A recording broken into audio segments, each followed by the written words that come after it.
Jo folkens, velkommen tilbake til en ny video her.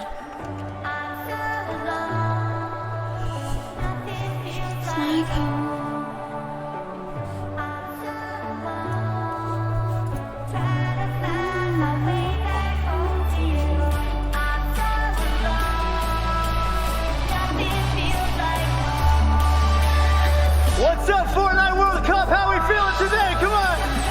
Kom igjen, folkens!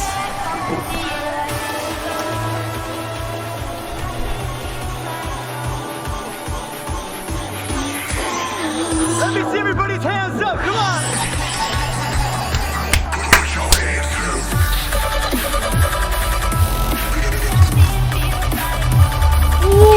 See? What's up, Fortnite World Cup? How we feeling today? Come on!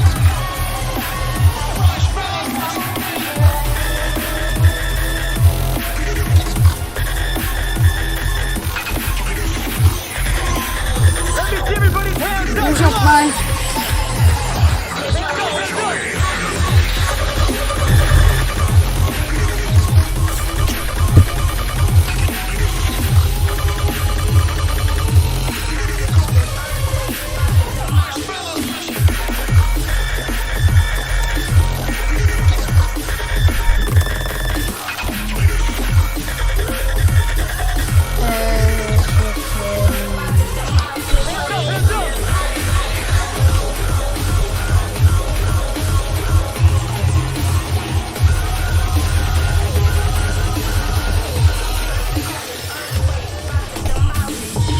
How's everybody feeling today? Make some noise. If you know this, let me hear you sing it. Let's go. Hey, I work hard every motherfucking day. I work hard every day. Yeah. But today is my day. It's my day. And no matter what they say, it's my day. La la la la la. hey, let me see those hands up. Come on.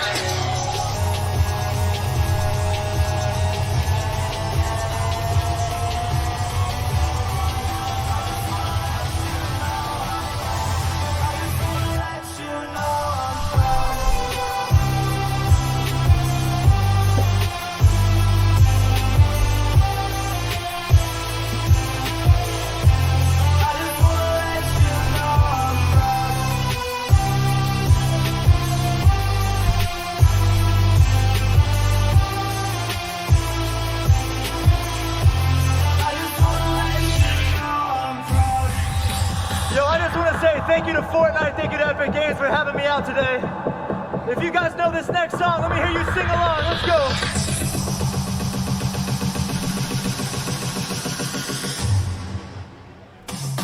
Lately, I've been thinking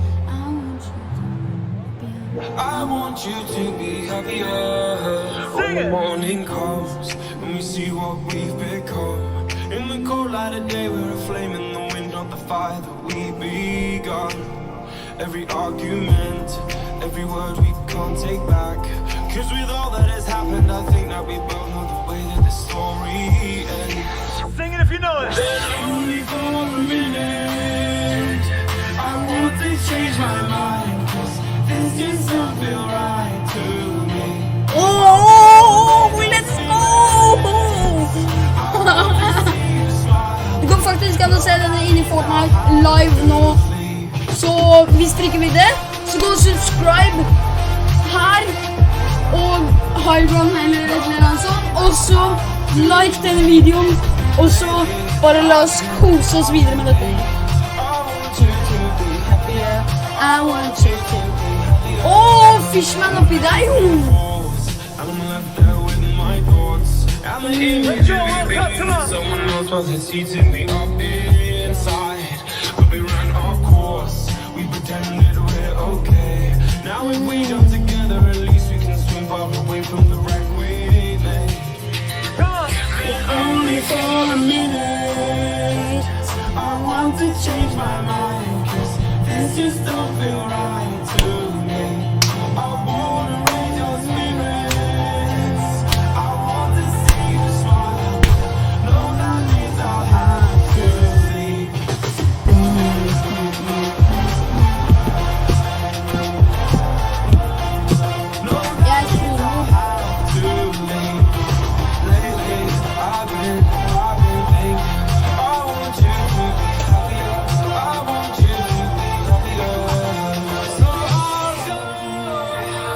want to see everybody's phone flashlights out right now. Everybody put your phones up right now. Put your phones up right now. Ok, folkens. Jeg skal spise middag, men denne streamen kommer å stå på. Så hvis dere sender noen meldinger, så får dere ikke svar med en gang. Men tusen takk. Så ses vi etterpå.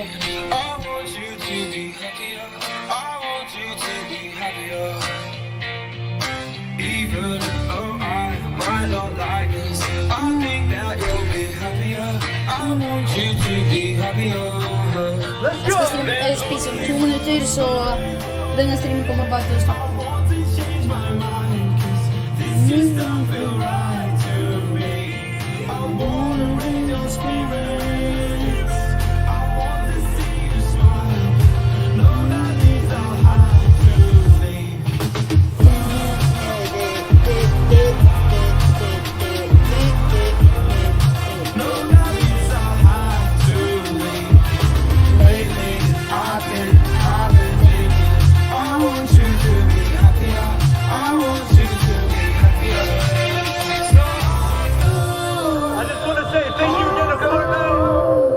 All the players today competing. Have a good day.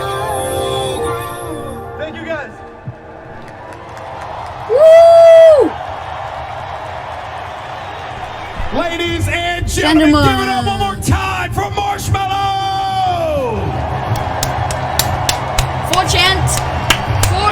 I've opened up for a few DJs in my career, by far the best one, hands down. Guys, this is incredible stuff here. I'm Golden Boy, your host. And this is the moment that we have been waiting for. 10 weeks solo finals right here day 3. in New York City. Hvem kommer å vinne?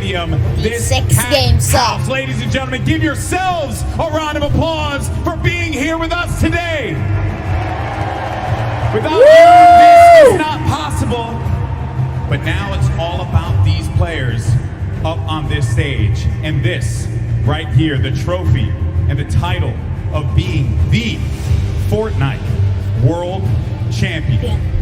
And I don't know about you guys, but I'm excited. I want to get into these games as soon as possible. But I think we got to ramp up the excitement just a little bit more.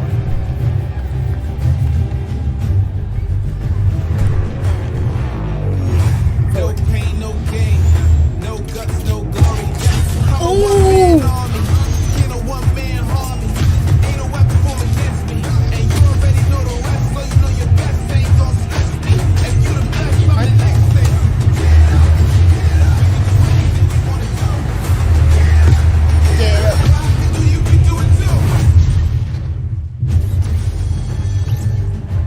When you think about what's at stake here for these players, so much on the line. And we crowned 2 Fortnite World Champions yesterday, but that was duos competition. And today, these people are riding solo.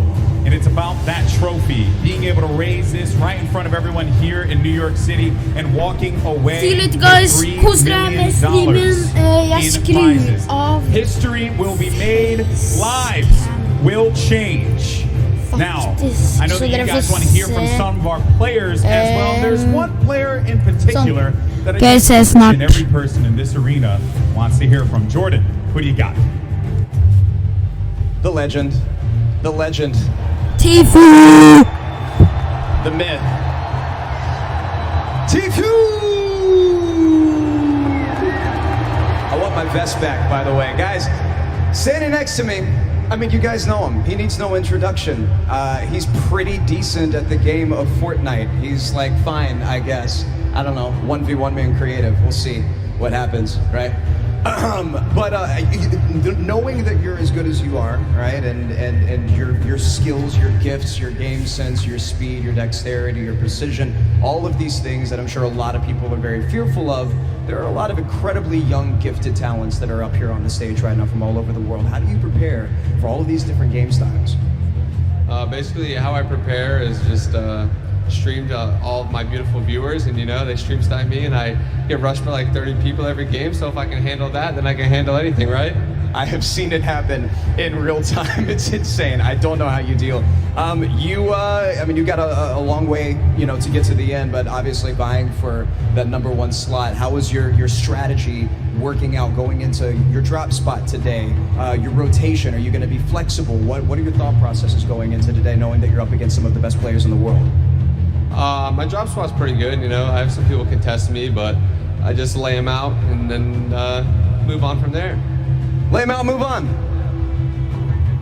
Free 50 pot, there it is, from the man himself. Back to you, GB. Thank you once again, Jordan, for that. Now we're going to get into the games in a few moments here. Yesterday we hyped up nicely, and I think we can do it again. This is it. This is for this community right here, whether you're watching them at home, whether you're here with us in New York City. Ladies and gentlemen, in the Arthur Ashe Stadium, let me hear you. No. Come on, ladies and gentlemen, let us hear you loud and proud. This is the Fortnite World Cup Finals, and let's send it over to your casters for the first set of games. It's Courage and Dr. Lupo. Ladies and gentlemen, it is time. The Fortnite World Cup Finals Solos competition kicks off today, and I could not be more excited. I'm still sweating from the marshmallow performance we just saw, but absolutely, Dr. Lupo, this is going to be a darn good time. 100 of the best solo players the world has ever seen in Fortnite are today playing for $15 million in Jack. First place takes home $3 million, which is the largest individual prize for any player in esports ever up until this point. You realize that? That is ridiculous. It's a pretty long history. Lives will be changed today, as we know. It's been happening throughout the weekend, and we've seen the best competitors in the world go up in creative, obviously in the Pro-Am, in the solos duos competition, and now it is time for solos. We're going to go through the format, the prizing for everyone at home so you can get caught up to speed. Millions tuned in throughout the weekend so far, and even more we'll be watching here today. So Ben, I want to break down these rules for everyone at home. It's not your normal Fortnite game we're going to be playing. Oh no, it is not, especially if you've watched any competitive gameplay over the past. On your screen right now is the format. This is solo, so the top 25 placement will get you 3 placement points. Top 15 is 5. If you make it all the way to top 5, that's 7 points. And that coveted victory royale, of which there will only be 6 today, is worth 10 points. But on top of that, it's not just about placement. Every single elimination is an additional point. Those are going to add up, and we're going to see exactly how things play out over 6 games. Yep. Those 6 games, we add those scores up. Jack, what's the take home? I know, just read it out. Ladies and gentlemen, first place today wins $3 million US.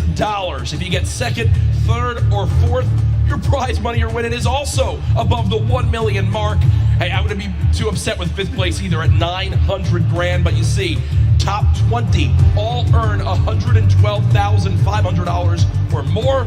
And guess what? Just because they made it here today, everyone on the stage will win $50,000 for their efforts across the last few months of competition. But I can tell you the prize money is sweet. It's great going up against the best in the world, but that right there, the coveted trophy on your screen and the title of Fortnite World Champion, the first ever solo world champion, is what's on all these players' mind. You have to remember too, over the course of the 10 weeks of qualifiers, we had 40 million players throw their name in the pot to try and make their way to the top 100 here in New York City. And of those 100, only 1 gets first place. Only 1 takes home the trophy. And I'm going to say this is mine just from watching him play over the last few days. Duos didn't go exactly how he wanted things to go, but I'm looking forward to seeing Benji Fishy rise above and just put on a good show for everybody. He's an excellent player, one of the best mechanically we've ever seen. His awareness is insane. What about you? Who do you have, Jack? There's so many talented players. We've been comparing drop spots. We've been comparing how they performed yesterday.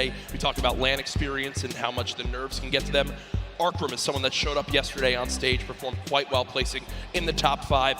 I think that today, with where he's dropped at, who he's going to be going up against, he could put on a good showing, but we want to hear your guys' thoughts as well. Hashtag Fortnite World Cup. Send us your thoughts. Who do you predict to win? We've also talked to many of the people here in the venue about who they've got coming out on top. Let's take a look.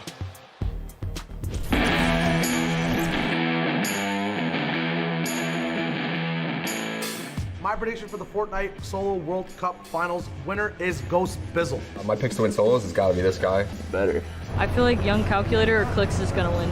I want to see Benji Fish take the damn solos. Tifu's gonna win. Tifu's gonna win. It's gonna be between Clicks and Tifu, so it's gonna be Clicks though. Probably Bizzle, because he has the most experience. I think Bizzle has a good chance. En solo, je dirais bygger, je pense. Tifu's gonna win. Fact Fox. Je pense que la solo, c'est Benji Fishy qui va gagner. Bizzle is just the most consistent player, and he's at the top right now, so I'd say Bizzle. I'd probably say Bizzle too, because he has a lot of LAN experience and all that. My prediction for the Solo World Cup champion is Dubs.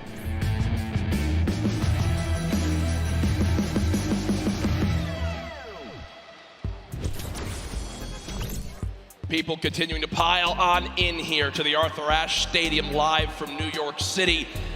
Dr. Lupo, our games are almost ready to kick things off, but there's so many ways you can watch this weekend. Obviously, your normal streaming platforms, but a new initiative as well from Fortnite, a new way to watch on Fortnite.com/watch. There's some unique stats, as well as all sorts of feeds you can watch from. It's a viewing experience with real-time stats and different points of view in game. Head to Fortnite.com/watch and choose from this channel a dedicated map channel and 10 rotating options covering a selection of diverse players. You see there on your screen exactly who will be brought on up. If you want, feed 3 features Tifu, a player spotlight. If you're repping the Oceania region and you want to see the Twins play, you want to see Twins play, there you go. You've got your dedicated feed as well. An awesome thing to see for the future of competitive Fortnite. It's absolutely amazing. But Jack, everybody here wants to see the first game, and I've got good news. Ladies and gentlemen, the Fortnite World Cup Solos competition is about to begin. If you are here at Arthur Ashe Stadium, I need you to get as loud as you possibly can. 100 of the best players in the entire world are about to face off for $15 million. Jack, guess what? 100 players, the battle bus is loaded, 6, 5, 4, ladies and gentlemen, here we go.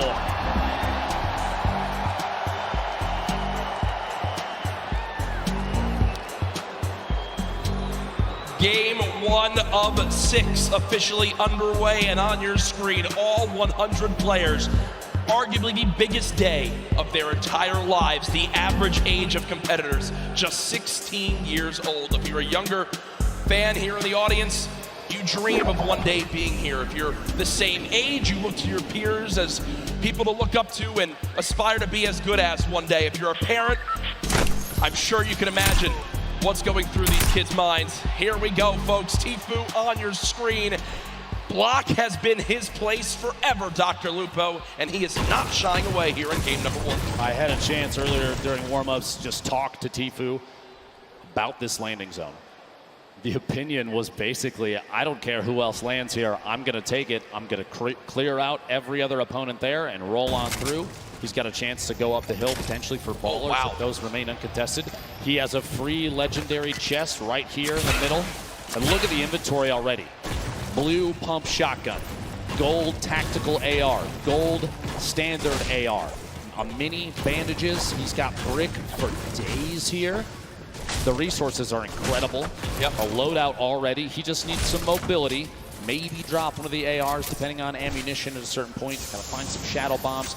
Even the redeploy might be worth it. We'll see if he swaps out. He actually puts down that tac AR and grabs a purple grenade launcher. And the zone right there as well. Oh my god. Only one other player landed here, that's Clipnode. So it's going to be Tifu versus Clipnode for control of the block, unless Clipnode decides to say, rotate away. I've got a lot of respect for that gameplay. He knows block as well. Clipnode always landing here too. Will go ahead and fall away. And folks, I think as a sign of respect for Tifu as a player, they have forfeited the rest of block to this man, as he's already at 190 total HP and a fantastic inventory. Rotating here towards Fatal Fields. Class on your screen.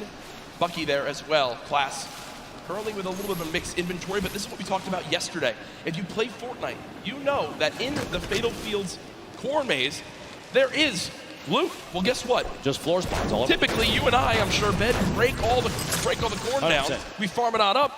These players know the exact route of where the loot is while it's hidden in the corn because they've studied this area of the map so much. It's the little things that make the biggest differences. Class right now looting, and no one has any clue where he is.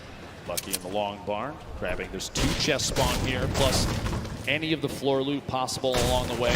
Little side stalls, so quite a bit of wood to farm up. He's got a couple little forests. He's got the fork knife quarry there, plus the ship up top. He can take that slip all the way to the top. He's got an opportunity to travel basically uncontested early game, unless somebody maybe gets a couple shots from a distance. Meanwhile, over here at Mega Mall, Pika and Keenstar hanging out inside the shops. Quite a few chests, a lot of verticality inside. Tends to lead to audio-based fights, and try and figure out whether your opponent is above or below, and how much these players play. If they're keen on those audio cues, they'll know almost immediately. Rotating now down to Lucky landing. Booga on the screen. Snazy there as well. First stink bomb coming on through. Doesn't actually wind up connecting with too much. 16 builds in total. Now remember, we do play with siphon settings on. So if you get an elimination, you earn 50 HP. So if you're at 74 total health, you'll gain 26 HP to go to max and 24 shield. Also, when you get the elimination, even if the opponent has 0 materials, they'll still drop 50 of each material type. So there's a lot of, especially early game reward, Dr. Lupo, in securing some of these eliminations. Now Snazy right now with the top down on his opponent, it looked like he's trying to use the stinks and that proximity grenade launcher just to try and find even one hit. Which at this point with such low ammunition, he's out of stinks now. He still has the 3 proxy grenade launcher shots. He's kind of burning through resources. I was going to say, he sees those grenades. I was thinking exactly that, yep. Well, just trying to find a bead at this point. He knows based on the audio, Bugga is rotating back and forth in this little brick tunnel underneath. No tags quite yet, minus a little bit of HP with Stink earlier. Snazy still has the high ground here. Not a ton of materials, 18 builds. At some point, he's going to have to opt to either push this or rotate away, and now might be the time to rotate away, unless Bugga's going to push from behind. We'll see here. Big up. Oh, wait, actually, not even an upgrade. Never mind, he already has a gold combat number 4 slot there. Snazy Bugga separating from each other a little bit, not necessarily pressuring. Early game pressure at game 1 of 6 for World Cup solos would be could be pretty advantageous to get that siphon. He's looking for a shot, the heavy snipe. Where it goes, and not quite enough. Bugga misses just behind as Snazy sneaks away on the higher floors of that north side building. And Lucky. Yeah, Booga winds up seeing that middle cherry blossom tree get knocked down, and a lot of times in competitive games, players will just hit the trees down to 50 total HP left, but they won't fully remove them from the map because the animation of the tree breaking gives away your position. So if you want to make sure you stay a little bit more hidden in your games at home, only break trees down to 50 total health left and leave them. You'll get a ton of materials, but you'll also still remain as hidden as possible. Benji Fishy, a player with very high expectations for not only himself, but from the community here this weekend. Did play yesterday, I believe placed 14th with his duo, Mr. Savage. The first stink bomb comes on through, and with that damage, it looks like Benji Fishy wants a fight, but unfortunately does take 50 immediately from the back, and will go ahead and just give up his position for the moment. A little bit of frustration on his face, and I can't blame him. Shots as he's attempting to push a little bit on Nate right there. Pleasant Park still inside the safe zone, so moving away from this doesn't have to happen just yet. We'll see. Nate takes an opportunity, rotates all the way across to that treehouse building in the southwest corner. Meanwhile, southwest of the entire map, Crew not alone down here. A little bit of a build fight back and forth, and they are not inside the zone. 91 players remain right now. Only 9 have gone down. It's early in the game. It's going to stay very, very high in the player count. Crew may be waiting to see if that edit comes through. Doesn't quite. Storm waiting inside. We see this all the time. Just holding the edit inside the pyramid. Yep. He doesn't want to step out, potentially get shot. Rotate back down underneath and maybe check his other sides. Meanwhile, King led Wiki in a 1v1. King on the defensive. At this point, he might have the high ground. Oh my gosh! Sneaks the shotgun shot in right before the ramp can go down. Oh no! Okay. Oh okay. No! And you see King, a little bit of a smirk right there yesterday when we had a little bit of a, maybe I guess you could say trash talk in the game. It was Skeptic who winds up going down to Mongrel Mitro. This time I think King will live to see another fight, but ooh, I like some of this little spiciness to kick off game number 1. He wins that fight with a quick wall retake and edit on through. Over to Neo Tilted. Creo, Hornet, and Clicks currently within a couple buildings of each other, and you see on your screen on the backside, Lecce, Maw, and Mongrel still there as well. Fluttermoy's rotating through, looks like on a ball on the backside. Real quick, we'll put the replay up of exactly how that played out. Storm here, sitting inside that box just moments ago. No. Oh, full send into the air and does catch the shots there. The burst SMG proving useful even midair. Burst SMG, probably not the exact item that players want, but still making use of it. Uh-oh, it's a corn fight. Dr. Lupo, you're used to this in Nebraska, as right now we've got like Rogue home Shark. for me, Jack. Yeah, this is, I mean, you've got a ton of skill in this one, as we see Rogue Shark currently dropping down the bandage for the moment. Already the ramp goes through, and Rogue Shark just wasn't ready for it, so he didn't catch what happened right there, Dr. Lupo. Quick little breakdown. The campfire was placed, he lost control of his wall, but because he had no pyramid inside his box, the opponent placed a ramp and then edited past the ramp for extra cover. It's one of the fastest but most effective ways to take out an opponent when they're inside their 1x1. Left Eye did just get an elimination, does use that shockwave to get away from Eraus, but solid start as well, and I believe I did just see a fan favorite in Vivid in the elimination feed picking up his first elim. Storm starting to move. We have 56 seconds. My apologies before the next circle closes, and it is a big crunch to the center of the map. You might not be able to see in the bottom right there, but folks, it is just northeast centered from Neo tilted. Everyone is going to get pushed together into the city. Let's see here. Dubs. Very confident play, trying to push from the outside of Flint, knock from his opponent to rotate away, and Dubs does not want to let them go. 46 back-to-back hits, and he can't find a bead on Evil Mare. Goes down out here at the old Greasy Grove Ice Lake. And you see Evil Mare with still just in total about 80 HP. Got the 50 back for the elimination, so when you calculate it, really only had about 30 health left. So Dubs so close, but not able to connect with that final combat shotgun shot. And Dr. Lupo, look at this inventory for Riverson for Team Liquid. 6 shockwave grenades, 2 minis, 3 chug splashes, a launch pad. Weapon's a little bit awkward, if I'm going to be honest. Just a scoped assault rifle and a epic tactical shotgun. But Storm Surge is coming to play, and Dr. Lupo, we haven't really touched on that yet today. Inform the viewers at home as to exactly what this is. So Storm Surge is a mechanic to prevent players from potentially sitting and not engaging in fights. If there are a certain number of players at this point, when there's over 70, when the circle closes, people are going to start to take 25 damage every tick. That's every 5 seconds, unless they are over the threshold for the amount of damage done in the lobby. It's a way to encourage players to get engaged in fights without having to force anybody. You can't really just sit still the entire time. You've got to get engaged, get involved with what's going on.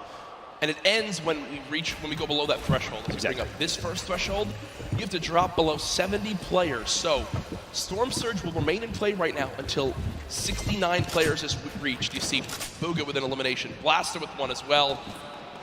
Players above the damage threshold sitting pretty right now, but players who are below it, they're frantically searching for some damage they can do to try to get themselves in a safe spot. Aqua on your screen, one of the World Cup duo champions from yesterday. Just outside of SD Divot, shots inside here. Colorful trying to rotate back away. Doesn't want to quite get caught just yet. Those splashes, by the way, one of the best healing items in the game right now in scrimmages and competitive Fortnite. An instant throw 20, and it's HP or shield. It will transfer across both. May not be able to get this off quite yet. It's got to cancel. He did. Oh, he did indeed. Yep. Kurtz applying pressure from the side. Not a lot of ammunition right now in the inventory. Only 70 medium rounds for that heavy AR. Not the favorite for a spray weapon. Great at tap fire at a distance, though. Look at how dead center this zone is in the bottom right of your screen. Mr. Savage did just get an elimination down on him often. Mr. Savage still alive in this one. Looking to bounce back from yesterday. I know Mr. Savage wasn't too happy with the final performance. Kurtz still, we saw the player piece on him. From Brazil, trying to rep for his family. Class elimination there as well onto Twins. And Storm Surge is now active. The players still above, so people will begin taking damage. And that's a solid chunk with that common tactical shotgun. But another player begins to throw their name into the hat. Dr. Lupo, Kurtz, no more shield left. We'll back up for the moment. At this point with the circle where it is, we've got 60 seconds before things start to close. And I would say maybe a third of the field is still outside of the next safe zone. You're going to see a lot of players pushing to Loot Lake. You have to realize, if you're watching at home, if you're here at Arthur Ashe Stadium, competitive Fortnite is very much about late game strategy and positioning. 74 players right now remaining does not surprise us in the slightest, to be honest, especially with how much money is on the line. Harrians goes down. Start picking up that one, but not enough damage dealt. You see the Storm Surge. 2 more players need to get eliminated. I think he just got up now as players began to drop. So Wakey went down to the Storm. Skype with an elimination onto Astonish. So we are 1 player away from the end of Storm Surge, and there it is as we just hit the threshold. So now no more panic has to come through for these players for the moment. The next one will come into play in a couple more zones as Keenstar right now, the double qualified player from France, currently set on up against Envy's Bucky as they are within a couple boxes of each other.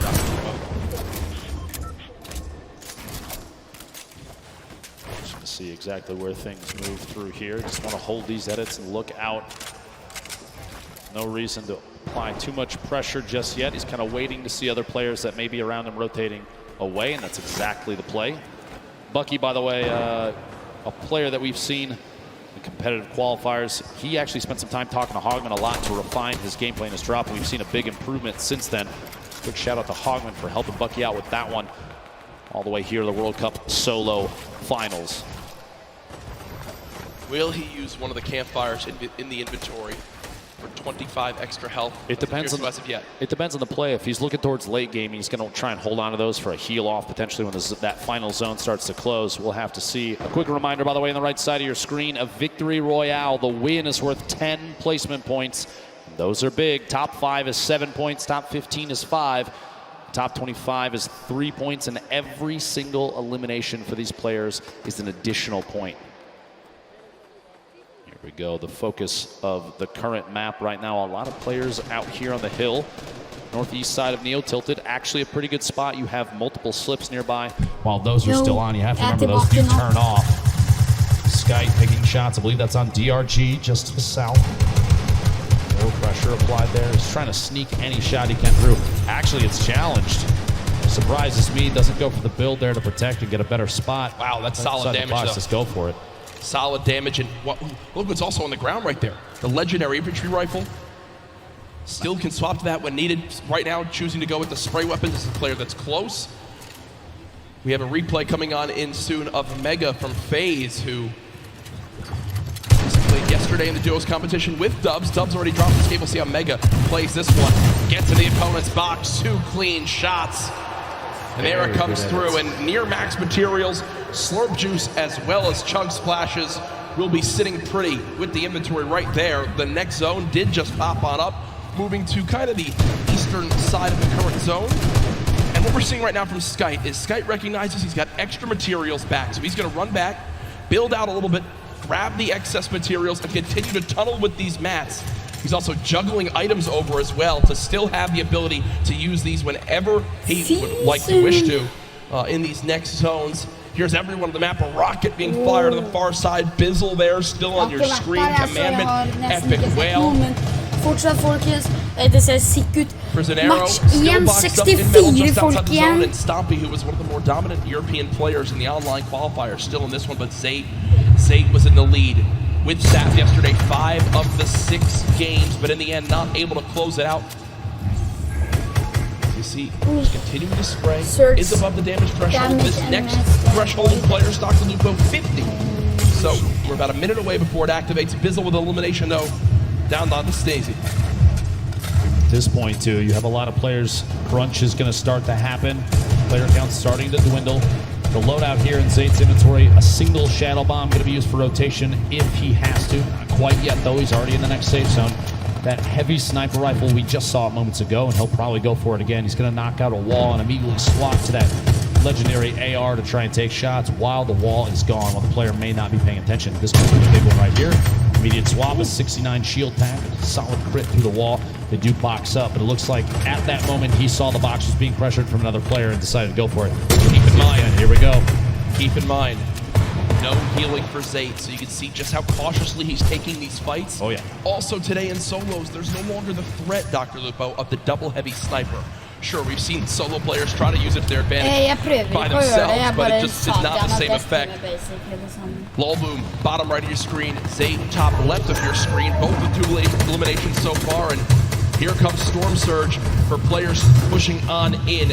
Not a threat for Lolboom as he's 409 above, but Karhu did just go down to that Storm Surge, so an unfortunate game number 1 there, and some free shockwave grenades to pick up Dr. Lupo will be extremely useful in these rotating zones, and oh man, Lolboom is eating this stink bomb. 50 damage, Dr. Lupo. Terrible, terrible spot. 50 damage, Dr. Lupo. Terrible, terrible spot to be in for Lolboom. Lolboom, a solo Irishman, qualified for the World Cup here. Going to have to push on through and try and make his way to the next safe zone. Multiple ballers on the outside. He might be able to grab that one in the water right there if he sees it when he pops out. Have to wait and see. Vivid on your screen. Evil Mare still there as well. Bra match da. Det Psalm bra match. rotating in, multiple ballers Det still så on the mange field. igjen, Look at that build. Look at the, yeah. This is like a Fortnite World Cup apartment complex. You have countless players stacked in next to each other. Bizzle going for the edit reset, can't quite catch himself just yet. Booga's still making plays happen. A lot of people have him high up on the... Du, by the way, jeg har også blitt drept av Eirik Dalen, eller Erik Dalen. Jeg ble drept av han het Erik Dalen på YouTube. Rough start in game number 1. Bizzle, one of the most consistent and winningest Fortnite pro players of all time, Dr. Lupo. When you say a veteran in Fortnite competitive, Bizzle is at the top of that list, but here's Yarkos again. Now on the high ground after that first elimination down onto Aqua. Looking for more right now as he's got ultimate high. This is one of the best spots in the game right now. We'll have to see where the map is going to rotate in northwest, so he's going to have to make a move soon. A very hefty weapon loadout. Not a whole ton of rotation. Does have the 2 launch pads, does have the redeploy, but those are going to leave you exposed up in the air. Han her går for en low ground, men han ble Here's the feed starting to light up. 38 players. Oh yeah. And that count is going to go down, down, down. Zayt eliminated by Left Eye. Colorful taking up another one out as well. King, 4 eliminations. You have to remember, placement points don't kick in until top 25, so he only has those 4. But those are 4 very, very big points. Ja, det Storm starting to pressure players. You're going to see a lot of launch pads and redeploys coming to play, and those community movement mechanics like launch pads placed on the ground would be tough. A player actually just flew right through King's box. That could have been bad, Dr. Lupo. That could have been real bad. Maybe a trap play from either player. We'll have to see here. Benji Fishy in the feed taking another elimination. Top 35 now. Jacks, we're coming 30 seconds away from the next circle. And Mr. Savage trying to contest Mr. Savage er med, det er bra, jeg liker det, Mr. Savage goes for the shot, Rux gives it up for the moment, so Mr. Savage på high ground, det er deilig. But there's still a ton of time left on the low ground right now. You've got Pika weak, Class weak, Fluttermoy's weak, Tuesday weak as well. Mr. Savage has shot down Rux for the moment. He still continues to keep fight. Yarkos, though, looking to challenge right now. 27 players left. Placement points about to come into play. Yarkos takes the ultimate high in the backside there. Mr. Savage alone, Mr. Savage alone. Heia Norge! Heia Norge! Low ground warriors down there, both in and out of ballers. Class looks like he might be looking for a campfire in the middle of it. Mr. Savage. King at 7 limbs, and it's made it into placement. King absolutely the number 1 performance so far in game 1. 120 eliminations. Can he find his limb? No! As the crowd erupts. Top 20 now, though, but King got the job done. There was 27 players left, Dr. Lupo. King eliminates the last 2 to make it a top 25 for the placement points. Huge plays there. Waylon Kurtz going down to the feed. What a shot and a quick edit swap there. Luga showing why he's one of the most active Top 15. Players. Top 15. Mag with an elim. Your feed in the top left. One of the most important things to watch if you're looking for players' names. 710 000 ser på denne streamen som jeg også ser på. Se her. 720 000 ser på. Tenk de som vinner, han kommer til å bli så kjent. His height needs to be taken. Or even a long-range rotation. 8 players remaining. Jack Yarkos, 4 eliminations. Everyone in here getting those placement points. Beam from above and goes down. No builds. Gonna be tough there. Psalm picking up that Elin. Booga though, 5. right now moving forward. But not only that, Oh, nej, Mr. Savage. shockwave grenades too. Nej. The number one point we've seen in competitive Skulle Fortnite this önska han var weekend, med oss. when do you use the shockwave to go for height? It's Sam currently on height. Bugha sees that. That was him taking a look for exactly where the player is. I think it's time, Dr. Lupo. Go, Shadow Bomb will be used. Okay, so not quite doing it yet. Looking for a high ground. Yeah, I was looking to see. He's saving those. Don't you worry. I guarantee before too long, a player like this is going to make plays. Hitting the edge of the storm, the box up. He's going for edit shots. Big hit. On the outside. Bugha picking up his 6th elimination. Creo, Rux, Bugha all on the low ground. Det här är ganska Player shockwave to height. Det är väl It's still Sam up top. Det är väl 13 så som mig. Same floor as Till Creo. 1v1 up top, 1v1 on the bottom, stuck in the box. Big hits, back-to-back shots. Bugha picking up another elimination. Bugha is insane now. Almost going to be his game to win. We'll see. Oh my God! Can he find the 9th elimination and the first victory royale, the World Cup solos? Dr. Lupo, it might be time soon. It might be time soon. Bugha smiling. He's got the health advantage on Creo. Folks, it might be time for the shockwave play. Bugha can soar up into the sky. Go for it. Here it is. Shockwave to height. Shots coming in. No elimination yet for the first game victory. Oh my gosh. Väl förtjänt. Nitis. What a monster, the first victory royale. The crowd on their feet. Bugha, calm, cool, and collected, wipes out 5 of the last top 6 players for the victory royale.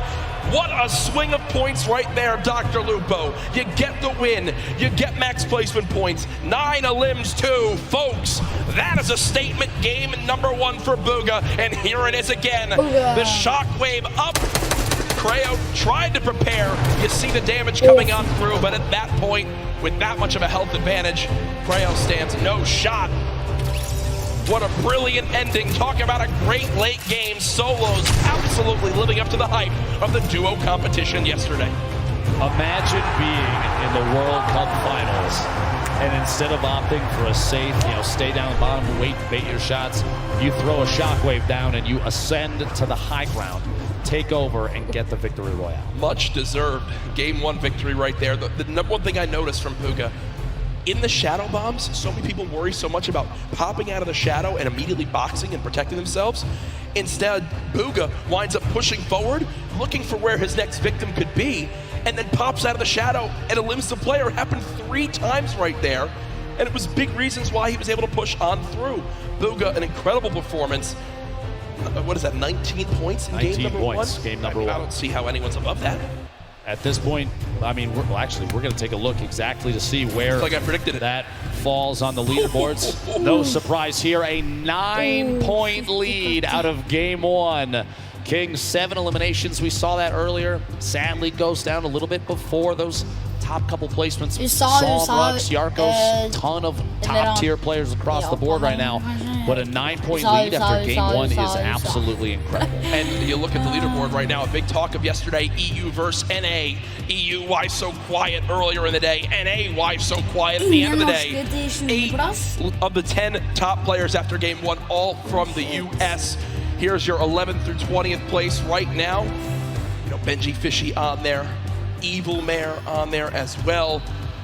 But a fantastic start to today, and I'm loving the energy from this crowd at the first ever Fortnite World Cup.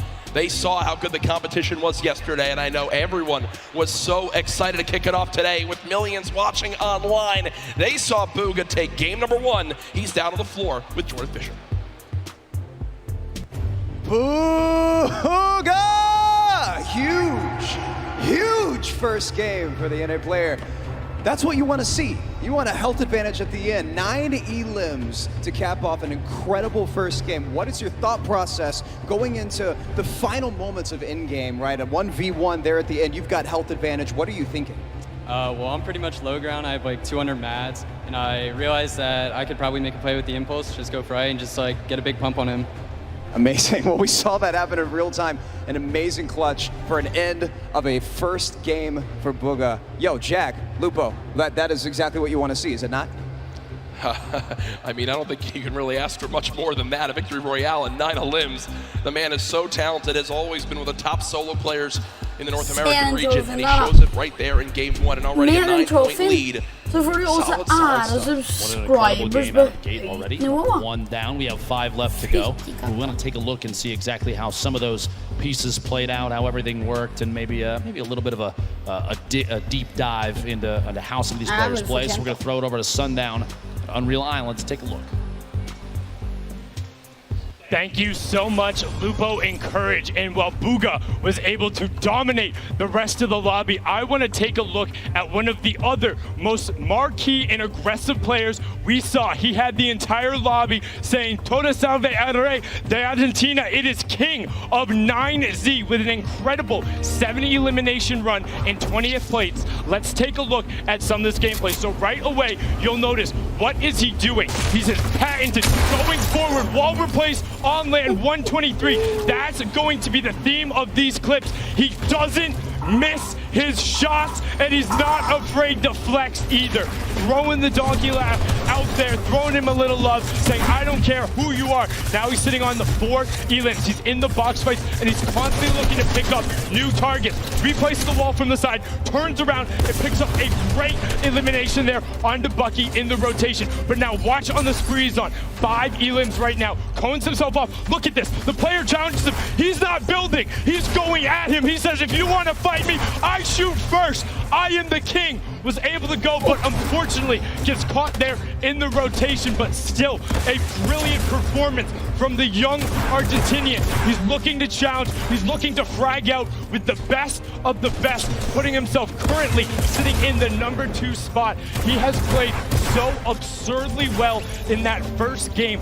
This is what it's all about. If you can bring your aggression, what you do in the qualifiers, and take it to this stage, and you don't have nerves. If you're like Booga and say, I'm gonna go. If you're like King and say, you wanna edit, I'll shoot first. I'll take the 50 health on Elim there, and I will take the point in staying in the match. You can wait and watch me dominate. Let's get into match 2, because that first match was insane. Courage and Lupo, take it away, guys. Sundown, thank you so much. Appreciate the quick analysis of everything that happened in the middle of that game.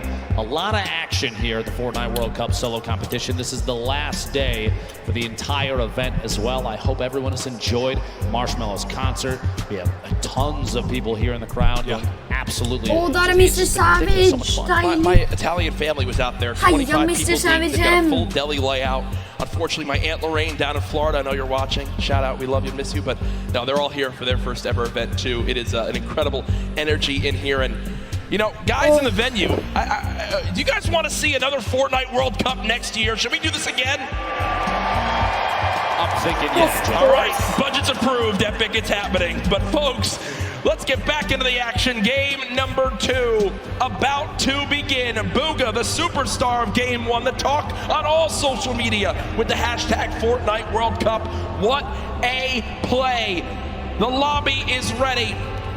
The players are ready. Ladies and gentlemen in the venue, are you ready? 5, 4, 3, 2, Game 2 of the solos competition here at the Fortnite World Cup Finals starts right now. After last game, I have a feeling you're going to see maybe potentially more contested drops. Ja, där nere Mr. Savage. Seeing exactly what can be done now. Och där är Tifu också, vet du, Tifu. I think the next 2 closest were 7-4, then everybody was below that. Yarkos, I think, having 4, King with 7. The King. Going into game 2, yep.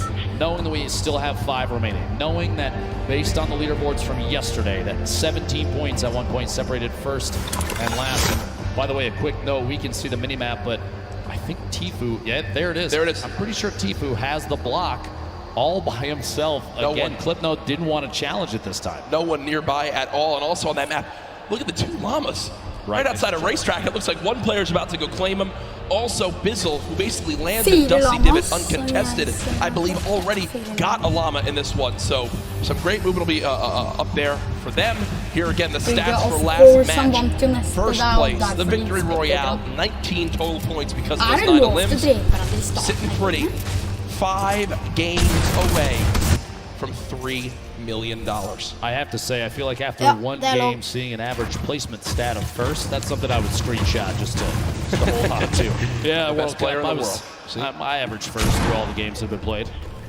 Here is Aqua versus Twins Aqua, as we can't stress enough. Aqua, Fortnite World Champion from yesterday in duos, only with a common SMG is Twins and Pumps being missed left and right from Aqua. And I'm going to tell you right now, Aqua's going to be upset with himself on that one, Dr. Lupo.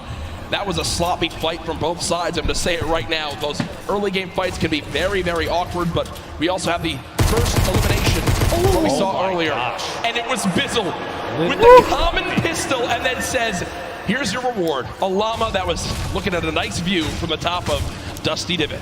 Kovacs out of his mind. By the way, a quick note here. Twins had 46 elims in his qualifying matches. That's so many eliminations to get to this point. Over 10 games, that's huge. And most players didn't even get to play the full 10, so you got to think Twins did pop off in his region when right there. Yep. 2 shadow bombs. Already has a flint knock sitting on minis and a pump.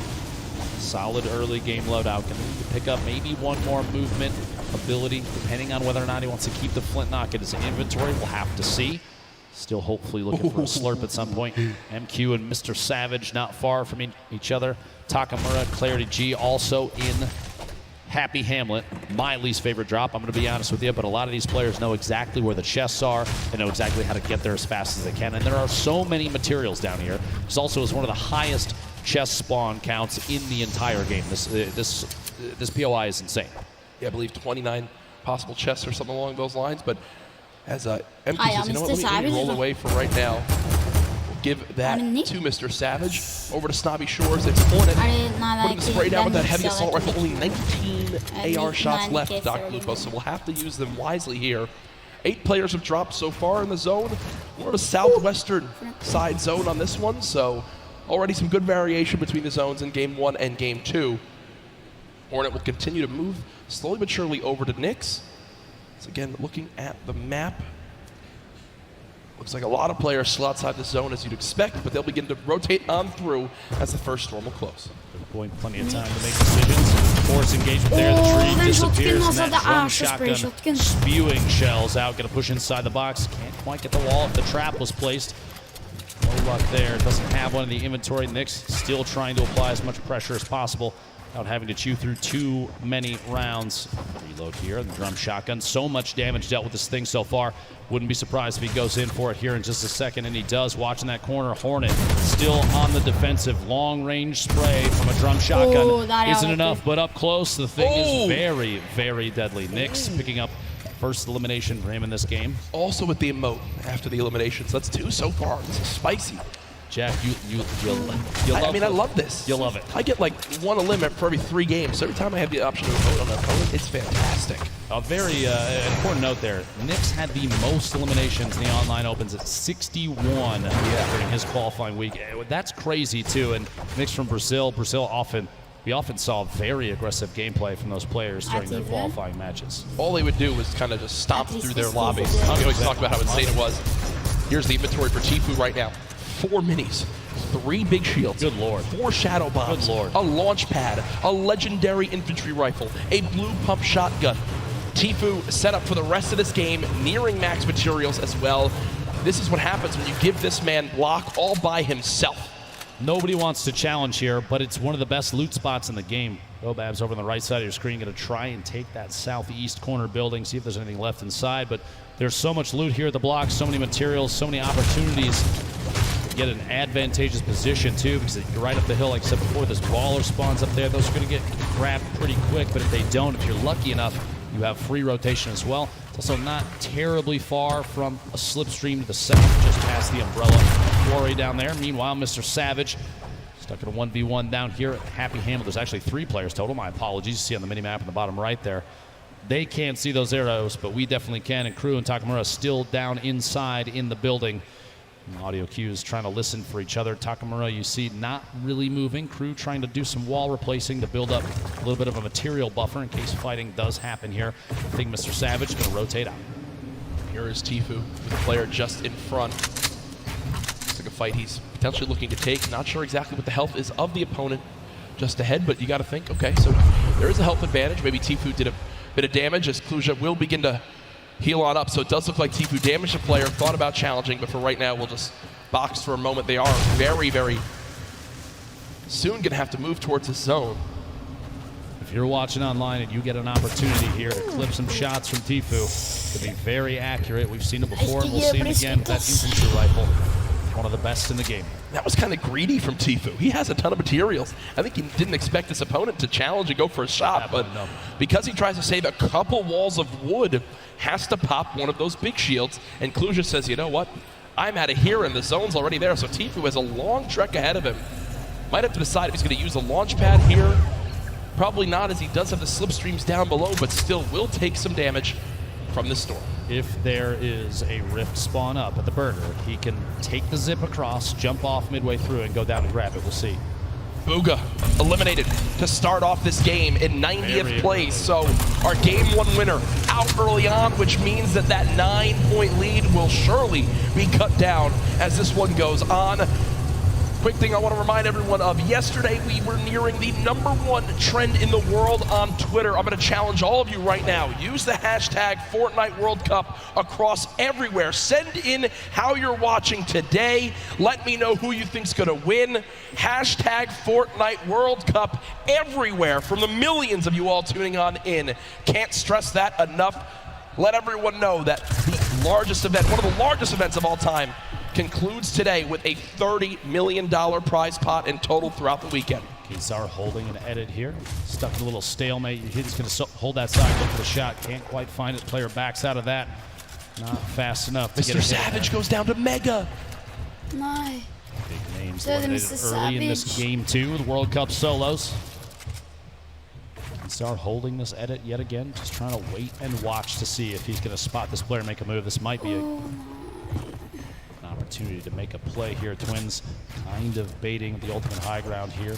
Quick little resets. Can go for a wall replace. Does get it. Pressure apply. Going to jump up. He built the ramp preemptively to defend against any shots. Here it is. A shot from the side does make contact. Twins down to 90 total HP. Big hit there with the shot. He's going to try and rotate up on the outside, getting pressured against the edge of the storm, and a build-off is kind of the only answer at this point. Quick, and it's down. Doesn't quite find that the player inside ahead of him has the lead. Another big hit. 14 HP left for Twins. A build fight is all he's got left. He could shadow and try and get away, but if the player inside is smart enough, Keemstar knows exactly where to shoot. Twins is going to go down. We'll see here. One pump is all it takes, though, with this thing. 150 HP. Oh my gosh. Almost going down there. No shield remaining. A back and forth between these two titans of Fortnite. And there it is. Keemstar finding the lead with the shotty there, and Twins eliminated. Move towards Storm Surge kicking on in. I do want to point out where this next zone is. Spoke to production. We'll bring that back in for you all to see just how insane zone number 2 will be for everyone on this map. Actually, it's ridiculous. Yeah, because they have a long, long run ahead. Look at that. All the a third way of to the the zone south side. Off the map. Not only are you forced all the way to the bottom of the map, you've got nothing on the south end of the safe zone. Players going to get compressed together. I would expect going into circle 3 or 4, you're going to see a very low player count in comparison to last game. We're already down to 75, and Storm Surge now getting ready to kick in. You have 5 players that need to go down before damage starts to go out to those that have not dealt enough of it. Yep. Multiple players bunkering up here at Happy Hamlet. Not a whole lot of real estate left. Shots going out there. You heard that minigun, one of the very, very, very good weapon for applying pressure to structures, especially when you see other players are taking shots at the same target. Let it fight the top left of your screen there. Replay between Niddle, opponent inside the box. Caught above, but headed down. Can't quite find the first shot. Follows through with a second, third, fourth, and the elimination. Had 1 health left. If you look, after the 50 health was earned, he was stuck at 50, meaning he was under 1 HP. He had effectively 0.9% health. And goes down. He had effective to the second, third, fourth. Headed down. Can't quite find the first shot. Follows through with a second, third, fourth, and rewarded Nakamura on your screen, 179 total HP, and that's a tough battle you have here, Dr. Lupo. Do you use your last healing item in the big shield for only 21, or do you hope maybe 179 health is enough for the next fight? It's a double-edged sword, a tough decision to make. Storm Surge still active. 4 more players need to go down before it ends. Trying to get the wall there, can't quite find it. Quick edit up and out. Solid Gonna make the rotation away. Waiting. This is just an opportunity. He's basically trying to bait to see if the player inside is gonna head out. Shockwave. Lecce hits the tree and might cost him. Pressure being applied now. The 1v1 not over quite yet. Combat shotgun from above right here will be very effective. The spread from a top-down position like this is like a guaranteed crit. Here we go. Shot from behind, can't quite make contact yet. Zone now hitting for 2 as well. Player's gonna have to go for it very soon. Here we go. Another shockwave to push away. Storm Surge is active. He's way above, and those bandages are gonna be key to survival. We'll see. I guess the swap in position. But she took the high ground temporarily here. They're at a point now where they basically just, have to one of them needs to get in the fight. One of them needs to win this fight if they want to survive for the 50 extra health. Lecce slowly taking this damage, 2 ticks every second, and it's going quick. Dr. Lupo now down to just 12 HP. This could be done here momentarily. Just shot, no! Moffin wins it with the quick shotgun to the dome, and you see, using 4 bandages, the 50 health puts him back up to 100. It should be enough to move on in. Storm Surge now over as well, and the next zone just popped up, and it's even more southwest. Tfue still alive in this game. So far, 0 eliminations. Still, though, with this magnificent inventory for the late game. I just want to say that the bait outside in the storm, forcing your opponent to take damage knowing that they're not healing through their own HP, basically a way of weakening them, and then you choose the time to engage, means you don't even have to be as active as before. That shotgun, Tfue take a couple shots, and that player on rotation with the Shadow Bomb, a little more difficult to see them since they're basically invisible. They are a shadow. Yeah. Is that why they call it a Shadow Bomb? Not entirely sure yet, as I'm still figuring that out. Tfue not safe in the next zone. He's going to use the launch pad. He's going to try to use whatever his opponent places down right here. Oh, no damage being applied. An attempt to try and bait, doesn't put down that launch pad. Here we go. Thought for a second he might go for the right. Chooses not to, flying past multiple players in. Shadow Bomb. Move, and here we go. Shots from the backside. Pressure being applied on Tfue, and he's going to have to box up for just a second. There it is. Shadow Bomb and door edit. He'll make a move on the outside. He is in the shadow form still, and you can keep this by jumping against the wall. That was not a good Shadow Bomb, I can tell you right now. Gotta be disappointed there. Big hit from above, down to 55 HP. Tfue, the edit from the outside, and he is eliminated by King. And look who it is again. King, the player with 7 eliminations in game number 1, keeps the aggression going in game 2. The heavy sniper that immediately destroys that wall and is rewarded with incredible loot, almost max builds as well. Tfue, a very quiet start to today's World Cup competition. Here's that elimination on Tfue. Shot from above. A little bit of shield damage, but a big hit from the outside. Using a heavy snipe to take that wall almost instantly. Very intelligent play there. Again, more aggressive players we've seen thus far. Yep, and it's working out up to this point. Oh my gosh, this is back down at Happy Hamlet, right on the edge. So many players on the east side of the safe zone, and this is a far southwest. Remember, about a third of it is in the water right now. Nobody's on the island on the outside. We're going to see where this goes next. There it is, focused just to the west. That submarine atop the ice mountain right there. But look at how many players are stacked on the right side of that zone. So if you're currently in this next zone, on that north or east side, you can put a ton of damage downrange as everyone has to move right. A drop coming on through. Crew boxed up, Creo boxed up. Rux, under 100 health, has to play this one safely, but they are so far on the east side of the zone. The storm is going to move quite quick, Ben. And they've got to be ready for it. There's already the first shockwave used. Rux trying to shoot them from behind. Not able to get elimination there. Class so far away. Already the first shockwave pad and just begin to move towards this circle. You have to think at this point with both placement and eliminations before too long here. King maybe taking an opportunity to push into the first place position on the leaderboards, especially with Bugha going down so early in this game, 90th place.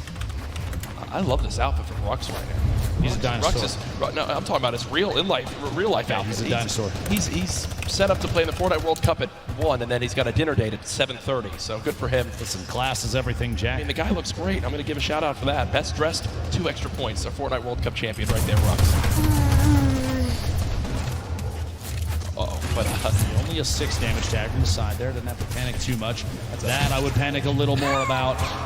When you have no movement. When you have no movement in that part of the zone, it's literally exactly what I just spoke about. King on your screen, but also something we haven't spoken a lot about, reverse 2K. Hvorfor er jeg ikke direkte i det hele tatt noen ganger? Make it into solos, and now seeing what he can do by himself. Was on the farm side of this zone, so also not a fun spot by any means.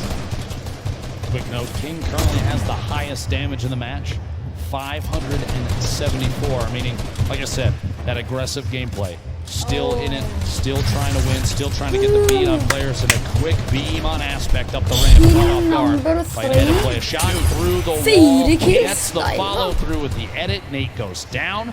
He is playing out of his mind right now. King reminds me of like Vinny and Zextro back from the earlier duo competitions when they would just try to fight anyone they saw. King, 7 eliminations in game 1, now 4 eliminations in game number 2, and there's still 42 players remaining. And there is only one person in the next zone that just popped up, Dr. Lupo. It is as far west as possible, and look at those arrows frantically moving on over as everyone knows prime real estate is available. This is one of the most insane zones I've seen. Look at, no one's in it, no one's in it. Quick couple notes about King, one of our players from Argentina. He is the minimum age required in order to play the Fortnite World Cup. 13-year-old savant. Wait, King is 13? He is indeed. My goodness. Jack is 11 million times better than both of us combined. Yeah, I mean, that is absolutely ridiculous to think about. Cosmic on the height. Vivid still alive in this game. Artbrook still alive in this game. Draken's still alive in this game. What does King use here? Looks like will again place the launch pad, and what you saw right there, a ramp placed backwards to bounce off of it so he doesn't go all the way up. It's basically a sitting duck up in the air. Kind of flows quite quickly towards the opposing player. King, imagine winning $3 million as a 13-year-old. I think I would have bought like a Razor scooter when I was that age. Probably. And enough ice cream to, well, don't really know where I was going with that one, but to be honest, there's going to be a lot of ice cream. Surprised that food's the topic here. The push through the air. King getting aggressive into the next safe zone. Here we go. Going to have to hold a wall for just a moment. Little drop down. I like this repositioning. He doesn't want to remain on the same elevation. He's got multiple floors now in case he needs to take a drop there. Yarkos gets beamed from the side. Limited by Scalar. Arkram in the feed, pick it up, and Eliman Bella EU. Dubs, Bucky, multiple players still in this game on your screen. Clicks taking out Cease in the feed. 29 players left is the big thing to note. Four more from placement points, which if you make it to top 25, instantly 3 points earned. That is on the mind of every player still remaining, and the zone's still moving west now. Shots through. Minigun, a quick swap there, picks the shotty back up. Interesting little play on the fly there from Zell. Trying to do it just enough damage to the wall. Here we go. Shockwave. Gonna look for optimal placement. Maybe a little bit of time to disrupt the Shockwave into a Shadow Bomb. 9,000 IQ. I didn't even know you could do that. Get all the way across the map and take as high on the mountain as possible. Very excellent play there for positioning the King, the star of the show thus far for game 2. 5 eliminations. We are in the top 25 for placement now, so those points go out, and that's got to push King even higher on the board. Yeah, King was already surging towards the top of our leaderboards. Now could very well be after this game. King spraying on through with the submachine gun. Players moving as fast as they can over this mountain. The left side of your screen, now the full screen. Enku still moving through. Look at how fast he can tunnel. Benji Fishy still alive in this game, just took down Drakens. Down the hill we go. Road Shark on height right now, but we'll need a waterfall down for a moment. Vivid still baller on up. King down to just 40, 30, 20, 15 HP. Under 10, no, still 17 HP. Will only be at 42 effective health. I mean, if he gets any further than this, it'll be an absolute miracle. No, down goes King, but I think one of the crowd favorites being emerged today. Fantastic performance at this point. Benji Fishy goes down as well. A little bit of a crowd building up behind him. Dubs still in a baller at the bottom. Top 15. Star sitting on 2 eliminations in this. Vi ska ha något i oss. Det går rätt. Road Shark remaining up top, forced into the drop. Let's get away, looks like a shadow bomb to save from any fall damage. Vivid beamed on the rotation up to the ultimate high ground. Vivid's on height. Still there too. Vivid's on height. Has an opportunity here, can capitalize and take shots on all these players rotating. At this point, Vivid's best bet is to force players out of ballers into fights. You don't want to let them remain inside and safe. If you pop them out, it may be an exposed position. Other players will take shots, and that's going to get you in a better place. Look at the ballers. The ballers beginning to scale the mountain. Vivid, I think, still has high ground. Has time to pop a mini by chance? Nope, nothing as of yet. Now the fight for height begins. Vivid building out of Arkham in your elimination feed, now into our top 10. Issa, the controller god as many regard him as, takes down Sam. Another one onto Thatch too. So Issa from Europe getting involved in this game as well. Vivid and Road Shark all the way on high ground. Still multiple ballers in play. Ladies and gentlemen, this is the Fortnite World Cup Solos competition. This is game 2 of 6, and oh no! Vivid has lost the high ground, but he says no! This is mine, young man! And takes it right back. No mats! No mats! No life! Vivid is out of this game. But he got the limb. He got the limb on the Road Shark. He's at 2 eliminations, sitting in the middle of the pack right now. 7 players remaining. The end of game 2 right before your eyes, folks. 120 total HP. He can't spend any time out of the zone right now. Player going down inside the box. Can't quite get in. One right behind outside. Can't find a beat. Issa goes down, placed in 4th. A 1v1.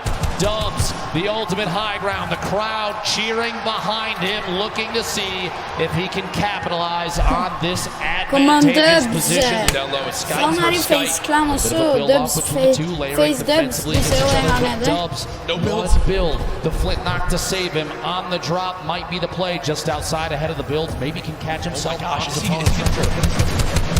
around inside the storm. This might be it. Shockwave into the flint knock, into the safe zone, doubling back, another one, a valiant effort. He's got to find a beat, but he won't be able to do it.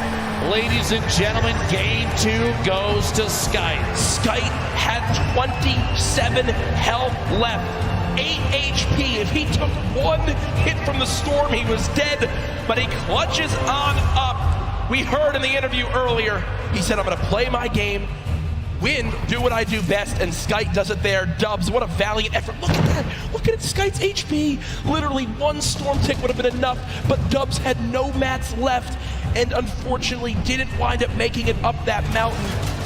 Skite just wins, and there you see the celebration. Game 2 goes to EU as Skite comes out on top. Single elimination, 11 points for Skite. Gonna be great for the leaderboard. We'll have to see exactly where they end up. But a big, just honestly, a maximum effort from Dubs was insane to try and stay inside. Absolutely incredible. Here's your leaderboard as it stands right now. First place being held by Booga. 9 elims, 19 points from that first game.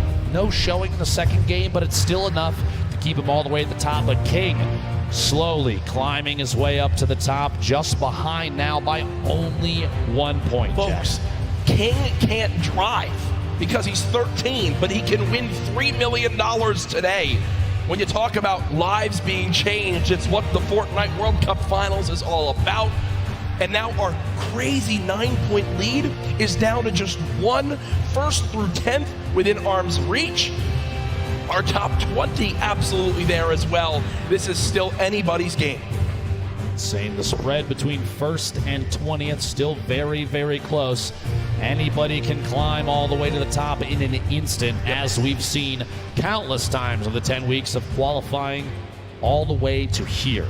New York City for the Fortnite World Cup, and this is the final day. Jack, today we give away $15 million in prizing. It is absolutely crazy. It's insane. The energy in here so far today. I'm sure everyone's having a blast watching. Games 1 and 2, fantastic. So much happened, even more than we could probably even take in, and that's why we've got great people like Balla to help us out. Thank you so much, Courage. Yes, I'm here. We have a ton of awesome plays, a lot of action unfolding in that game. I'm going to help break it down. We're going to hop in with King. who got so many eliminations this game, no placement points. But if you recall, the beginning of this, nice tags here, gets the player white damage. He knows he has health. He knows he just has only health, no shield. He just continues forward and goes for the box fight. In the second zone, the zone is about to start coming in. He has no fear, the aggressiveness of the player, and the double edit makes him fall right back into his own box that he had the floor on already, gets the cone on top. That's Leleo, another player from South America, but he continues to take out big names, and here's Tfue. He tags him a little bit, but then pulls out the heavy sniper right as Tfue takes the box, and because of that, that came as a surprise to Tfue that he could bring out the heavy sniper, take the wall right in that instance. Usually he'd be expecting the pickaxe on the wall, but the heavy sniper, speed. Now King, continuing to look forward, continue to look towards the zone where players come from. It's Aspect that he takes out. That's 3 eliminations, but he goes on forward and grabs another one with great awareness onto Nate. So unbelievable play from here. King is just racking up elims. Again, no placement points in this game, but he still pushed himself within distance of Bugha, who Bugha went down earlier there. He took out Clicks as well in the box. And he's taken out Aspect, he's taken out Tfue, he's taken out Clicks. These are some of the best box fighters in the world.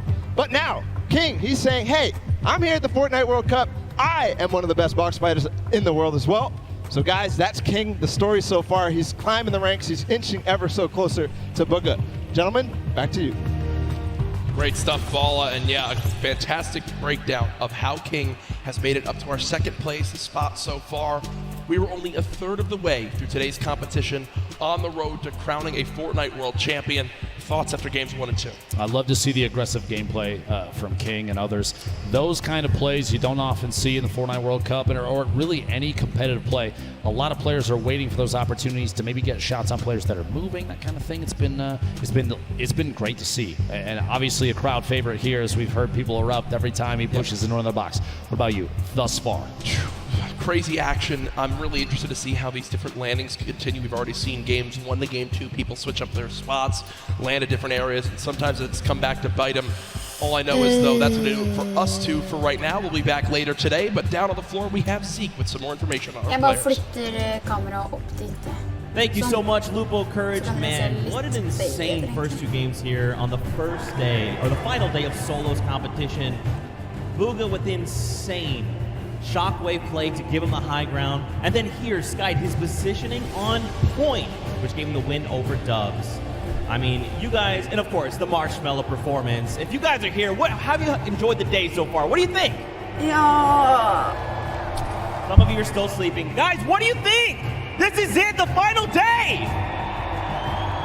There it is. You're awake. I appreciate that. Now, of course, guys, we've been getting through this Fortnite action all weekend long. But don't forget, we actually had creative happening earlier on Friday. Now, if you remember, there was a certain team captain with a great crew.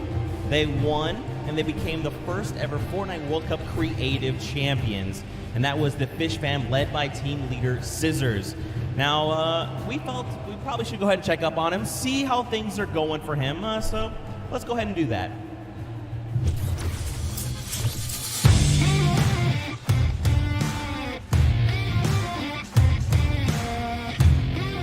Kitty Plays, and we're here in the player lounge right now, joined by the winners of the Creative World Cup. First of all, congratulations. Now, Scissors, how does it feel now to solidify that title? It's kind of awesome considering I love creative mode. It's thriving, it's awesome, I love it. Now, Tyler, did you ever believe that you guys would secure the position here today? Yeah, I always knew we had it in the bag. You know, we're the week 1 qualifiers. We're the most stacked team.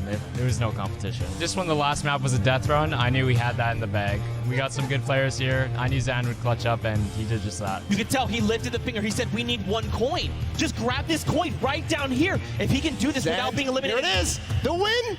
Oh, he missed it, but gets it with the trap trigger. You realize that one jump won this group here an extra $1 million. It's unreal. Like, if you want to practice with death runs, you need to do it slow. Don't go in blindly. Try and change everything you do every time you fail. Suzu, can you see yourself doing even more with creative? I mean, the success of today. Will you continue to go and play creative maps?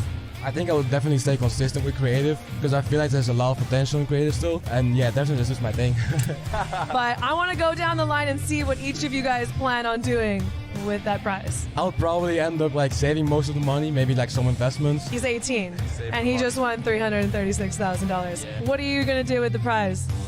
Rent? Rent. Yeah, I think rent. I'm going to be responsible. I'm going to save my money. I am going to be responsible and probably just invest most of it and try and get even more money back. All right, guys, congratulations again. Absolutely outstanding job. Thank you guys so much for tuning in, and I cannot wait to see what the future of Creative Fortnite looks like.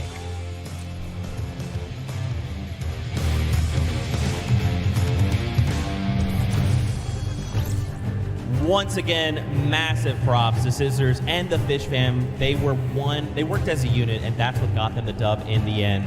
The grandfather of creative shows up huge here on this stage. Now, of course, guys, we know you want to get back into games. I want to get back into games too, but first, let's just make sure they give a little bit of a break to the players. We'll hop back in as soon as we can.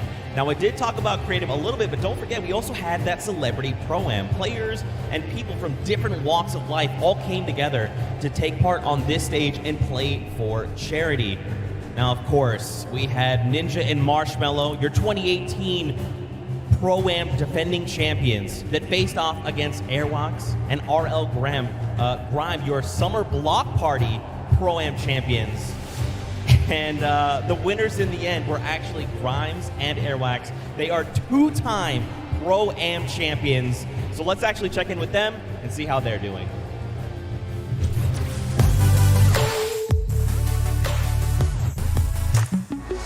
I'm here in the player lounge right now, joined by our Pro-Am winners, RL Grimes and Airwalks. Wasn't totally expecting you'd win 2 in a row. Can you walk me through those final moments? Felt really good. I don't think I would have won if I didn't have him. Now, RL Grime, you were holding your own, you were keeping up, you were staying alive, you were getting eliminations. How did you change your playstyle from last Pro-Am to this Pro-Am? I think we learned a lot from the last one, just that you focus on late game a little bit, and I just sort of let him lead the way and made it happen. How did it feel to play with a potential World Cup duo winner? It's amazing. I'm actually going to come tomorrow and sit in the stands and cheer for my man Airwalks, yeah. Maybe make an Airwalks sign and wave it in the air? Maybe a 98 bot sign. I'll hold it up. Good luck on the event tomorrow. Congratulations on winning. Congratulations on winning. Incredible, incredible gameplay throughout Fortnite World Cup Pro-Am.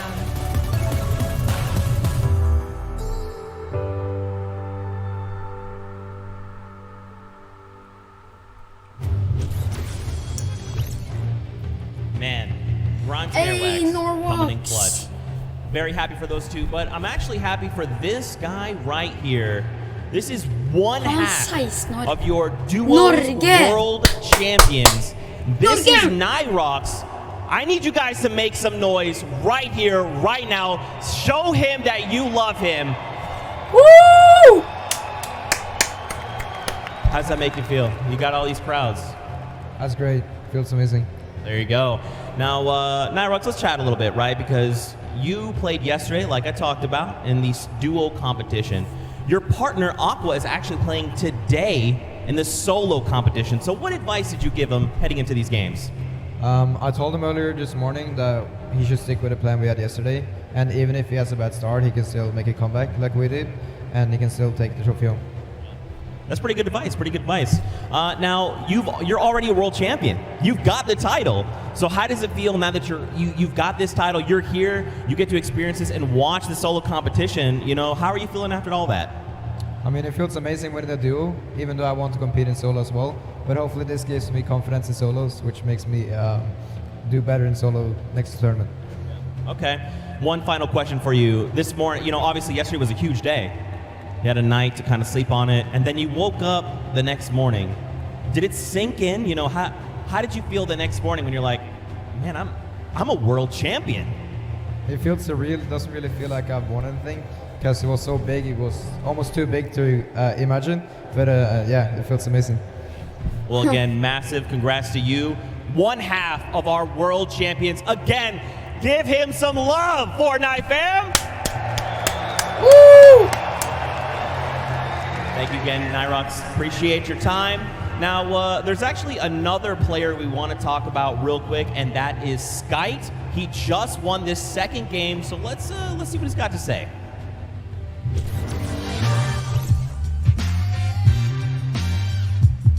I'm Sky from Lustream. I'm French, coming from Paris. I've been preparing the finals by playing customs and playing every day with friends or mates. It was hard in the beginning because my wrist was a little bit broken, so I just wait and then I qualified for the boss in the last 2 weeks. I definitely want to thank my team because they support me a lot when I was playing qualifier. In here we are more aggressive and NA is a little bit slower, so we try to play a little bit safe. I think maybe Zayt is really good and I want to take him down. I don't think playing in Stadium will affect my gameplay because I already did it. I love everyone and I'm just excited to play.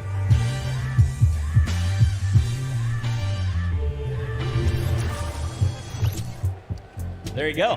There you have it. I mean, Sky, this guy is amazing. I'm a big fan. Sky, you know this. I'm a huge fan. Now, guys, there's so many players. There's 100 here that I wish we could spend so much time talking to every single one individually. But let's actually dive in specifically to one, and that's Mr. Vivid, you know, Mr. Clutchman himself. Unfortunately, it didn't work out for him there, but don't worry, he's going to bring some more heat. We actually had time to spend with him and his hometown, learn more about him, so let's watch this together.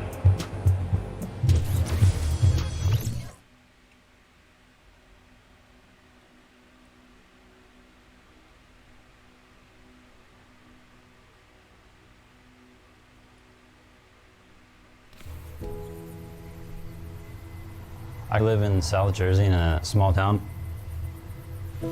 Population of under 1,000. You see a couple of cars pass by your house. It's quiet, so it's nice. Here, I played Fortnite at the highest level. Vivid picks it up. Gets the elimination. My name is Noah Wright. Oh yeah, bud. Also known as Vivid. Let's go, dude. I am 21 years old. I've been playing competitive Fortnite for almost a year now. Vivid, a familiar name to a lot of fans. What makes me a successful player is probably all the hours that I put into it. The schedule gets kind of crazy, but I keep myself in good shape. I will do a workout routine, 20 minutes on the exercise bike, 15 minutes of stretching, and then back to playing Fortnite. Look at that! I don't know what's hitting you, bud. What's hitting you? Just having fun. Vivid popping off. Taking that victory royale. That was insane.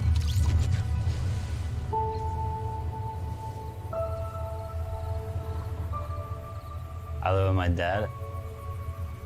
We've always been really close. All he ever wants to do is fish. He takes care of everything around the house. It makes everything really convenient in terms of, you know, playing games and just being able to focus on that. Our schedules work pretty well. When I get done work, he's usually up gaming, so we do spend a little bit of time talking and going through the day's activities. Noah and I helped each other very much getting through the difficult time. When I was 10, my mom passed away. She passed away to a cancer called small cell carcinoma. It definitely made me mature a lot. Made me realize like how much my mom actually did for me. Noah's mom had a very big impact on his life. She set the ground rules, making sure the grades were all straight A's, and he could go into gaming. I credit a lot of my success to her. Well done there, but he's gonna catch him in the air. Vivid's gonna get the victory royale. What a game from Vivid. Knowing that I'm successful at doing what I love to do, that would just make her really happy.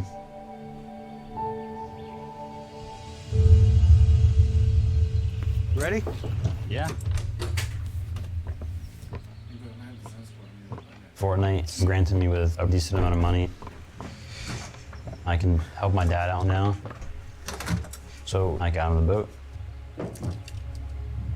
He presented it to me for being a great father, bringing him up since her mother passed away.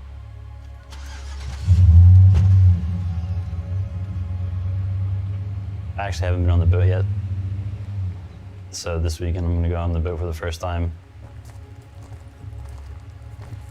Getting him on the boat and back on the water again, one of my ultimate dreams.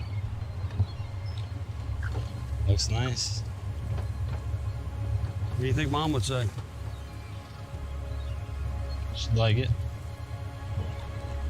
I love it.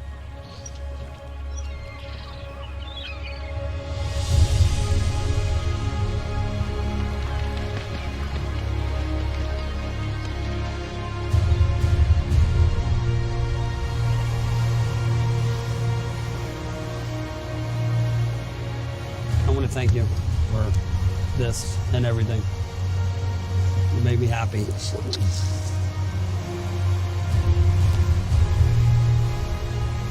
What do you think of your first trip? Now here. It's nice. Now you gotta come out more often.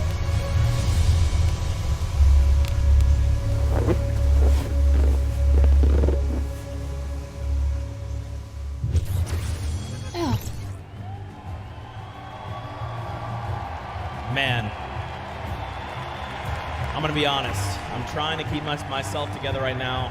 I know how you're feeling, Vivid. I am very close to my own mom, and she means the world. If you guys have a chance here to meet Vivid, he is genuinely one of the most hardworking, kindest people you will ever meet in your entire life. If you can say hello, take time to do it. I promise you will not be disappointed. And of course, Fortnite fam, we got to keep the games coming. Games are about to be underway. The players are back. They are ready to board the battle bus. So for now, we're going to send it back up to none other than Monster D-Face Golden Boy House DJ Mike Realm. Bring the heat.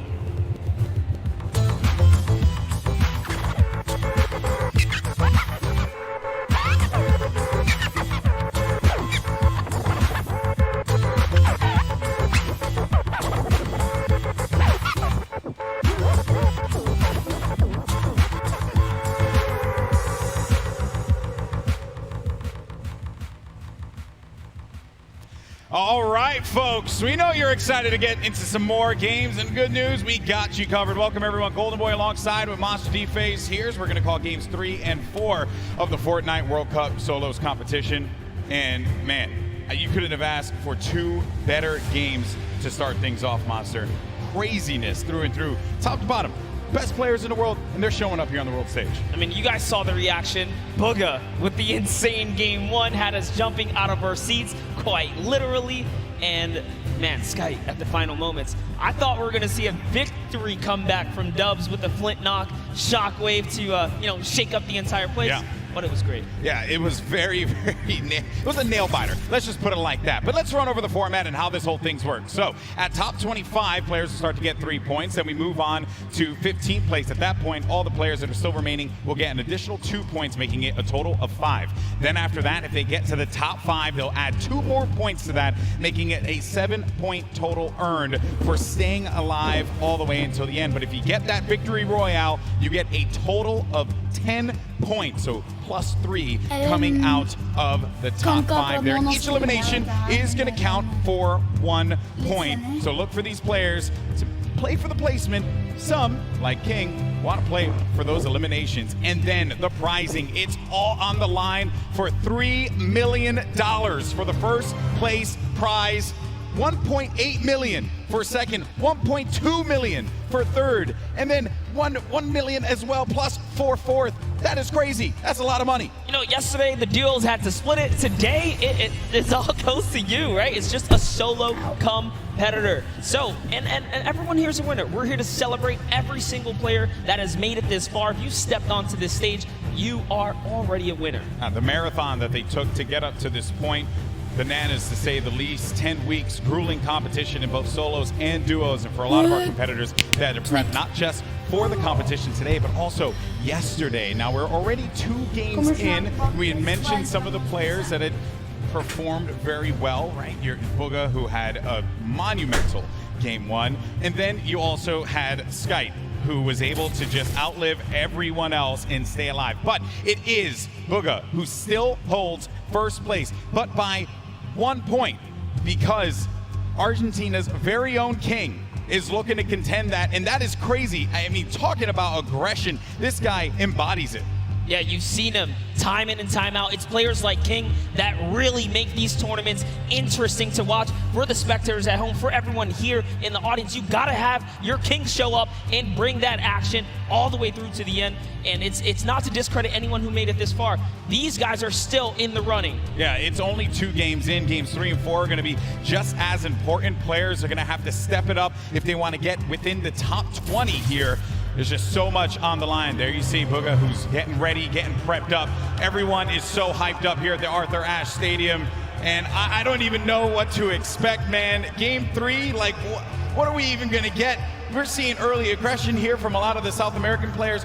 Our players that we talked to from North America and Europe said that was what they wanted to avoid, was the South American aggression, the OCE aggression. But this time it's South America that's showing up, Monster. And not to bring it up, but you saw exactly what happened when King walked into Tfue. He just saw him trying to shadow bomb peacefully to the zone. They were not safe, by the way. They still had to make it through to Happy Hamlin, but King said, you know what, I'm gonna pause right here and I'm gonna take this fight. And that is how the Brazilian region does.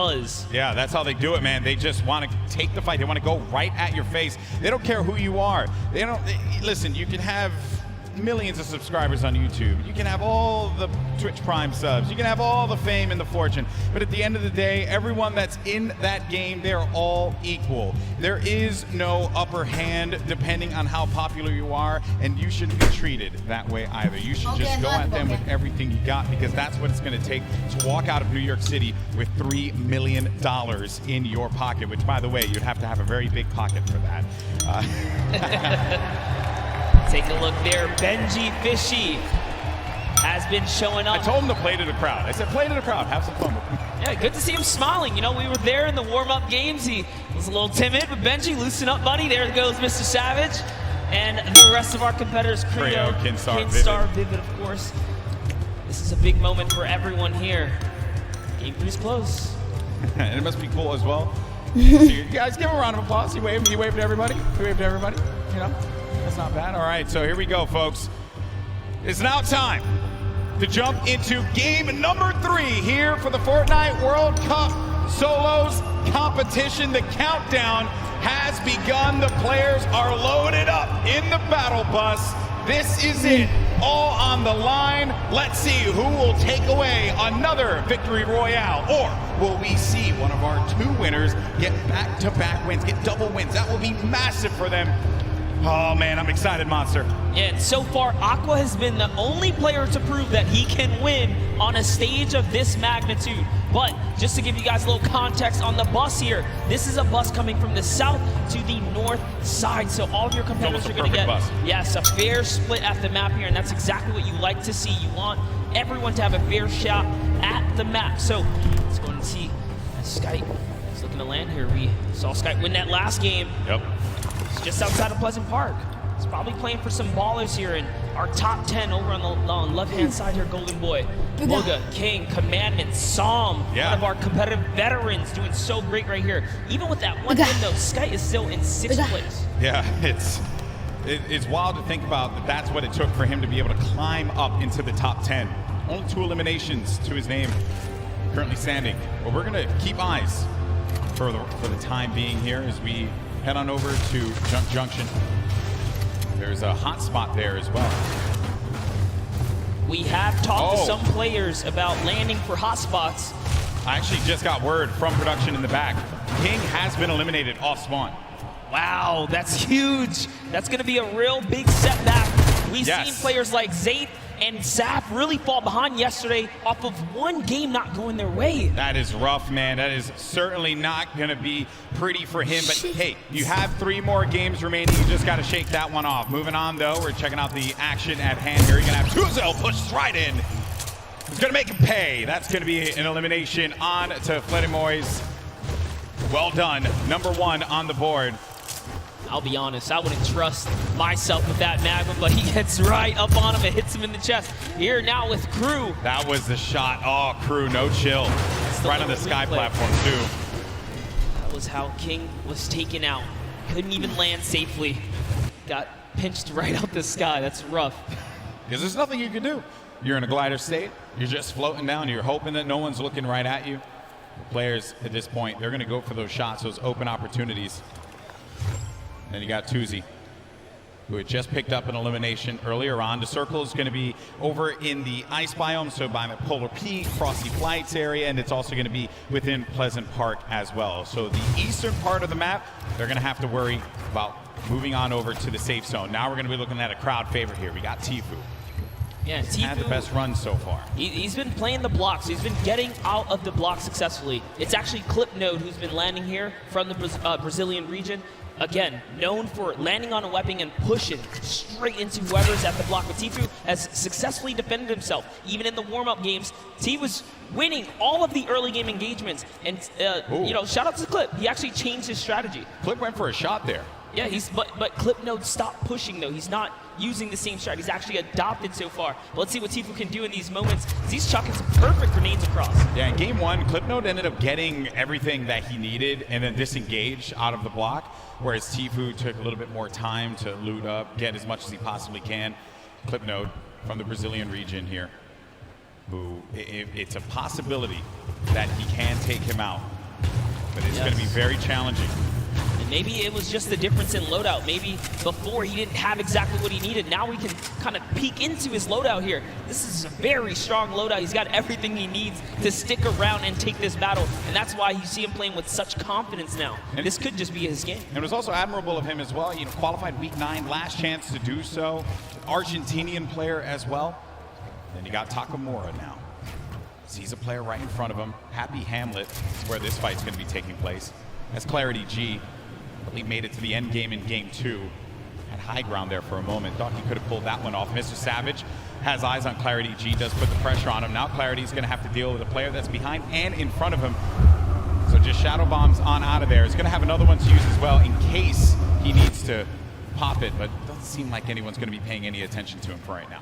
There's over 6 players landing at Happy Hamlet, but we're jumping right into this battle right here. Unknown Army, who has had the time to prove to the world that he is here to bring the heat. Early on in our competitive days, Unknown Army was known. Take over, Golden. This is it, man. Unknown Army, one of our first controller players. Actually, he was our first controller player to qualify for the Fortnite World Cup. Perhaps this is going to be the opportunity that he was looking for, Monster.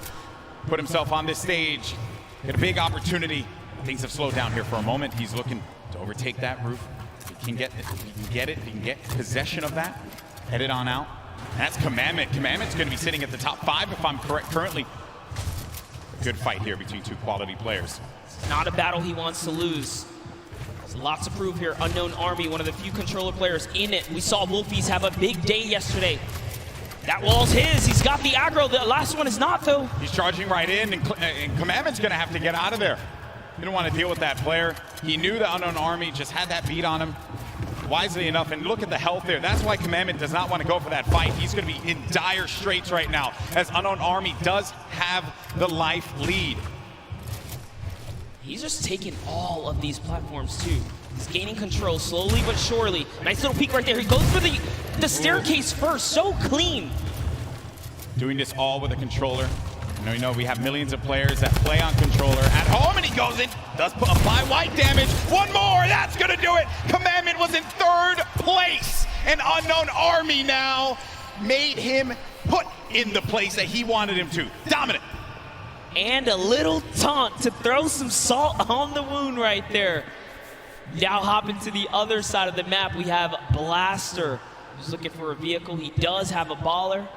And his main priority right now is metal and more loot. Let's take a look here. We got Martine. He's got eyes on a target. Also using his Sky Stalker skin. One of my personal favorites. Charges forward with that drum gun. Close range, but no! It was Low Boom who gives him the hands there. Fun fact, Christian, our boy from Fortnite VR Live, told me look out for Low Boom. Someone to definitely take eyes on. They did eliminate one another, though. So Boom, not in this one. Maybe you can find some better luck in games 4, 5, and 6. Yeah, that is the risk you take when you jump into someone's box here in the Fortnite world. Leshy, another controller player, bringing it back to the good old nostalgic Tilted Towers for that close-range PvP. He's going to get shot a few times right there, but still keeping his cool. He has plenty of extra shields and mobility. Shockwaves are going to be great for maneuvering around this congested area. That's what it is. 4 players in Neo tilted right now. You have to be careful. This is a controller battle, actually. We'll see who can best one another here. Leshy's probably looking to take this wall. All right, he's going to break into the building now, get that high ground over his opponent. Astonis is just waiting, not making a sound here, seeing if he can bait Leshy into a trap play. Let's see. He's going to fall for it. Will he make a mistake? And that's really what it is, right, Golden? Yeah, it is. It is. When players are on that stage here in the audience, the crowd, everyone cheering, there's obviously going to be that added pressure. We talked with a few of the players before the game started today. The number one thing that I think everyone brought up to me was just the volume, the sheer presence of where we are. Some of them even went as far as to say, yeah, I don't think I'm going to look up at all. I think I'm just going to focus on the screen. That's what I know. No reason for me to try and go above and beyond anything else, right? Sometimes the moment can take you away. You can see both points of POVs right here, both points of views. Yeah. They're looking to take any walls that they can just to gain control, have a little bit of an advantage here. Yeah, this is basically like the Fortnite equivalent of an arm wrestling match right now. Maybe for some of our parents who are joining us here for the first time, haven't watched Fortnite before, they're really just struggling to try and get positioning over the other player. That is the struggle that they're wrestling with here. See, use wrestling again, worked out well that time. All right, Lesh this time has decided to commit. He is now down face to face. There's nowhere Astonish can run. He goes into it. Oh, lands the 2-shot. And that's the little tactic right there. If there's a ramp in front of the wall, you have to recognize you are in big danger because there's a nifty little trick to get you in that box. Another one of my favorite players here. You got Legidian. He's going to be in a fight right now. Moves on the side, loses the high ground. Oh, man. That is rough. Legidian not having the best games at this point in time. Pizza's placed 8th on average when he qualified in the online opens. On average, across every game he loaded into. That's very high for placement. And now he's picking up elims.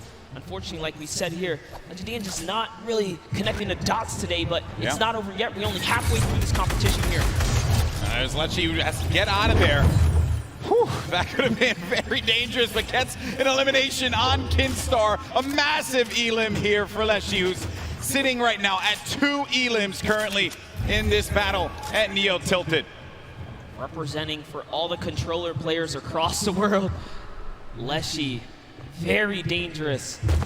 It's going to be a huge upset right there. And you just get close range with a player like Leshi, and they'll punish you, right? When you have the controller, you have that little bit of the ability to just L-trigger. You're going to have, and I know some people are going to be like, oh, L-trigger, low, whatever. But the reality is, right, you got the full use of your arm. They have the use of your thumbs. But when you push in for there, you just don't want to box with them inside of that. It's very rough to deal with. Maybe Ruck said it best, just the age difference. Leshy's 15, could just be a little fast for Kidstar here. Yeah, I know. When I was 15, I was nowhere near as good as he was with a controller. So, and I competed for a very long time. Got through. Was just in this fight here for the moment.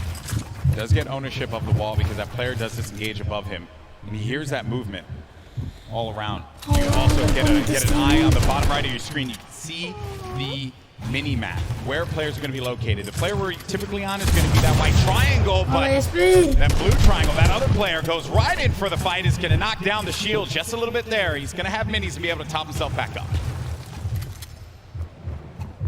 This is very intense here, Golden. Yeah, yep. Shockwave. Yeah, you don't want to go for that fight. Shockwaves are so important. Players saving them for that late game. And in some cases, they'll just use it, disengage. You don't want to take a fight. There's no reason for you to do so. A lot of players playing cautiously, as they should, with what's on the line here. But Crew, oh, he marches forward. That's number 2 for Crew.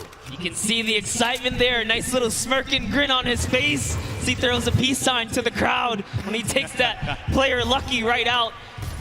This Happy Hamlet area is so dangerous to rotate through. You have players like Mr. Savage. Now we see Left Eye and Kurtz.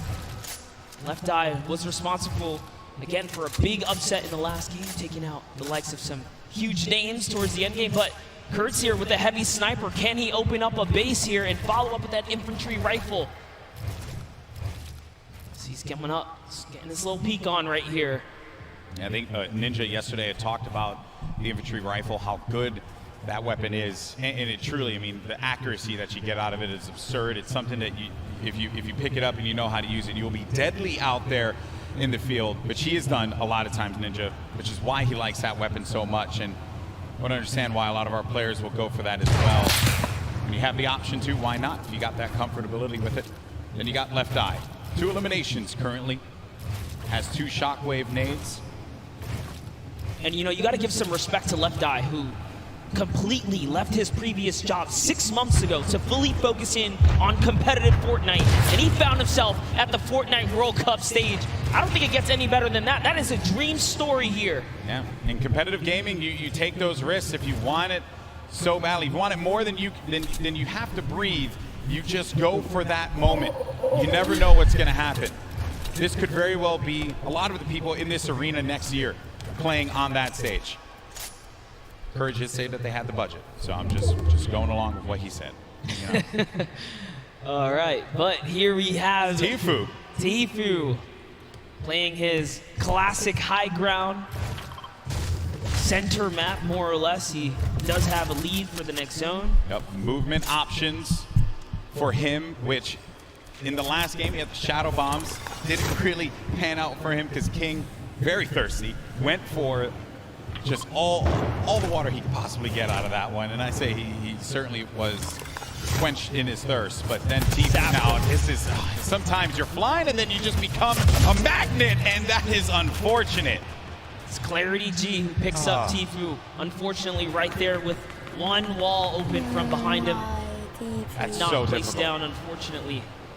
That's so difficult. There are times you fly into the sky and then the entire server just looks right at you. It's all about timing in Fortnite here, but that's the risk you take. So now looking at Link here. Link putting some pressure up above. Remember, Storm Surge is in effect in these games, so you have to be hyperactive. You have to be proactive for seeking for damage. But when you commit to battle, you are more than likely going to have to finish that battle. Here we have Robabs. He's kind of looking up. He's holding that edit though. He is ready to open it up. I think he's going to trade fire as soon as Link goes for the shot. Now they're both, they're both playing that little mind game right here. Who's going to go first now? New circle, now active. This is what we like to call a shambles loadout, as Link doesn't have much loot. No, doesn't have much loot, doesn't have much HP either. He's going to have to try again in the next game. It's Robabs who does manage to get the better.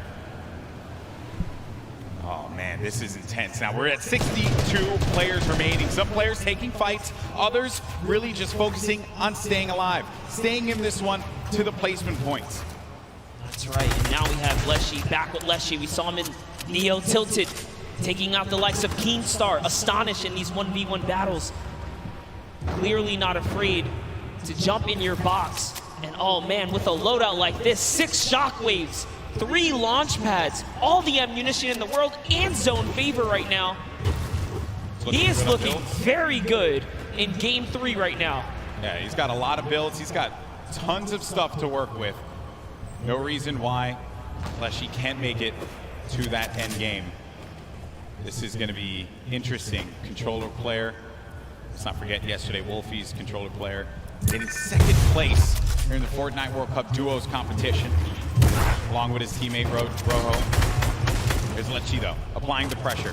With that shockwave nade, he gets right on top of a nice spot, nice position, kind of planning himself, understanding a player's going to be around there, but now all these players looking right at him as he just has to play defense. No choice. Gets tagged up a little bit, loses some of his shields. He'll be okay for the time being.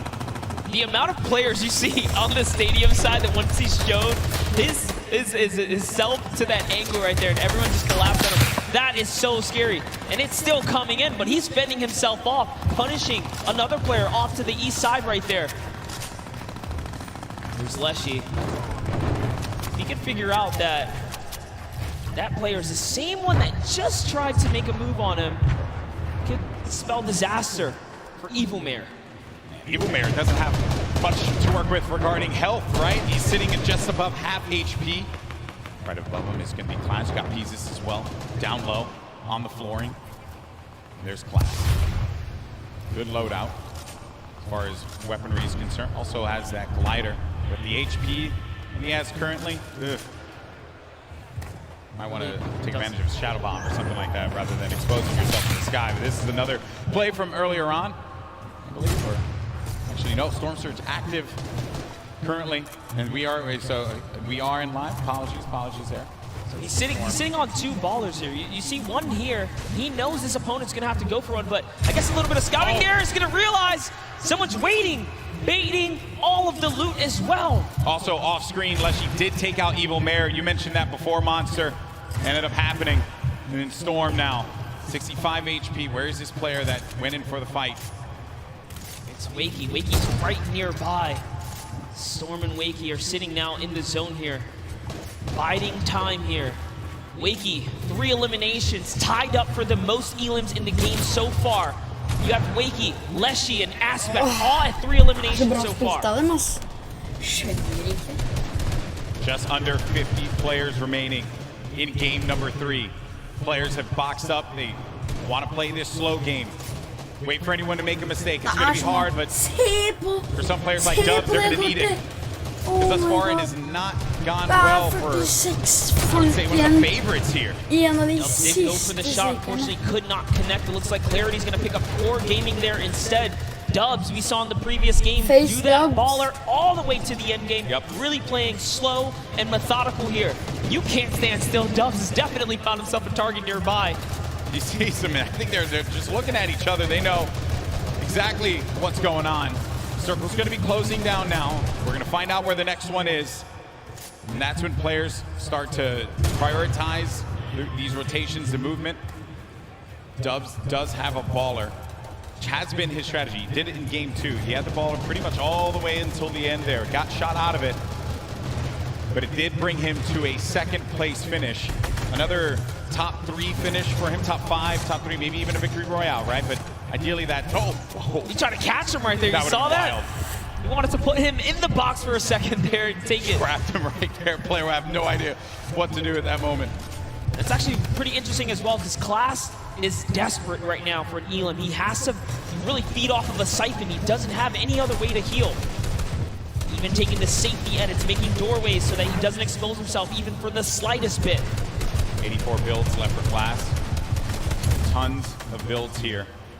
And the Storm. Now the Storm's starting to push. Look at Leshy still going for shots as players are moving about. I think I saw a player get right in his face. He did pop that Shadow Bomb. Now we're going to game 1 winner, Booga. He's dealt 420 damage in this match. Hasn't taken a single shot. 1 elimination for him right now.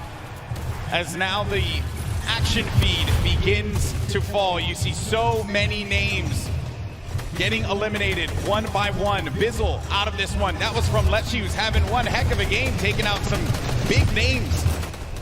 It is really going down right here. You can just kind of breathe in this overhead view right here. Bella EU doesn't even realize he has the high ground right now. Clarity G just nearby as well. Bugga at the upper layers in this endgame. Just trying to avoid that lower ground congestion. All these players are just slammed in the middle right here. As Andretta gets the high ground. We haven't seen much of Andretta so far. But you gotta be careful. Those shockwaves will really sting and take that placement from you.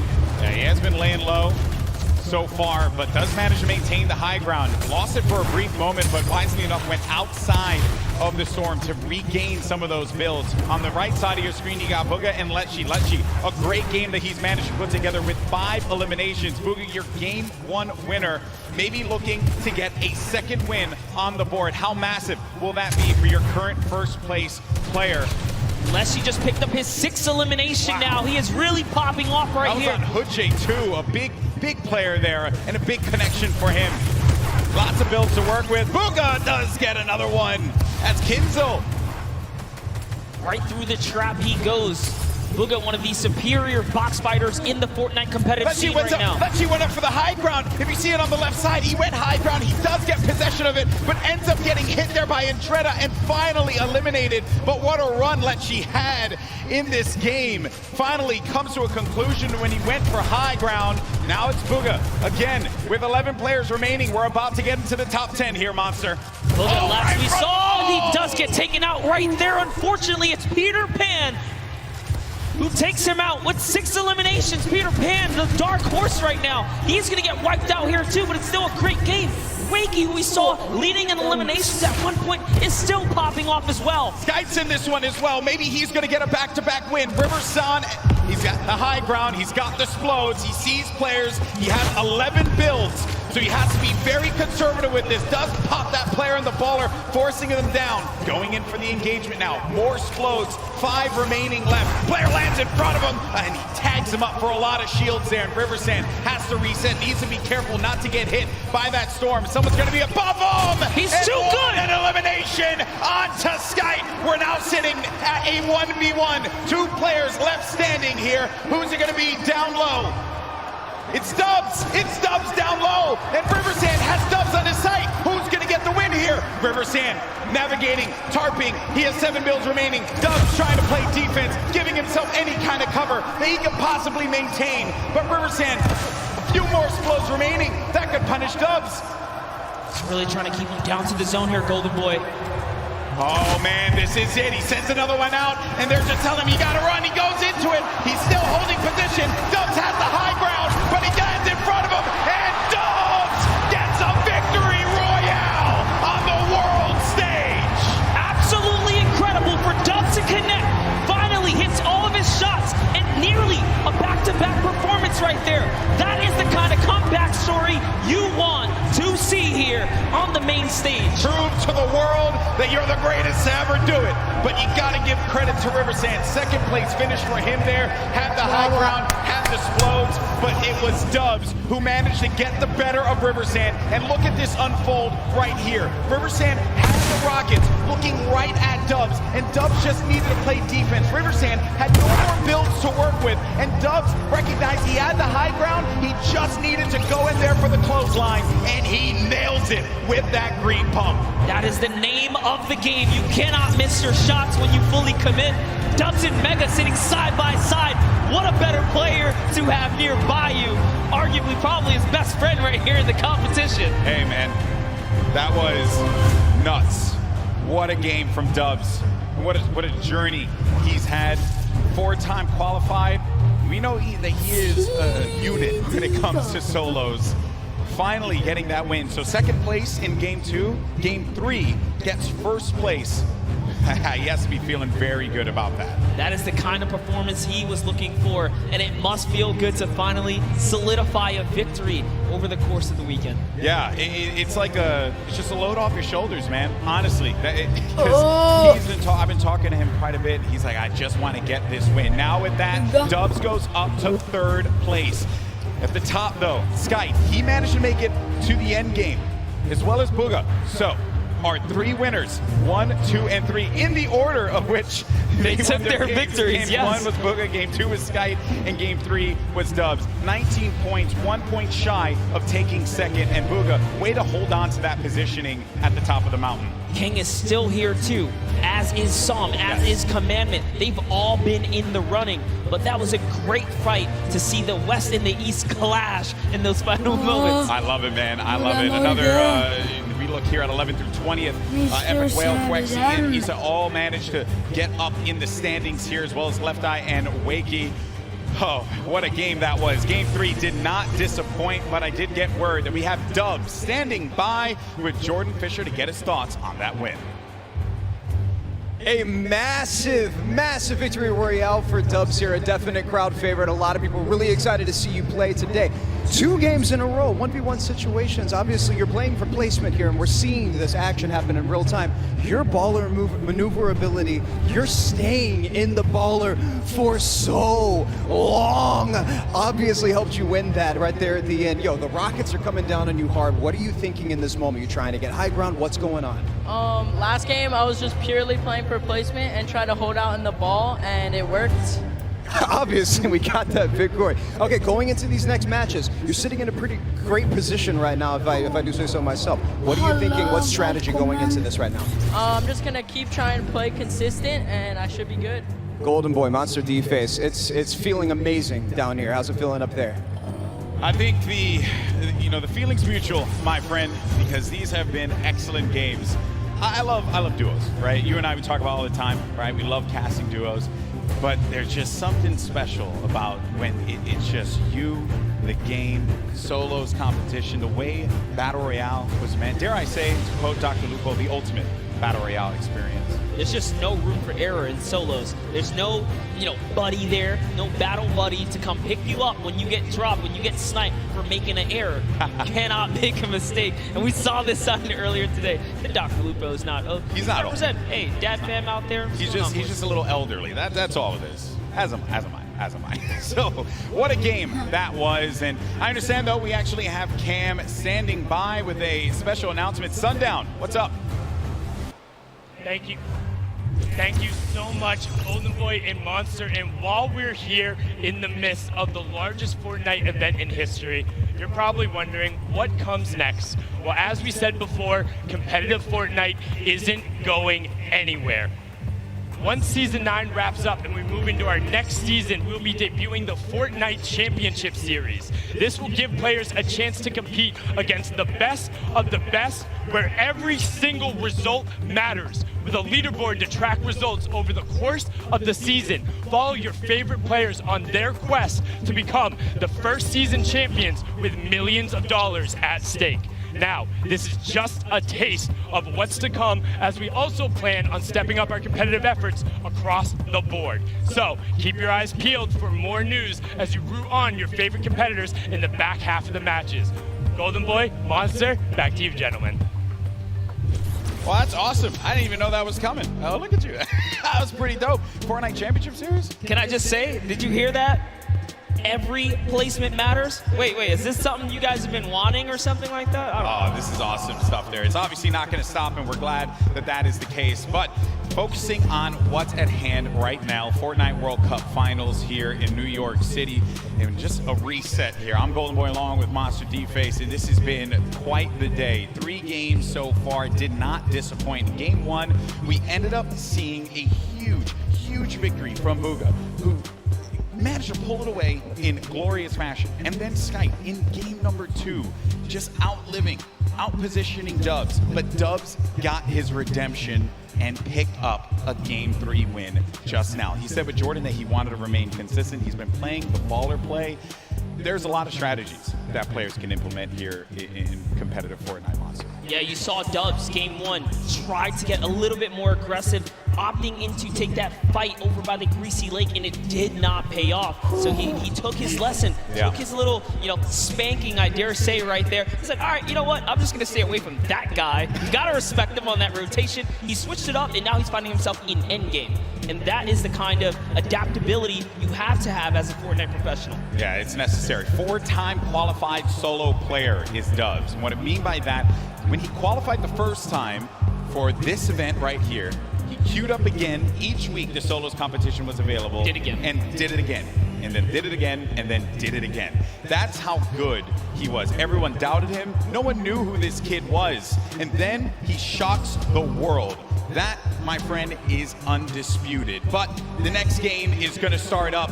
Game 4 about to begin. New York City, come on, let me hear you. It's about to start. It's about to kick off. These players need your energy. The battle bus is getting loaded. And look at everyone in the stands. What about that Marshmello concert earlier today? Incredible stuff, that live performance from him. You love to see it, but this has been a wild day thus far.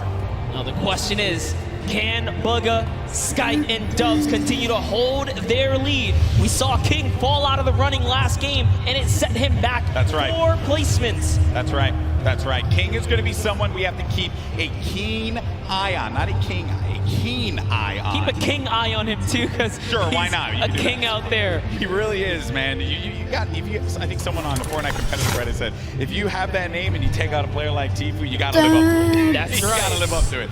But there's the standings once again to get you all up to speed. Booga still holding on to his first place position. Skype and Dubs right behind him.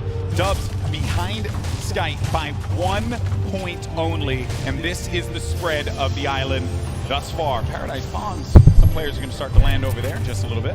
Dude, Frosty Flights, what is going on there? I see 7 arrows or so just outside of where Dubs is currently positioned. Dubs, our last match winner, in great fashion. You can see he's playing the crack shot house here, where tons of chests spawn. I'm also noticing over at the block, I saw another player there. I did not expect that, another body by the block, but he ended up disengaging out of there. And Clarity G off screen, Legend Dian as well. They're going to be some of the first to fall in Game 4. Here's a nice little fun fact. 46 of 68 points were scored in the online opens through Dubs placement strictly. So he definitely knows how to get to endgame. We already know him as one of the most mechanically gifted players, especially with his duo partner Mega, who, by the way, they're both qualifying. One of the only teams that are full qualified. And sitting right next to one another as well, as you saw when Dubs picked up the win. His first person to congratulate him, his teammate Mega. Now, Rux. There you go. That's what I want out of Rux. At the start, Arkrum. That is a big elimination. Shaking the head, shaking the head. Feels bad, man. Oh, when friends collide, ouch. Yeah, that is a rough one. Then you got Nixon Niddle. Nick's a Brazilian player. He was clinical during the qualifiers. Always seeing him in the top 10 each and every week that he played.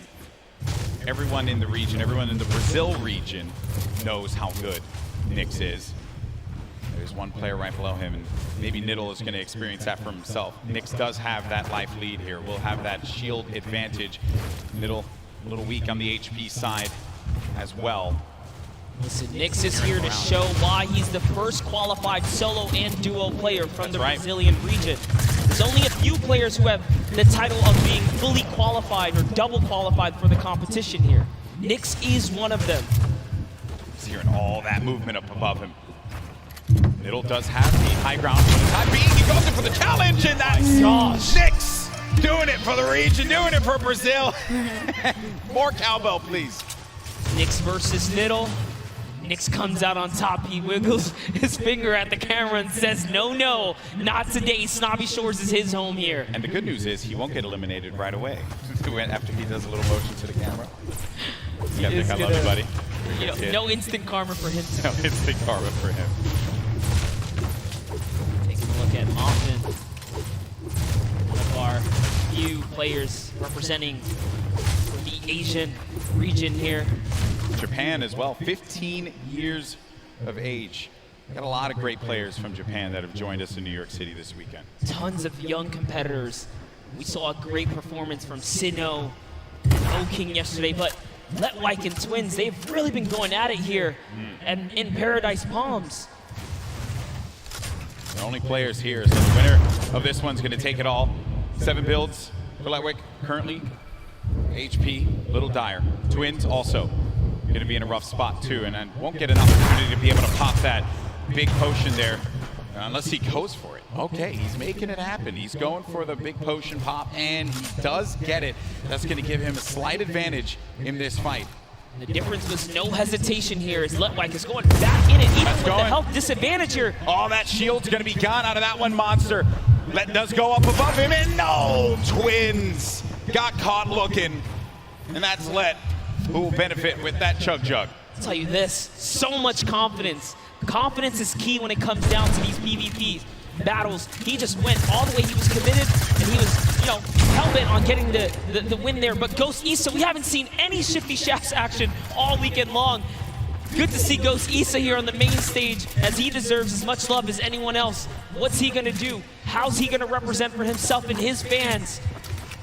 It's a battle, cross-regional battle here between Moffin and Issa. Moffin from Japan, putting this region on the map perhaps. Issa, well-known player in the space. has been at this for quite a while. Off screen, you just saw King's name in the action feed against Teak.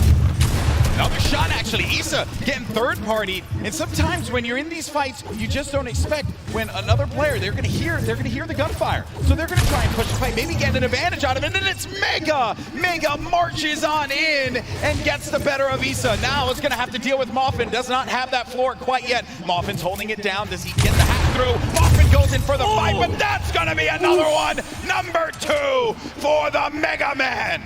We wanted some Shifty Shafts action, and we got it right there. They are just unfortunately in the warpath of Mega. He lands right outside of this area. Good on him to rotate through here and catch him off guard. Here's a nice little replay from That was Teak. That was King the taking out Teak. Yeah, the King elimination on Teak. Huge for him. All right, Unknown Army. We touched up on him in his past earlier today. At one point, he was actually somewhat shunned out of the competitive discords for being too aggressive. Little did he know that was the perfect way to find himself here at the World Cup stage, because it was all about pushing players and getting eliminations. Everyone has their opinion and strong opinions on within the competitive community. I'll tell you this, he came right back as being everyone's, favorite friend all of a sudden. That's good. That's good. Obviously, it's, this is a competitive game that is still continuing to evolve and grow. Players, trying to learn one another's personalities and stuff. I understand we do have a replay, though, from one of the other eliminations that had happened earlier on. This is Pika. Look at this, Pika jumping forward, finds one in front. That's the third party, and this player now having to look at Pika, but that was nasty. Pika made him pay. Pika ordered a quick 2-piece chicken nugget, and Aqua was a part of it. That's so unfortunate. Aqua's really been struggling so far in the solo competition, but I'm sure it's a breeze for him now, being that he had such a huge day yesterday. But jumping in with Zayt here. Right now, Aqua's playing with house money. That's what we like to say. Huge performance from Zayt yesterday, but unfortunately for him, not going to be the case in Game 4. Hood J, his first elimination is on to one of Fortnite's greats, Zayt. But the fight continues against Dracons. It's an artillery strike right here, and Dracons is going to have to back up here. So Hood J is going to get a moment of peace because he's in the lowest level. He doesn't have to worry too much. Dracons trying to axe his way through the metal, and he's trying to loot right there. That's his loot, respectively, if he can snatch it really quickly, but no, he's more focused on this battle right now. And sets up a code as well. And Dracons, from the Brazilian region, so there's just aggression. That's what they do. They'll go after the fights, and they want to get in your face. They don't care. They don't care what region you're from. Absolutely loving the rhythm right now. He's really messing with the cadence of his axes, but he's going to get punished. And now he's the one who's on the defense right here as he backs up and takes a defensive stance to go ahead and heal. Doesn't have any shields, no minis, unlike Hood J, who has 2 more remaining. Well, some advantages. Allow him to bounce back. He's got all the mats now, Golden Boy. Yeah, he's got everything to work with.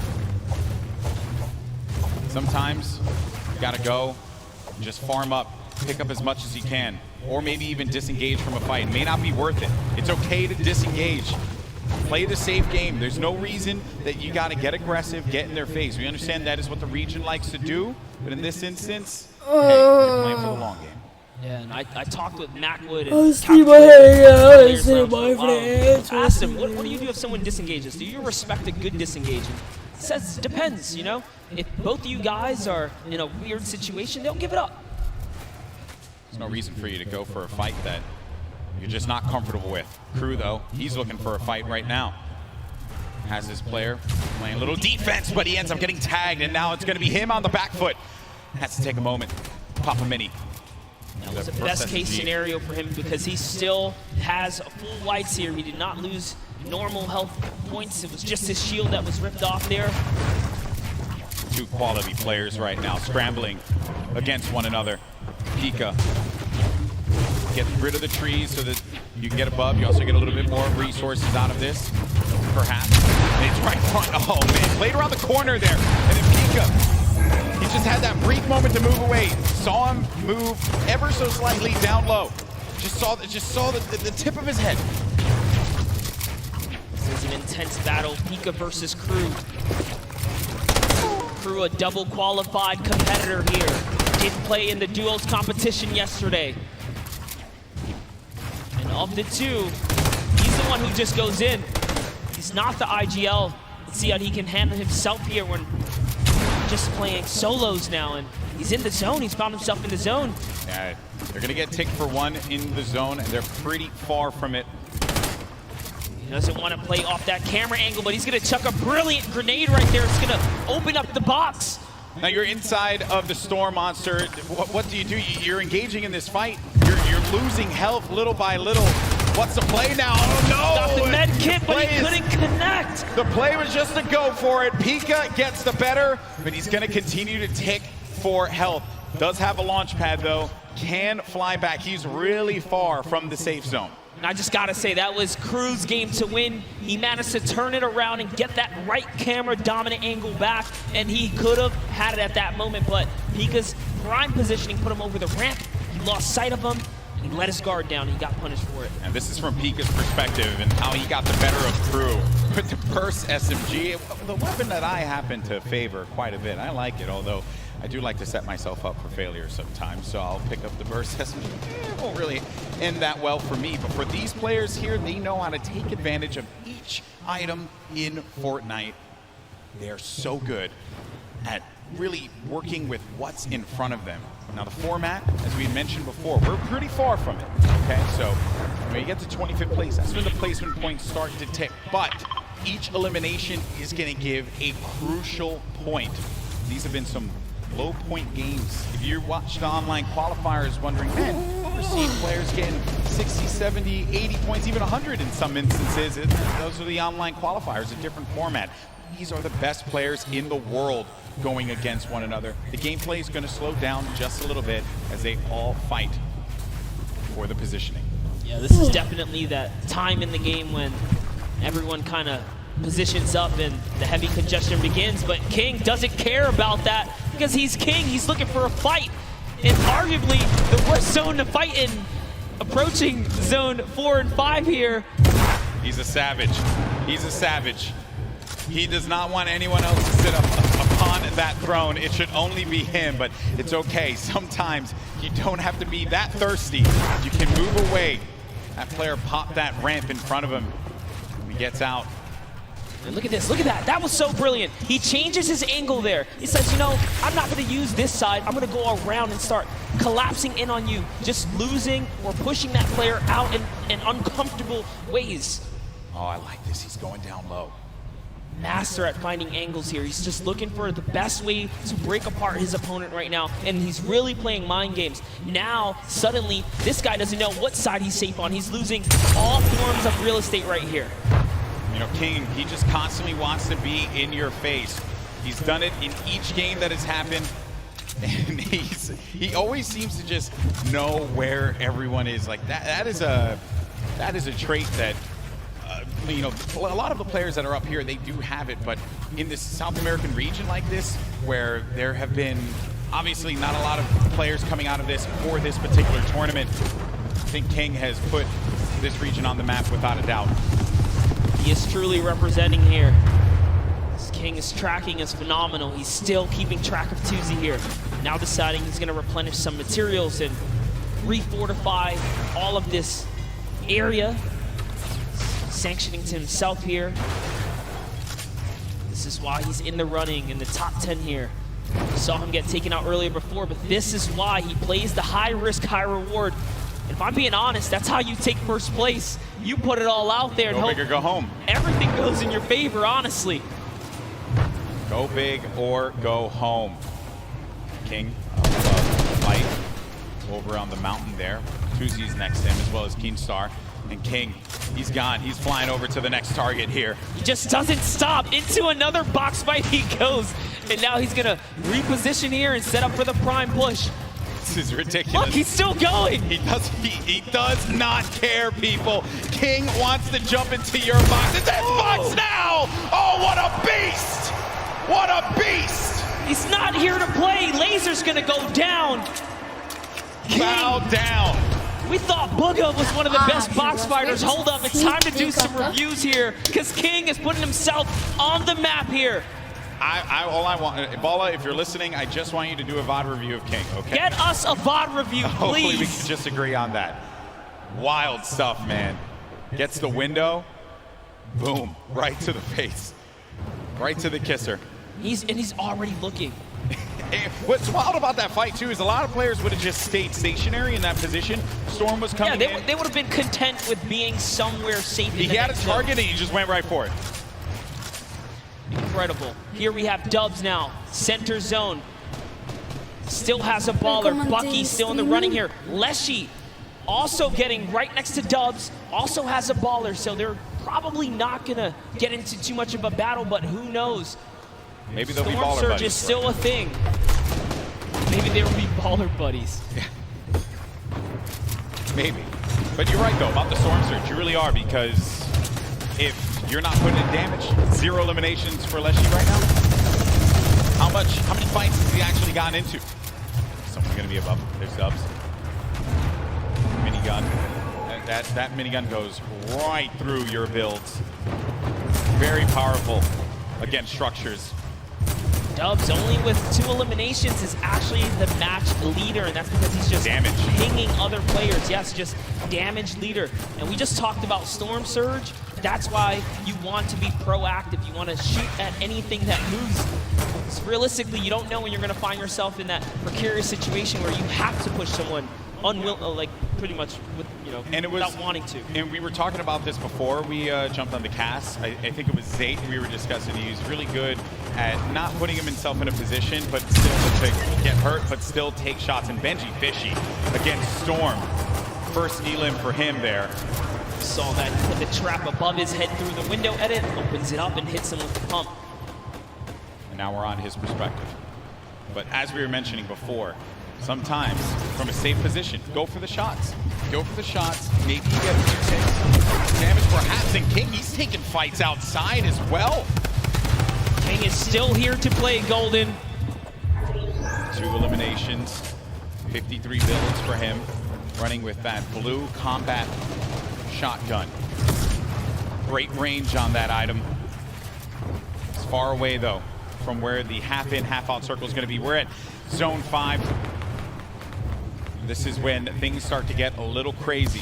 What does King have as an option here? Is he looking for people on the move and then punishing them? Maybe trying to get the community launch pad, perhaps, if someone throws that down. What is he looking for here? It really wouldn't even surprise me if he's just looking for elimination to recap on materials right now, because he doesn't have enough to full tunnel across here. Knowing his playstyle, he's probably going to want to push here. And there it is. He actually found a launch pad, so his game awareness was at an all-time high here. Take a look here. Tfue, nice little replay right there. One of his first elims. First point, as a matter of fact, against Kurtz. Tfue on the board. The King. What are the chances of that one? Yeah, the good old community launch pad right there. Great neighbors. Paying attention to what's going on here. Can Tfue make a big comeback for himself here? A little concerned about that player who had edited out. And Tfue did have the mark on him. Guy, though, you hate that one. When you just get focused on so much. You're out and about, trying your best to stay up in this game. And then everyone looks at you, and Tfue again, he's doing damage, but he's not getting the elimination. Other people are siphoning those away from him. Yes, Prison Arrow was just snatched from him. That's another point that unfortunately does not go his way here. He does have some shadow bombs though, so he will be able to make it to this next zone. He decides that he's close enough to try and tarp in, but now he becomes the target of the server because he's only building in wood here. People can take note of the structures being used. That will give you an indication as to where they are currently. Players do build around 2-box metal, perhaps. Metal, the strongest structure. In case you're wondering, maybe you're watching for the first time, wondering what's going on here. Your Game 3 winner, Dubs. 2 eliminations, still has that baller, but it is a very weak baller. I mean, look at that thing, it is cracked up. Not only that, he doesn't have health either. He is very, very weak here. Has tons of materials though. He just has to play for placement to continue to hold this lead that he has right now on the competition.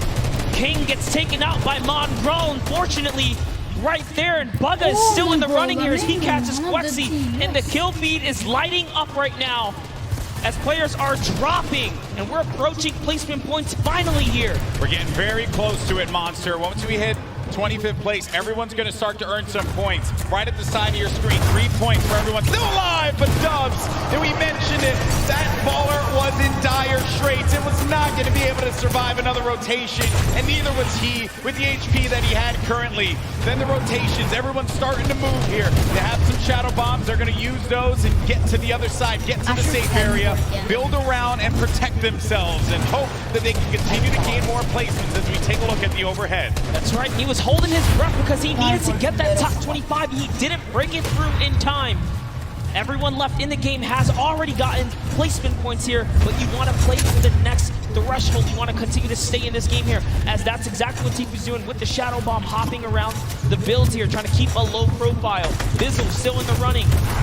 One of the innovators when it comes down to tarping and pushing out with effective and clean builds. Just one of the greats of Fortnite altogether.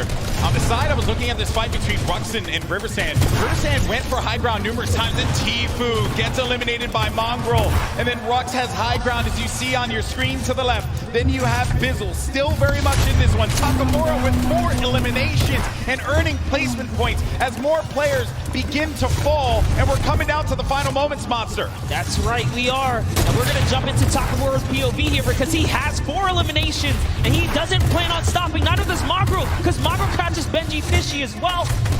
Taking a look here at Takamura, tarping out. He is going to fall down and he's going to get shot a few times here. What's he going to do is he's going for the high ground. He sees an opportunity. It's his to take.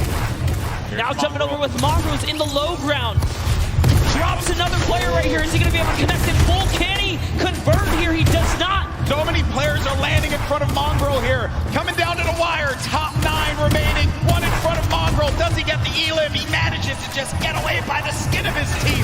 And now Mongrel gets up to the high ground. Maybe using this. If you keep jumping on the wall, you won't go out of the shadow state. He gets up top, but there's no one going to be there. There's a person all the way above him. Knocks the structure down. And the player does manage to catch himself and maintain the high ground positioning here.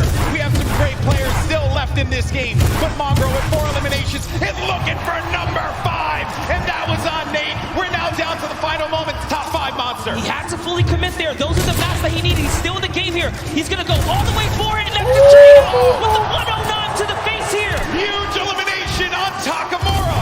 We're into a 1v1v1v1. Top 4 players now. Mongrel in the ultimate low ground, going up against a player. It's gonna be Bugga. The game 1 winner will not be enough against Mongrel, who does get picked quite a bit. He loses a lot of HP. No more builds, but the victory royale goes to the veteran Som, who manages to pick up a massive win. Using the shockwaves in the final moments to snatch the high ground, Som claims a victory, but it's Mongrel who had a ton of eliminations and really was the ruining factor for so many of our top 10 competitors in that round right there. Mongrel was running a rough shot in the ultimate low ground, but it's Som, the vet. He has performed in so many competitions at a high level, and it's no surprise here. When Som gets that high ground, everyone needs to look out. He's so good at that. Mongrel had no builds left. He had no HP to work with. He did the job he needed to do. Top 2. He got 2nd place and a bunch of eliminations. And Shockwave's late game again, Monster. Such a great piece of equipment that you can use. Love that right there. Stands up, flexes, hits us with the let's go. He's feeling good. And that's a huge accomplishment to take a victory. And just you only have so many opportunities to win a game here. Just to do that alone, it's magnificent. Yeah, it really, magnificent is the best word that I could think of at those final moments. Games 3 and 4 certainly did not disappoint.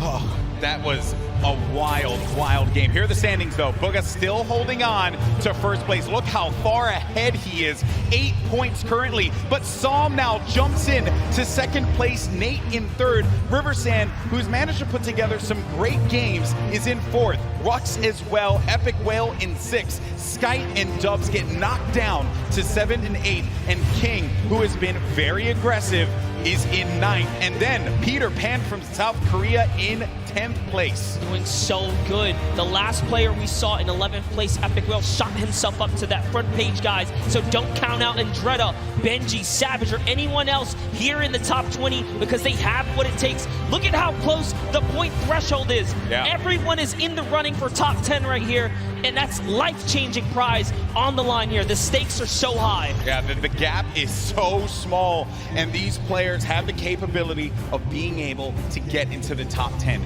2 more games remain. I wonder who's going to take it all, but let's go down to the stage. We got Jordan standing by with our Game 4 winner, Psalm.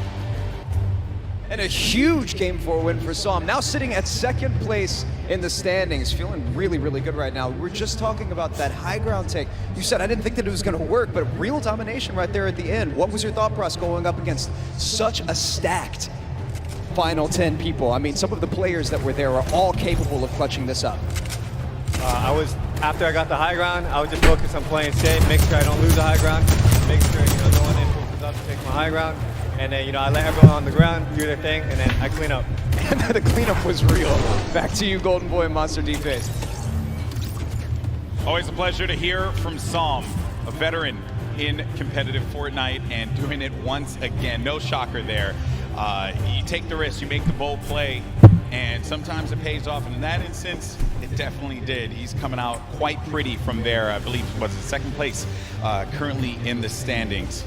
That was a nutty game, man. He's been in top 10 this whole time. Since the competition has begun, he's been chipping away at placement. And that last one was a huge victory for him. And that is exactly what he wanted and needed here to keep him relevant. Yeah, so many great moments in that game. And while we had the best seat in the house, there were some moments that maybe we didn't catch. And the good news is we got one of the best VOD reviewers in the game. Balla standing by to break it all down. Thank you so much, GB. Yes, we have 2 games remaining, and it looks like Psalm and Booga repeating that first game success early on. They're going to move forward at the top of the leaderboard, but for now, we're going to take a look at some of Rux's performances and some of his shots that pushed him up to 5th. So while we roll these clips, Rux, in the end game, first, he set himself up brilliantly in the early game against Arkram. We've talked about Arkram a number of times. This duel has been going on every single game here. Rux takes the better of Arkram and gets the loadout that he needs to push on forward here with the infantry rifle and the combat shotgun and heals to boot. Only 1 mat remaining through this entire time. Doesn't quite get those mats after finding the elimination onto Core Gaming, so he's working through old structures here, other players' structures. And that's when you start going sneaky beaky mode. He stays crouched, make sure that no sound is coming through for that elimination onto Slaya. He had high ground in this position. A nice shot there onto Light. Unbelievable flick shot with the combat shotgun. And then this is when I believe it was somebody else took high ground here. Beautiful retake. It's Stompy. Rux brings himself up into 5th place with that. We'll see if he continues to climb. But for now, we've got 2 more games to go. Gentlemen, back to you. Thank you so much for breaking that down, Balla. Rux, who has been time and time again showing up in the top 10. We always see his name, whether it be solos or even in duos, along with his teammate Pika. They always have great events. So no shocker there. But this is, what a wild ride, right? We've been on 10 weeks up until this point. All these players from around the world. I love looking at that top 10 as well, man, because it truly is a great international game that we have here with Fortnite. Yeah, you saw it unfold. Like, who would have thought King would be the man to show up today and be, like, honestly, the energy for the arena here, because he has had some of the wildest moments so far in his journey through this World Cup weekend. Yeah, that's right, that's right. It's been a wild ride here, but that's going to do it for myself and Monster D-Face, the Boricua boys. There we go, brother. Always a pleasure to cast with you. Now we're going to go to a quick break. When we come back, Courage and Dr. Lupo take the stage one more time, and then we crown our Fortnite World Champion. We'll see you in just a few.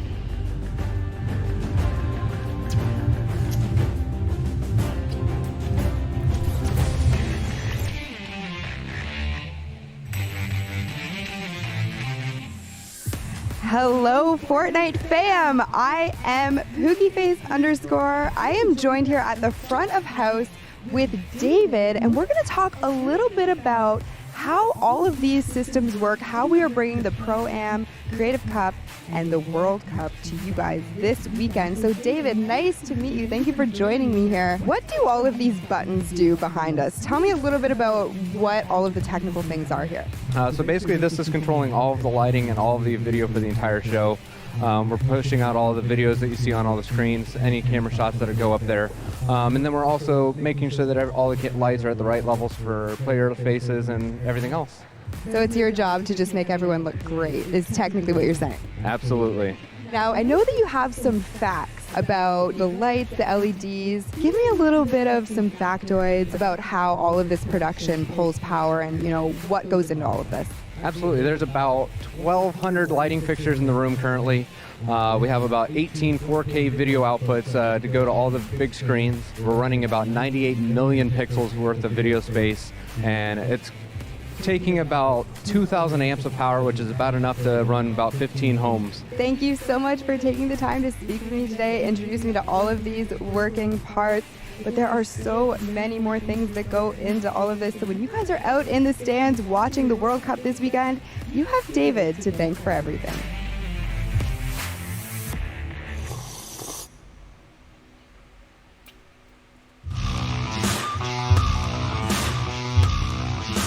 Dub said, look, I've qualified.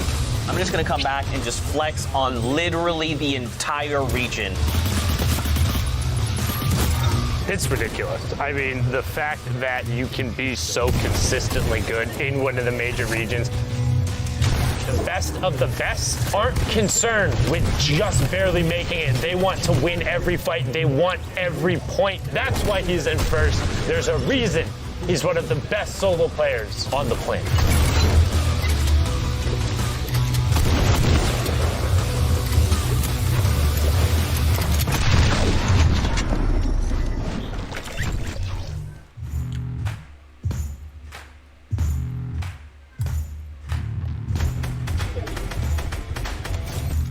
안녕하세요. 저는 이제 팩스폭스라고 하고요. 저는 아시아 서버에서 이제 뉴욕 진출했고요. 이제 나이는 17살입니다. 저는 이제 미크 1에서 이제 처음에 솔로 4연승을 해가지고 초반에 이 점수를 거의 다 따가지고 그냥 후반에 맘 놓고 하고. 4 victory royales and he averaged 8 elims. Obviously first place. That's unbelievable. 이제 아시아는 스크림 같은 게 없기 때문에 저는 연습을 제대로 별로 못했기 때문에 아마도 일단 운에 맡겨야 될 것 같습니다. Hi, New York City. Oh, okay, Factwalks. I'll take you out for a good pizza. I know a couple good spots. 이제 한국에는 포트나이트 유저가 별로 없는데 진짜 응원하겠습니다.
Hey Fortnite fam, BallTW here to get in the nitty gritty of competitive Fortnite.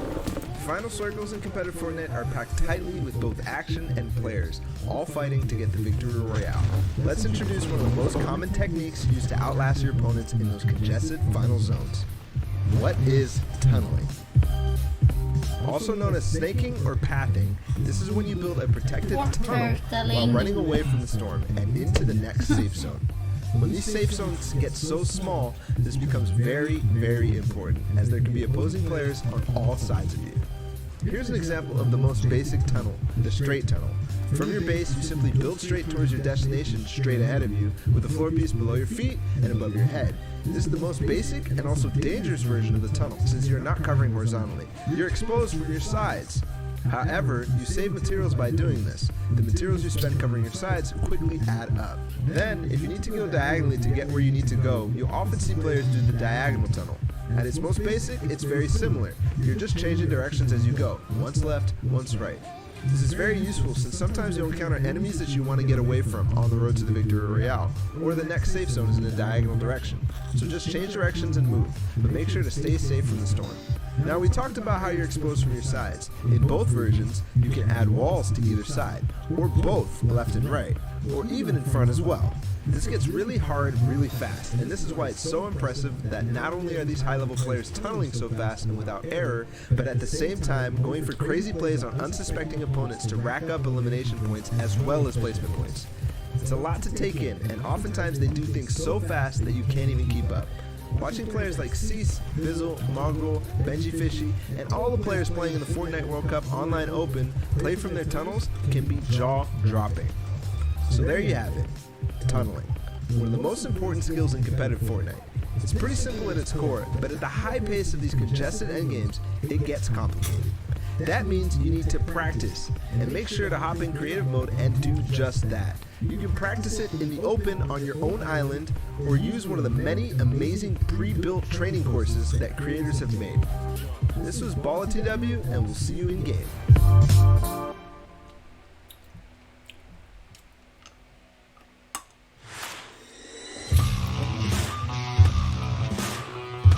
My name is Turner, aka Tifu. I qualified from the North American East region. This trying to stake him. Trying to stake him in. Can you get him to drop it? Oh, what is that angle? He hits all of the shots. The day I qualified, I was pretty hyped. I didn't even believe it was real at the time. I don't know. I was just kind of streaming, grinding, doing my own thing, and I tried my hardest and succeeded, I guess. Landing all the way up top, drops him. 100. Follow through on the shot. Literally reading my mind.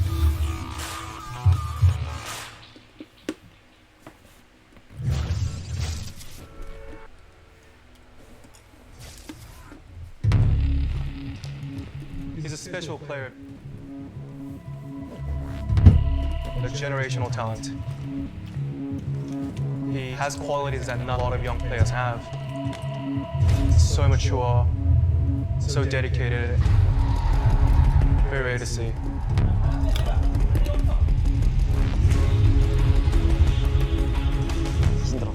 안녕하세요. 저의 이름은 김도환이고 플레이어 닉네임은 후드제이입니다. 나이는 그리고 14살입니다.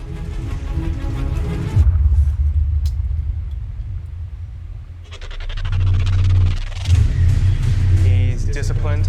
Jay drops down. He's focused. That was an ambitious play. He wants to push it. What a charge through the box in there. That's what he needs to do to become the best.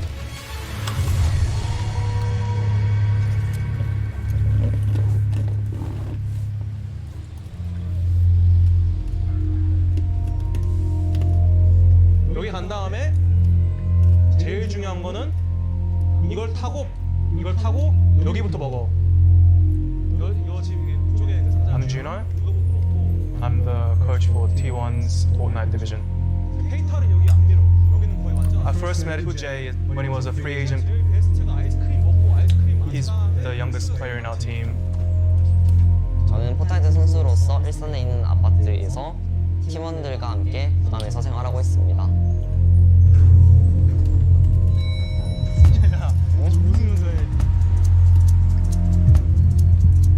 놀거리가 가장 많고 저희 팀원은 가족 같고 가족보다 뭔가 좀 더 끈끈하고 좀 더 위인 그런 팀인 것 같습니다. The team really looks at Jay as the little brother that everybody wants to take care of. 저는 일어나자마자 바로 옆방에 있는 연습실에서 포트나이트를 할 수 있다는 거에 대해서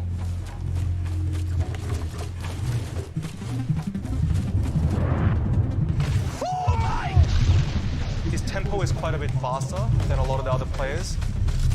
Jay runs on forward.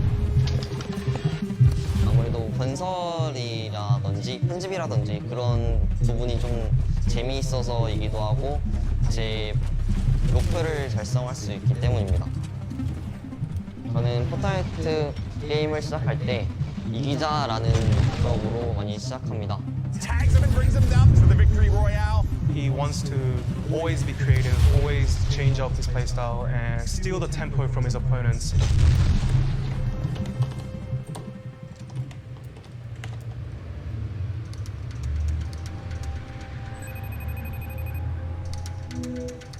여보세요, 엄마. 잘 지내시죠?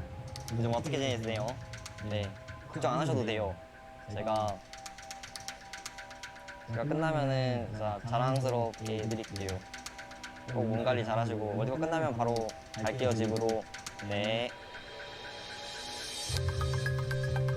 세계 최고 플레이어가 되고 싶은 이유는 아무래도 부모님인 것 같습니다. 가끔씩 부모님이라는 생각이 가끔씩 들어서 이게 동기부여가 되지 않나 싶습니다. Jay hasn't realized how talented he is just yet. I'm just so impressed with what I'm seeing here from Hood Jay. He has that potential to become the greatest of all time.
Qualifying for the World Cup was a major step for me to actually help out my family. I'm so happy we made it. This is literally like a dream.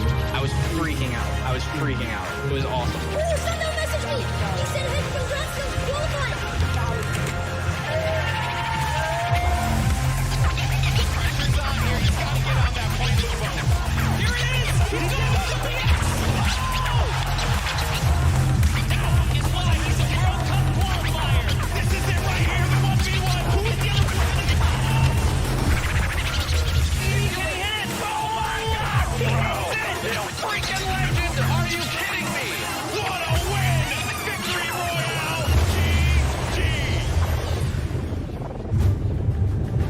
Ladies and gentlemen, huge shout out to Mike Realm, spinning over there, guys. Give it up for him. And now we are one step closer to crowning our first Fortnite World Champions in solos. History is about to be made here, folks. And now I want to ask everyone here in the arena, are you ready? Let's do it one more time. I'm going to ask you again. Are you ready? Energy, Mr. Savage. Let's send it over to your casters for the last two games, Courage and Dr. Lupo. Over a year ago, the Fortnite World Cup was announced, and here today it culminates in the final 2 games of the solos competition. $30 million in prize money this weekend, and in 2 games, Dr. Lupo, we will crown another Fortnite World Champion. We've seen a ridiculous number of plays from everybody on the field. Yep. Even moments like King going out, literally the first eliminated 1 game immediately after, just slaying out in the lobby. We love to see gameplay like that. Very aggressive from a number of players that honestly a lot of us didn't even expect to show up on the board. You have to remember though, every single player that has qualified for the solo finals here at the Fortnite World Cup in New York City is at the top of their game. 40 million people played through. This is what's left, the best of the best of the best. We know the storylines continue throughout this lobby of the 100 best players in the world. We have 2 games left. Our standings, well, they're very close, and Sundown's going to update us on where they lock up.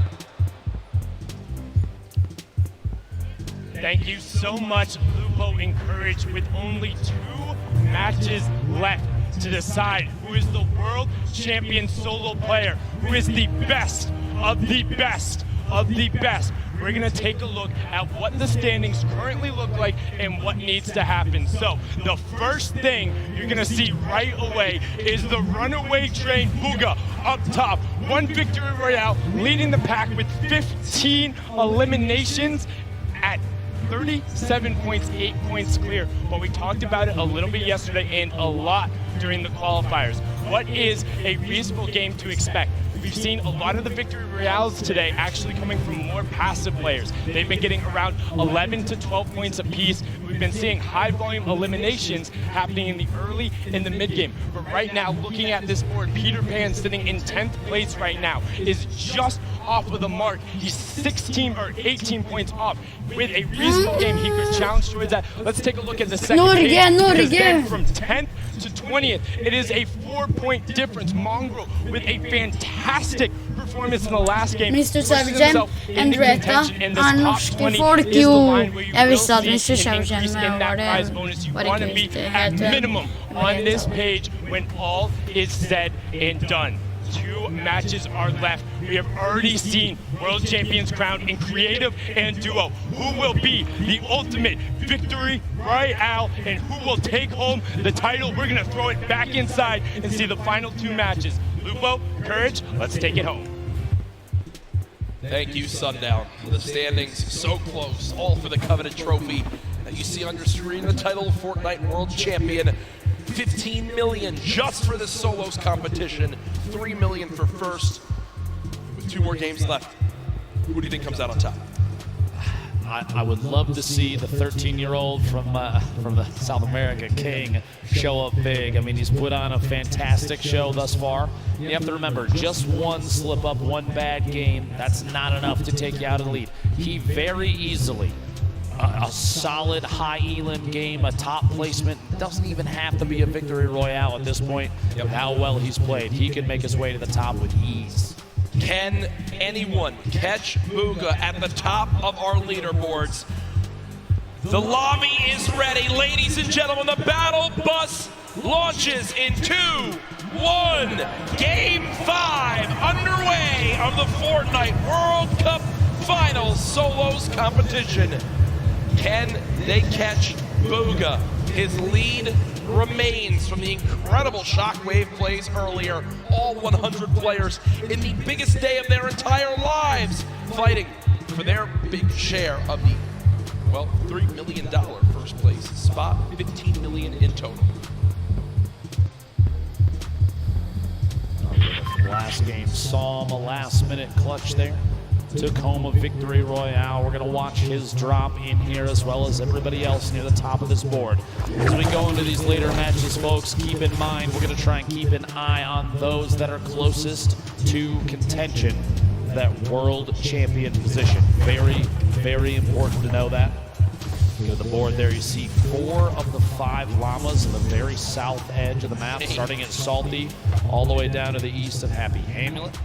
1 more all the way to the top middle. Those getting picked up early are very, very important. A baller for Psalm already at the beginning of the game. It's like he may have been the only one to drop up here. And are you kidding me? A Chug Jug? A proxy grenade launcher? I was like, sure. He's only averaging 1 limb per match, you see, but he's in second place. His values so key for placement. He's placed in the top 18 of every match. So we played 4 games. That means he's gotten placement points in every single match so far, Dr. Lupo. It's a big reason why he finds himself in second place. To be that consistent in this lobby, absolutely insane. Gotta break 25 to get those points. Arkram, Rux, fighting out in Westworld, as people do call it, this desert town.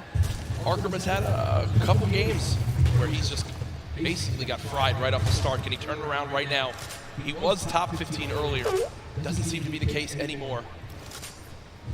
Rux, who's gotten the better of him a few of these previous games, having to back on it for a moment as that airstrike did come down. Don't count him out just yet, though. This drop, honestly, one of the loot heaviest in the game. You have a lot of materials as well.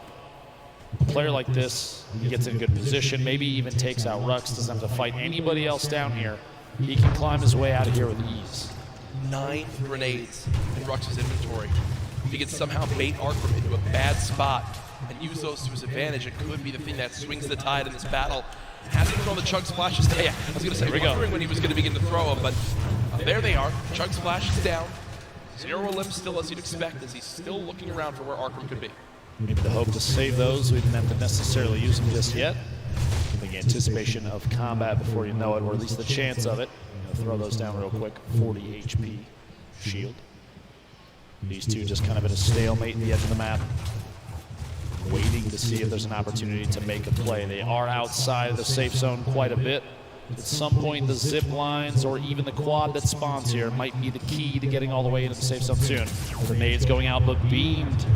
Rux takes quite a bit of damage from Arkram, and aggression begins. The build up, and he's going to try and take the high ground. Shots from Rux, no contact just yet.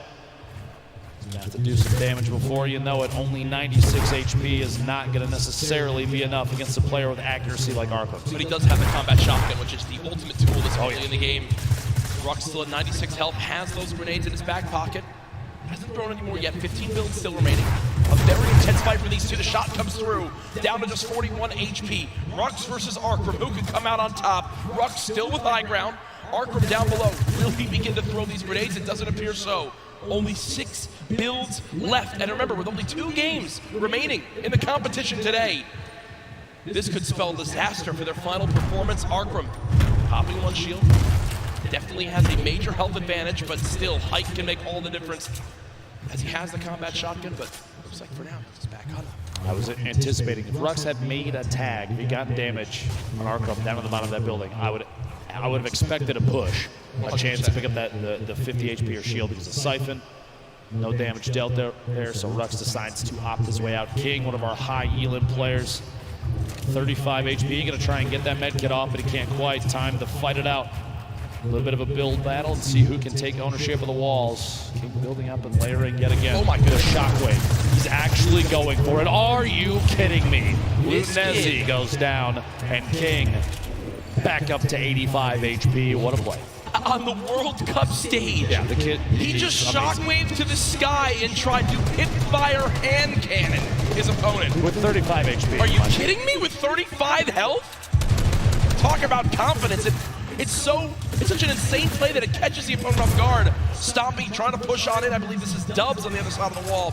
Stompy gets the wall, gets the elim.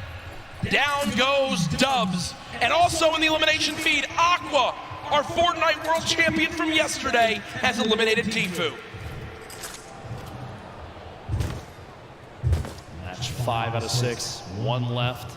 Those players, the 16 that have already been eliminated, they still have 1 game remaining.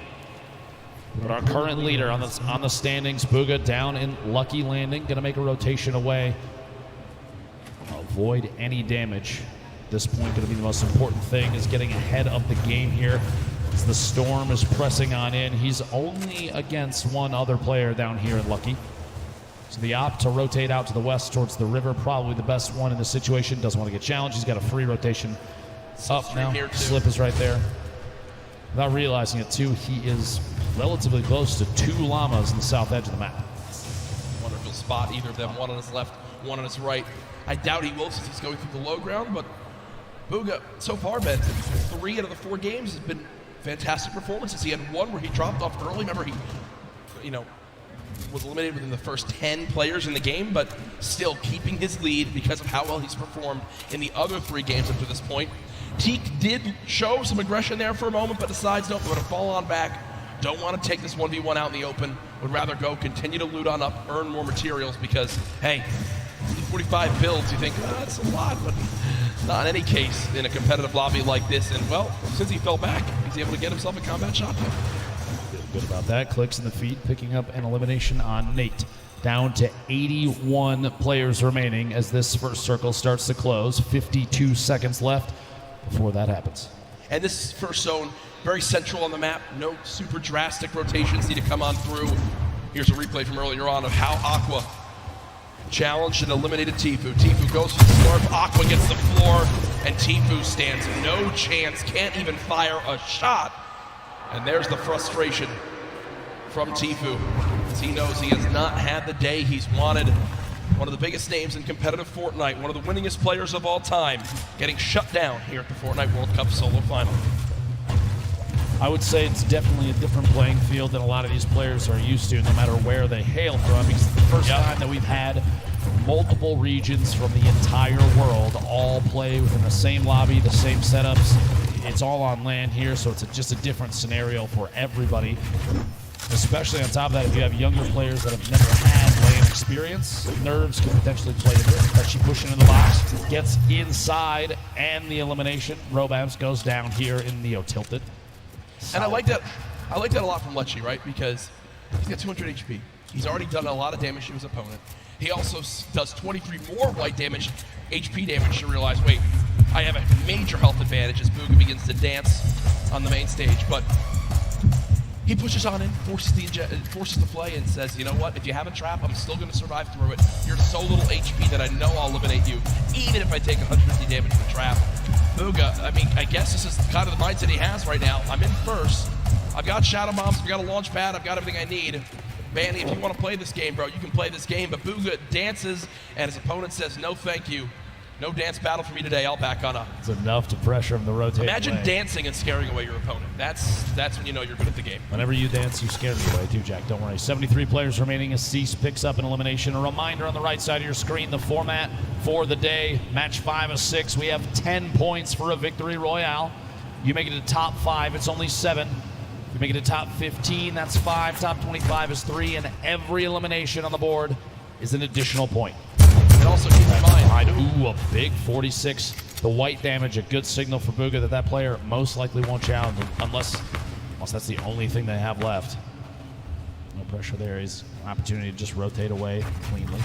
Another thing to keep in mind, you see right there, 40% extra materials when farming. You also have a max count of 500 of each material type. So you cannot carry 1,000 wood or 999 wood, 999 brick, 999 metal. No, it's 500 of each material type.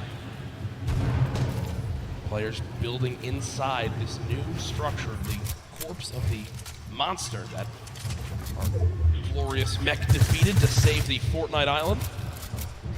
Hashtag teammate. Ooh, a solid hit there. Scalar going to pressure from above, knowing that ramp was closing it off for just a second. Going to try and take the wall to edit from above. Why is he not throwing a stink? Doesn't own it just yet. Very good question. At some point, that's going to have to come out. Maybe pressure the player off of that campfire. Still can't get it. There it is. Still can't get it. These stalemates for taking walls, one of the highest pressure situations because you're on the verge of a box fight in which your opponent, you know they're going to push in. They have a trap that might take a wall and place it. Go for the shotgun shot, 160. The blue pump, very, very powerful. That's a 160 to the jaw right there. That's what people missed about the pump shotgun when it was vaulted. As we all know, recently was brought back into play, and for reasons like that, so good in the up-close fights. It's, for a lot of people, the one spot where it just completely outclasses all other shotguns. Obviously, we have 4 shotguns in play right now in competitive Fortnite. Storm Surge did pop up, but it went away almost instantly as this lobby has dropped a little bit quicker as things have gone on. People maybe getting more desperate, challenging more early game fights to see if they can get an advantage. Sam, who won our 4th game, using one of these big shields, and look at the inventory right now. Big shields, chug splashes, and I like that a lot. Sam, at first, decides, you know what, let me use this big shield. I'll get the full 50 health out of it. But because his opponent interrupts it, realizes, well, what's the lesser of two evils? That is popping 2 chug splashes, giving myself as much health as possible, and not playing greedy. I like that from Sam, a sign of a veteran player. You got to take what you can get, and that's a perfect example of it right there. At this point, he's waiting to see if there's an opportunity to sneak a shot through on the surface inside that ramp. He doesn't own it. Every time he does a little bit of damage, he has an opportunity to replace it, and he does, in fact, take it. Push on through, get the wall, goes for the edit, but a big shot from the other side, down to 71. Those chug splashes coming in big. He might have to wait, though, that last one. Don't know if he'll have time to use it. Pressure from the player inside. Rotating down, immediately popping a hole out and getting in his baller. Opts to not take that fight, and probably a very good call, seeing as how he took a ton of damage on the inside where he had a chance to move away. 110 total now. The baller's full HP, though. Here's Riverson, that legendary bolt sniper rifle. 175 total health to take a bit of damage right there. Often set up on the left side of your screen in a metal box, really no one can be challenging that. Fully built metal. It's just something that when you see it in competitive Fortnite with how little ammo you have, you're basically like, all right, I'm not bothering you. You're set up. I'm not bothering you. Just don't peek out and shoot at me, because it's almost impenetrable, it feels like, with how little time you have to shoot and how little ammo you wind up having in these games. A replay from earlier on. This is Smeeth in another one of these close box fights. Gets that ramp. Tries to challenge forward. Basically edited into the opponent's box. That's Hood J. And will get the combat shotgun. So a major upgrade from a common tactical shotgun up to a combat shotty. And I'm sure everyone that plays Fortnite knows just how good that is. But back over to Riverson, who's, well, rolling on through the river. I just have to say, I'm a little surprised that he opted to take the bolt over the shadow bomb. Looking at late game Fortnite, especially in competitive, oftentimes you see stacks of players on top of each other and no opportunity for a snipe. The shadow bomb is going to be a mobility he's not going to have. The baller's gone now. Yeah. It's on spots. I don't know why he didn't take the shadow jab. To be honest, I think Riverson viewed that as, all right, I have this baller. I'm going to play around the baller being my, well, shadow bombs for this game. And that's not the case. That was what just happened was the worst thing that could have ever occurred for Riverson. His baller's gone. He's got no movement items left, and now he's stuck on this mountain in a box fight. Just quick note, Epic Whale is currently in 6th position. Riverson in 4th, so this is a battle at the top of the leaderboard, stuck inside a box, up back and forth. And Epic cannot quite find the target. Riverson picking up a big leaderboard elimination right there. That is a moment where I think nerves gets you a little 100%. bit. You mentioned top 6. He's thinking in the back of his head, if I have a good game here, I'm moving into the $1 million prize pots. And instead, Riverson wins a fight that looked impossible to win and is now set up on top of a mountain with near max HP. Real quick look back here, Bug, our current leader. Look at the shots through there. Little shakes the hands off a little bit, blow off some steam. As an arrow goes down inside. Very, very accurate player, Bugga. See Bizzle, the top left of your screen, one of the more well-known players, like you said, one of the most consistent players, Jack, in all of Fortnite that we've ever seen. With the speed of the builds up here, we're going to try and get a little bit of a higher view. Doesn't want to be stuck down too low in case there's playing with players rotating. Maybe some shots on the baller soon. There's pressure being applied on others and ops into that fight as well. And if you look at where Buka is right now, on your minimap, the closest player on the west side of that zone, safe, and everyone has to move right towards him. Also, 6 minis, near max builds, 4 shadow bombs, 2 launch pads, a shockwave. Booga knows what a fantastic position he's in. If he can make it to late game, he basically has guaranteed placement points. Making his way through here. A little bit of a leftover collection. We'll have to do some picking up on the inside. Pretty lucky finds on the inside here. Quite a few materials. Flint knock. He's got to redeploy a ton of minis. Pretty optimal loadout for both mid-range, up close, depending on who's pushing him. Yep. Positional-wise, no launch pads. What a slipstream. No shadow bombs. Does have a slip, but as soon as he's away from that thing, flying, he can establish a base, but making a move after that's going to be tough. And he is getting attacked from literally every angle on the way in. Players from all sides taking shots. He's going to have to try and push his way through for an elimination, or get out of this area almost immediately. What a tough spot to be in. Shots from both sides. Puts the trap down in anticipation of somebody pushing in, and literally cannot keep the walls up enough. And that's the downside of being one of the last players to rotate from outside the zone. Everyone who's set up, including Bugha, knows, hey, we just spray anyone. They've got to come this way. They're going to be floating right at us. If the whole lobby shoots at them, one of us is bound to get them. We're all going to get damage tags. And when the storm surge just popped up, everyone fiending for a little bit of damage to keep them above that threshold. Thankfully for the players in the lobby, only 2 more people need to drop before storm surge goes away. So don't think it'll come into play too much. All I can imagine in a situation like that right now is from the Pro-Am, Tim the Tatman getting shot at from multiple sides. Yep. It's just... Yeah, that was funny. That was funny when... You were one of them, I think. Yeah, no, my teammate Sean eliminated him. Tim, we beat Tim the Tatman on land and outplaced him as we take a look at players stacked up all on the west side of the zone. What people at home don't know is that we are literally looking at Tim as we say that, which makes it better. So, launch pad used by Bugha right away. With 2 launch pads, with all this other movement, he just needs to survive this movement. And guess what? This is a zone on the high ground. It's directly on this mountain, so for pretty early on zone, it's going to get awkward right away. Bugha has made it in, but has taken a lot of damage. Will use some minis to get back up to 150. Has made it to the zone. Who's currently top 13 in this game. Player to G still has a little bit of a high ground advantage. Just going to look back at Bugha's trying to build his way up, see if he can spot anybody on the move. This position still very, very good. The edge of the next safe zone. 2 seconds until that pressure starts to apply, and a lot of players you see on the minimap have already started to rotate in. They're making their moves now, but shots from Bugha and many others as these players are flying in. Can use launch pads, some shadow bombs used in situations like this, and no shield on that player. Bugha right now has a total of 16 elims today. King is in second with 15. That's all it is. You just get set up in the zone, fire people who have to move from the storm. It's the common enemy. Every player in the lobby. Issa did just go down to class, and we also saw Vivid drop a couple moments ago. So nothing really from Vivid this game, unfortunately. Bugha 1 elim so far. Continue to look on down. Here's the perspective of a drop coming on in. Everyone's made it up on the mountain right now. Still some people on the edge. You see the likes of Cease still alive. Clicks, Zate, Creo, Cosmic, Skype, who earlier on took home a game of his own in game 2. Quick note, by the way, Riversun, who we saw eliminate the 6th place position, has gone down himself in 4th. So he is out of this game. 44 players reversing your feet, going down to Dementos. And we are not even at placement position just yet. And we're looking at the 6th to 7th circle transition starting in 10 seconds. Everyone has to move. The people that have the best opportunity to take shots back, they're going to be able to pick up a lot of eliminations.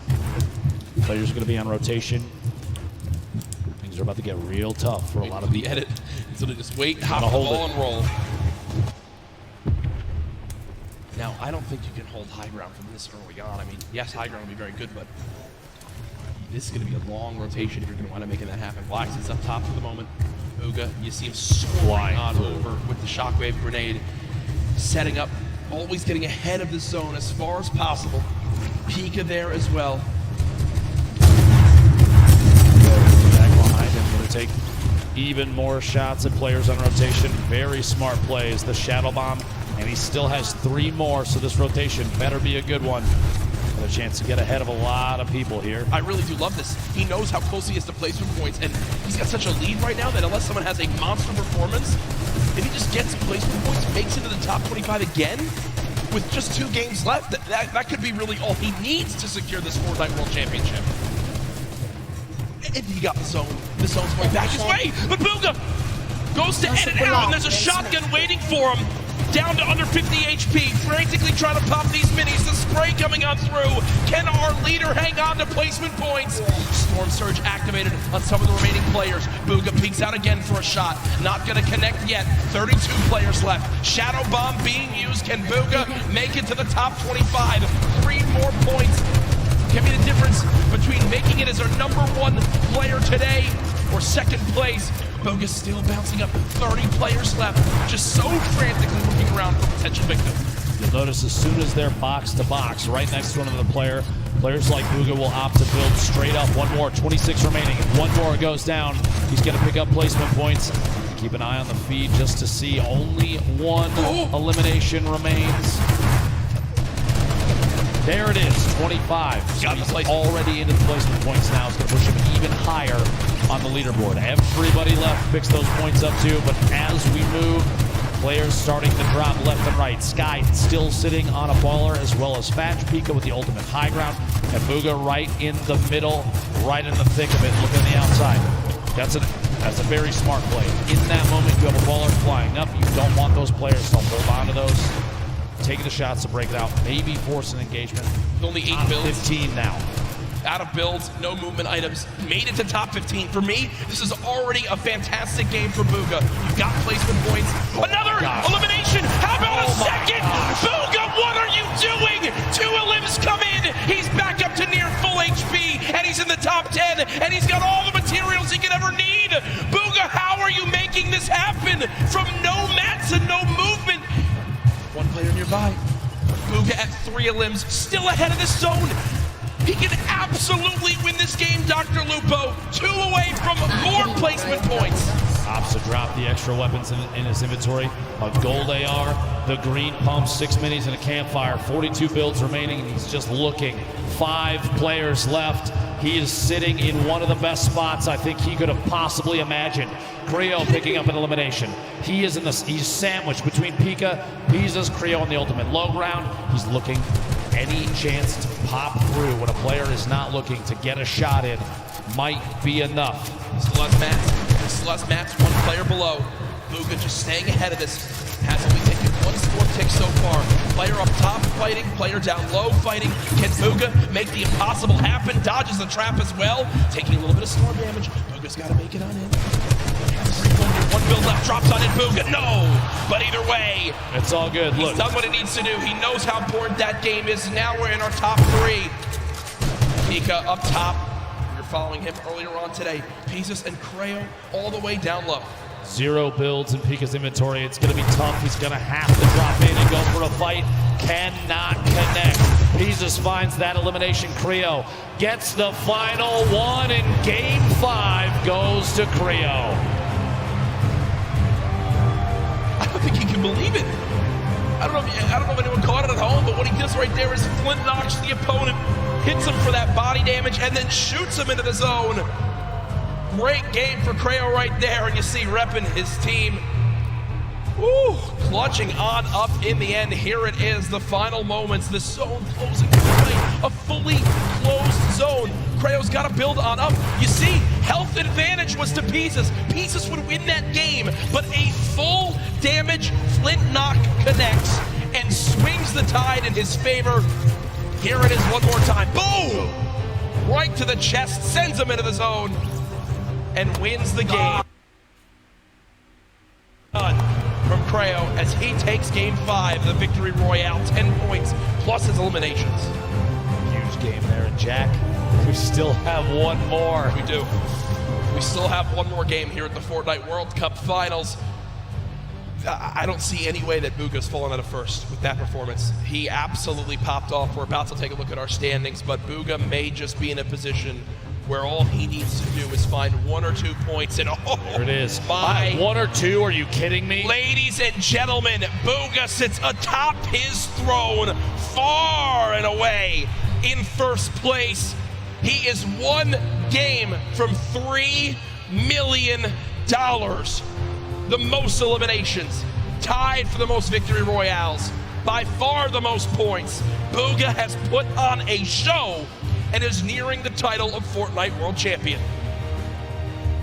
Here's a look at the remainder of your top 20 there. 17 points.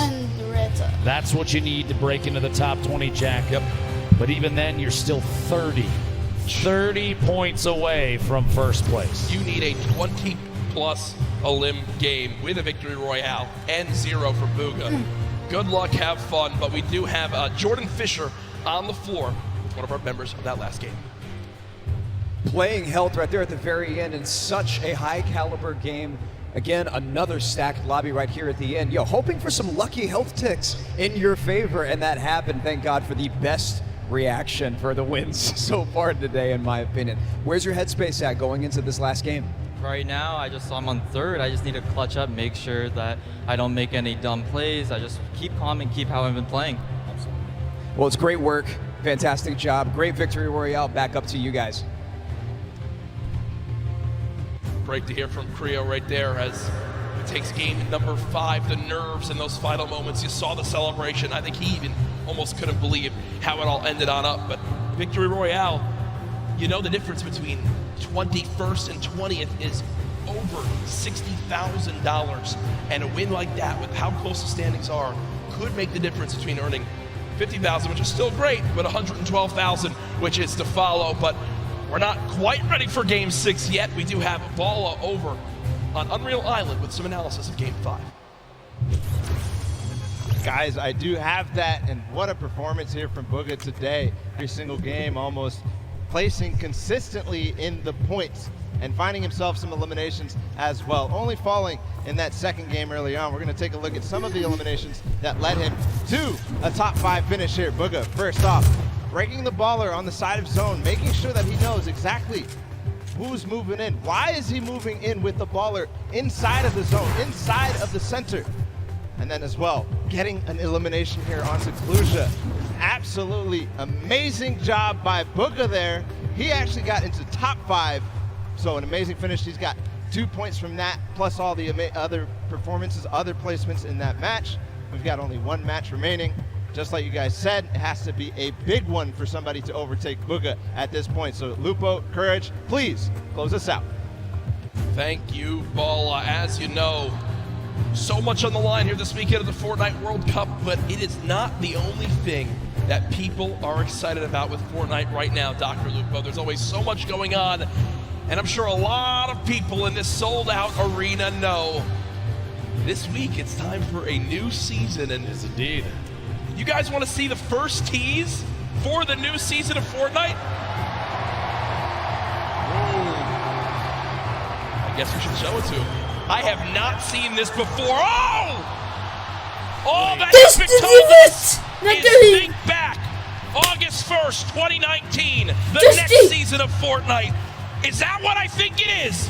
Is that what I think it is, Dr. Lupo? CD in the third, I bet is going nuts right now. Jack, Dusty Depot. Ladies and gentlemen, are you guys excited for the next Fortnite season? Dusty! August 1st, all will be revealed. And my God, I got the chills right now. That's the first time we saw that. They didn't show us anything. It is.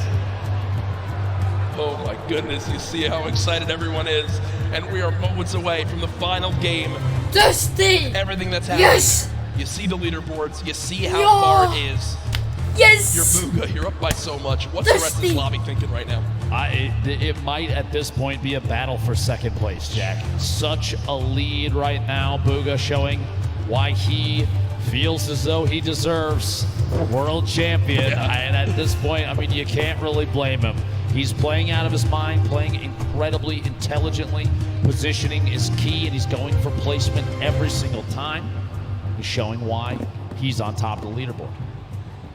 I can't believe he is so far and away the best. It has been something that I think a lot of people expected him to do well, but this well, anyone to perform this well, be this far ahead, unbelievable in a stacked lobby like this. Folks, use the hashtag Fortnite World Cup. Tell us your thoughts on the teaser we just saw, on what you're expecting from these final games, on your thoughts overall on the World Cup. It has been such a blast to be at this point. I cannot believe the road from where we started to here. These online qualifiers, everyone coming on in, the big names, the teams getting involved. Fortnite competitive is at a fantastic point, and with the millions watching online, I think it's a testament to how well it's doing.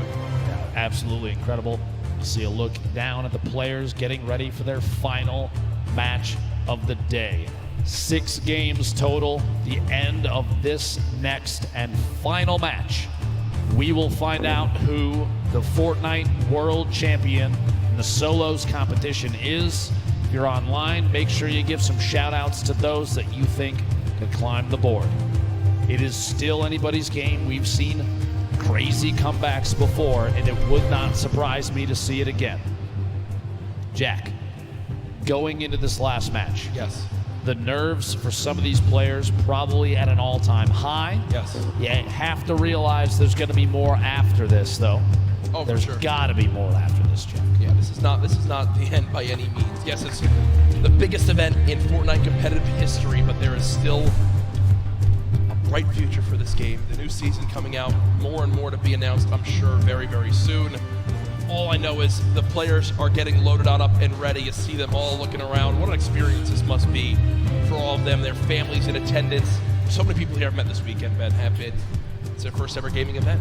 You know, not a lot happens in the Northeast because of, well, quite frank, how expensive it is to run events in this area of the country. But Epic do it, and they did it in style. What a fantastic venue. The marshmallow performance earlier. I saw how excited everyone was outside at the fan events too. It's been so cool, and I've been a part of so many competitive gaming events up to this point. This might be my favorite. This might be my favorite. I'm saying it right now. It's touching, Jack. I appreciate that. It is. I mean, it might just be, and that's all I know. I keep looking around, seeing everyone just excited, flowing back on in after the bathroom breaks, waiting for this last game. We appreciate your patience as we just get the lobby all set up. Want to make sure everything's all set and good to go. Remember, after this ends, if you're in the venue, don't just rush on out to get home and go back outside of the fan experience. We're going to crown our champion. We're going to crown our world champion. You want to be here for that big moment. Congratulate them. Celebrate the achievement. The trophy. How are they going to get that trophy home to the players? Because Jack, I'll give you $20 if you charge down there and grab that thing right now. I almost threw the headset down. I almost threw the headset down, and I thought, you know what? If I don't do that, my career is much more worth it, I believe. Again, you know, look at these lobbies. We played on these setups the other day. You know, you can't really creative. You can just sit there. So you're looking at the leaderboards, and we're used to in-game tournaments, right, where you can go and see the prize pool and see how the split works. The solo and duos you see there on the screen. The solos, you know, competition is there. You click compete, and the prize pool pops up in-game at $3 million for first. And that's where it first set into me that we were actually Yeah, it's right there on the screen in front of you. It's real. Two of the fan favorites, Dubs and Mega, on your screen right now. I gotta love that kid's hair. Yeah, I mean, I wish I could have hair like that. There's Issa, who I know has quite the loyal following online. Some people were excited to see him perform this weekend. So much pressure for these guys. I look at the fans around the venue. Everyone excited for these games to continue. I think the skins in the background of Chicken and Raptor were battling with the Thunder Six. Provided some of our fans in the venue today. Creo again, our winner from that last game. The thoughts going through his head right now must be, I've got to rise this leaderboard. I've got to get as high as possible. Reverse recently announced a member of TSM. Always seems like something's going on in Fortnite competitive. Now I think a lot of people wondering too, what's next to come, right? Is it more solos and duos? Is there going to be more of a focus on trios? I know a lot of people have been looking forward to that. Do teams now switch up after seeing this performance? Do you think teams begin to switch up if they're going to play trios on who they should have on their squad? One of the things I noticed watching the few trio tournaments that we've seen over the last couple weekends, teams really have kind of mixed who they typically play with. That being said, one of the things I love the most about watching those is that the groups, it's always changing. And I think that exemplifies just how connected the competitive community really is. A lot of these players, they're all friends. We see Skeptic holding up the L of the camera, which is very funny, and people doing emotes on each other after elimination in game. But at the end of the day, there's really kind of no bad blood between anybody because they all recognize they're all here for the same thing. It's a competition. On top of that, it probably doesn't hurt that they all take home $50,000 at a minimum, right? Every single player. So that definitely can't hurt. But real quick before we move on, Jack, I just want to ask, did you ever think that any of these players, the list of names, do you think we'd see these players at this event? I mean, we've watched them grow and change over 10 weeks of qualifiers. We saw people kind of rise up out of nowhere sometimes. And the other side of that, we have players like Tfue, who've been well known for forever. It's amazing to see the list. No, for sure. There's players that I think a lot of people expected to make it in, but didn't. All I know is there's been one player who's dominated so far today. It's Booga, and Sundown is over on Unreal Island with a breakdown of how he made it to this point. Thank you so much, Lupo and Courage. And with one match left in the Fortnite World Cup Final, one match to put everything on the line, the Sentinels player, Booga, has dominated the entire competition. He said from the very beginning, I don't care what's going on. I'm going to do me. I'm going to challenge every single player. I'm going to play aggressively. I'm going to look to get in their faces, get in the end game. The player who qualified from the start made a name for himself after the host and continuing running through. Let's take a look into some of his eliminations and how he's been able to build himself a 15-point lead over the best of the best in the world, and he's doing it by intelligent rotation, getting to the far side of the zone and then hitting his shots. Kid, Bugga says bring the rest of the lobby on. I'm looking to go aggressive. We talked about King and his shoot first mentality, but the difference between King and Bugga is Bugga chooses his spots when to go. He knows when he needs to hold off, when he needs to be safe for a second, and when he can go aggressive. You see him stall just for a minute there against Creo, who's pushing in to the top 3, and he is able to execute the game plan, come up with the victory royale, and keep pushing forward. Now again, you know, right now, he has 0 elims, able to pick up one right there, but he's chasing back into the storm. He's not looking to run forward, he's looking to catch them afterward. And same thing there, dropping down, picking up Kinzo, breaking the trap, and this one in particular, incredibly well done. With the infantry rifle, laying down the shots, able to pick that one up. And you know, the one thing I really like to see about Bugga afterward, every single time he hits those shots, real quick, he's just making sure he gets everything clean. No sweat going on him, no sweat indeed, because he is sweating out the rest of the lobby. If you see Sentinels Bugga running at you, you need to be defensive or disengage, because he is not letting it go. He wants the top spot. He wants to be your wire-to-wire leader, and he wants to name himself the best Fortnite player in the world. One more match left. Lupo and Courage, take it away and close us out. Great stuff, Sundown. Gotta tell the story of how our player in first place has made it this far. Again, we appreciate your patience as we just get a couple things sorted in the lobby, but I believe I've received word. Everything is set. It all comes down to this. Millions and millions played online. Only 200 qualified for the Fortnite World Cup Finals, and this is the last game. The battle bus has launched one more time. The Fortnite World Cup Finals ends right here.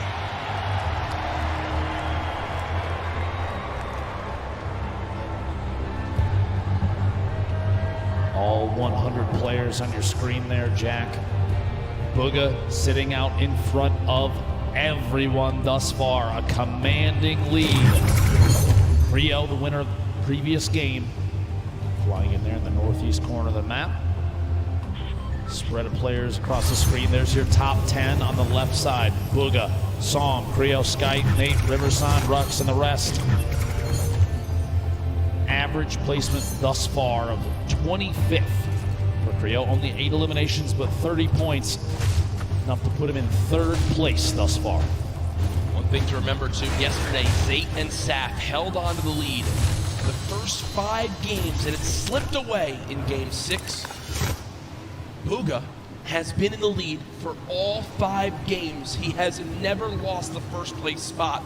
Will he suffer the same fate, or can he close it out right here to remain our Fortnite World Champion? Bugga, by the way, hails from Pennsylvania, 16-year-old player. Sentinels qualified the very first week for the World Cup. He's probably just got his first part-time job to try to start earning money to buy himself a car. But instead, after this, could walk away with $3 million. Dude's gonna walk on in and say, I quit. Can't wait for him to get home as You know, imagine he wins $3 million here. His parents are going to ask him to take the trash out, and he's going to laugh. Yeah, right. He'll just pay his butler to do that, I guess, at that point. As Cease currently set up, not many builds. One of these very early awkward fights. Cease knows that as well. You look at what he has: a common infantry rifle, 25 shots, and a drum gun, 0 ammo. Jack, one of the first 4 to go down in this match is Skype, who was in 4th place. Wow, so a little bit of very pressure tough. already gone from that top spot. Cease just looting for the moment. 2 chug splashes. If I do, as he throws them down. Can you see all the players surrounded outside this sunny steps side of the map? Cease continues to bounce around for the moment. Not many AR shots left. Will get some out of the ammo crate, which is good. Every bit counts. And the farming of stone continues. Moffin and Zayt outside of Loot Lake, just fighting on the outskirts of it. Just kind of building, walling against any pressure from Zayt. Doesn't want to get caught on rotation. Interesting loadout. That gold combat very early. That's a very solid pickup to start this match. Single shockwave remaining. Legendary grenade launcher. Drum gun in hand as well. I mean, talk about a great starting inventory. Do swap on over. Blaster in a fight. Side pressure plan. One player nearby, only at 73 HP, but again, when you're in this far into the tournament, you kind of get to a point where you just got to go for it. You got to just force an engagement. You got to get the points up. Shot comes on through. Not able to get it done as of yet. Blaster still healing up. Will have bandages to get back up to, I think, 75 HP. The feed, it looked like Tfue picking up an elimination. Let's see here how things play out. 90 players remaining. The first circle starts to close in 50 seconds. Bandaging on the egg.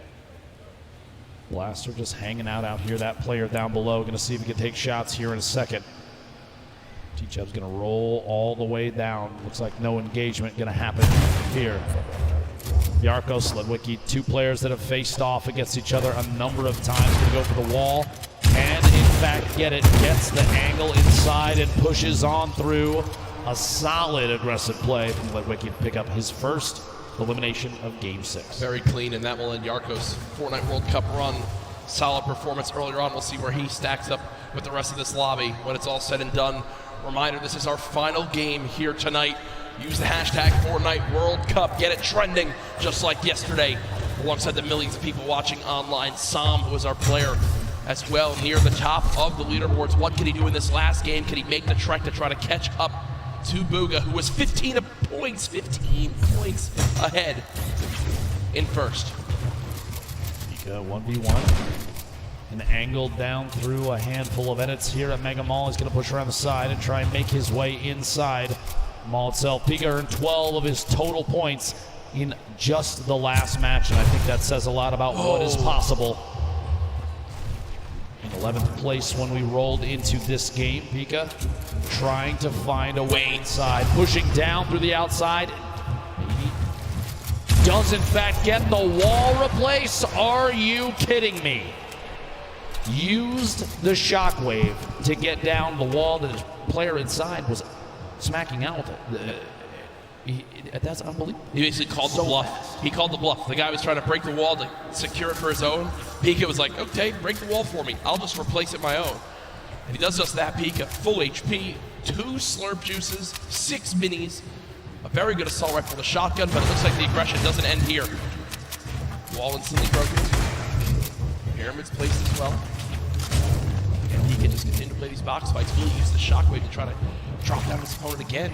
Said it once. I'm surprised we've used that same tactic here soon. At this point, 100 HP, 100 shield. I do not blame him for being aggressive here.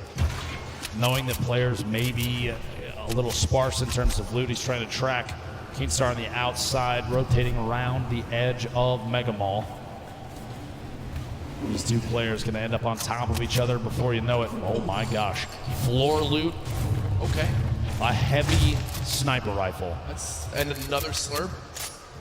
Okay. He's like looking for it. It's like Batman. See him watching. He's waiting. Dropping on in, does use those audio cues to try and track down the opponent underneath. Opts to back out of the fight for just a second. Get a different angle. Pika's awareness inside Mega Mall is insane. Knowing exactly where his opponents are and exactly when to push.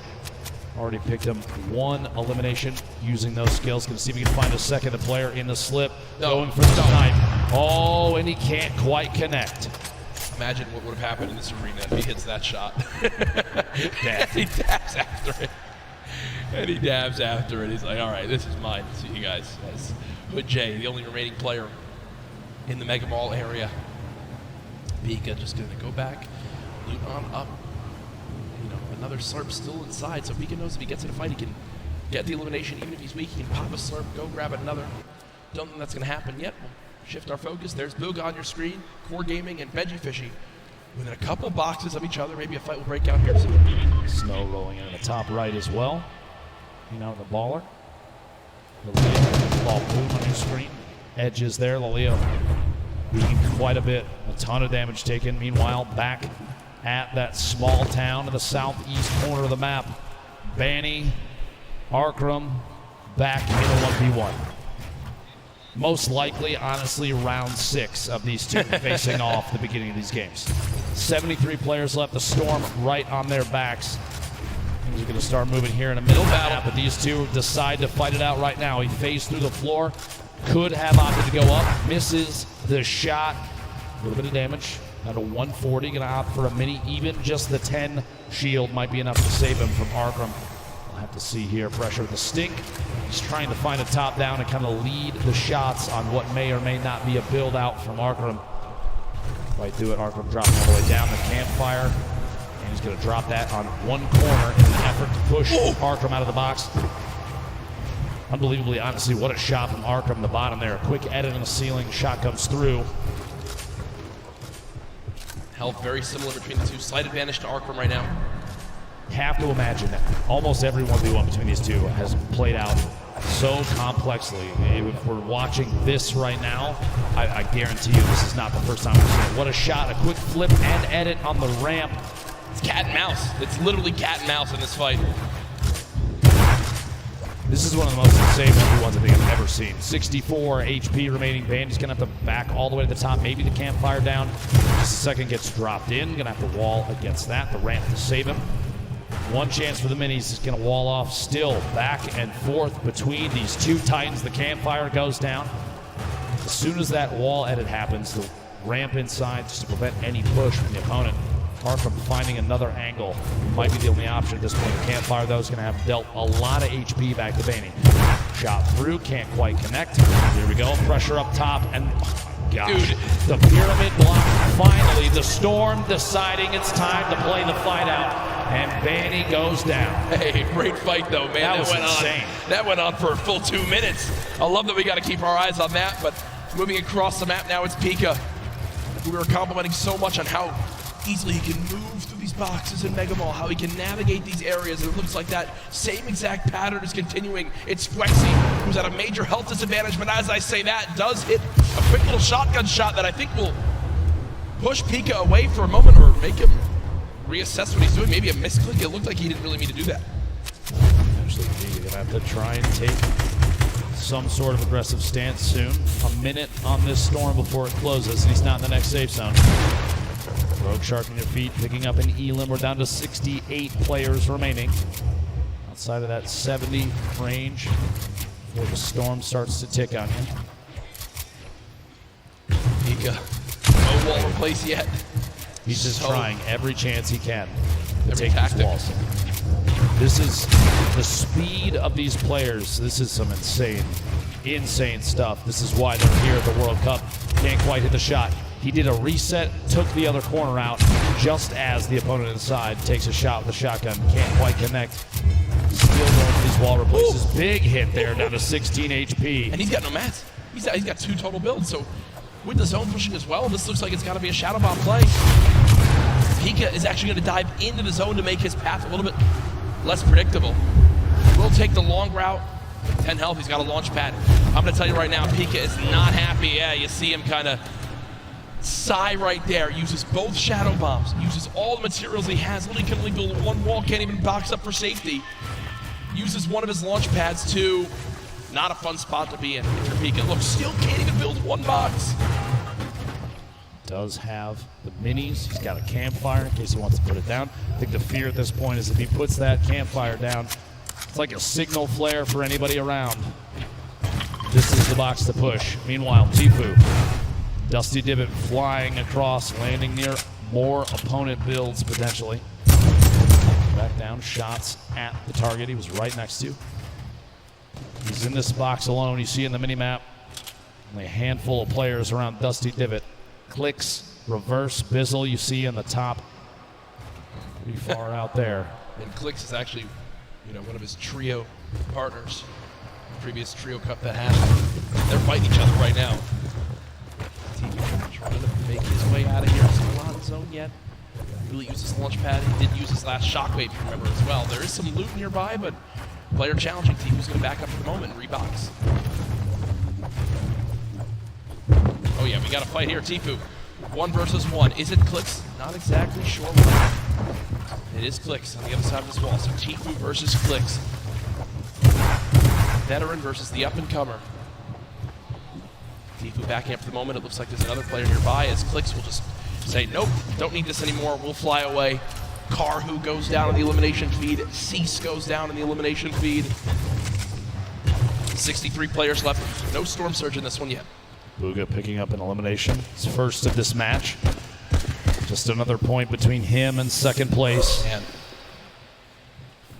Consistency so key, and Bugha has embodied that today. Only one bad game. The rest have been absolutely electric. Bugha's just sat up with the high ground in the zone, waiting patiently for this lobby to drop on down. Snazy now 1 box away from an opponent. 54 HP, needs to perfectly edit one of these walls and get a shot down range. You see his opponent not sitting still for any moment.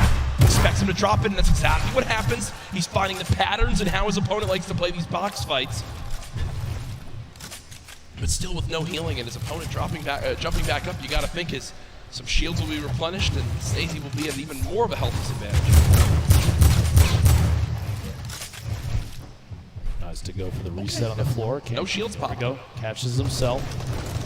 He's going to hold the edit on this pyramid. He's looking for a chance to push Martine. If one arises, we'll have to see.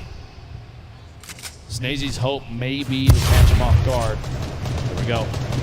Here's the Shadow Bomb. Going to rotate up and away. Use that redeploy and try and make his way into the safe zone. Only 54 HP. He's not quite safe yet, but now it's the chance to look to the right. Get a couple shots. Player inside the box as he lands right next to him. The edit through, and Rogue Shark sets the trap and gets him. Tough play there. Clicks. Meanwhile, 1 elimination, 62 builds. Sit on 2 Shadow Bombs. See here, the very north edge. He's underneath the plateau of Dusty Divot. Reverse down there as well. Tfue on the edge. Astonish, Smeef, Zate. So many players stacked up near each other. And oftentimes you do see players utilizing the already built structures for easy wall replaces. No surprise. Popped up next to him. Inventory looks great, but he just doesn't have a lot of ammo. Imagine he picks up 1 elim on someone who's can kind of fill those numbers up. It would be a great spot for late game. 7 RPG, still very, very good. 69 total builds down to 60 now. 56 players remaining. Ladies and gentlemen, this is the final game of the solo competition here at the Fortnite World Cup. It literally all comes down to this. 5 players will become millionaires right after this game. Tfue just picked up his 3rd elim. Still has a launch pad, some great loot on the player that he just took down. Zone again. He does have 2 launch pads, and I'm going to use one of those. He wants to make sure he makes some of those placement points, and there it comes. Launch pad use. Will Tfue get beamed? Right, this is one of those moments where you're just thinking, Ben, please don't shoot me, please don't shoot me, please don't shoot me, please don't shoot me. Looks like he'll make it up through one scheme. Literally flying past the windows of opponents. Going to land on top of the second structure. Somebody underneath. Start layering up 86 builds. Still has another launch pad. has a boogie just in case maybe a baller rolls past close enough. He can boogie the player directly out of it. Try and pick up that elim, jump in the baller and roll away. Even in a clutch situation, the boogie bomb can give you an opportunity for a free shotgun shot with someone that may be unsuspecting. The loadout here, look at this, 2 campfires, 10 redeploys, 2 shockwaves, 6 minis, but no medium ammo, Jack. A crazy note with Booga. When the Fortnite World Cup qualifier started, Booga qualified in week 1 in NA in first place.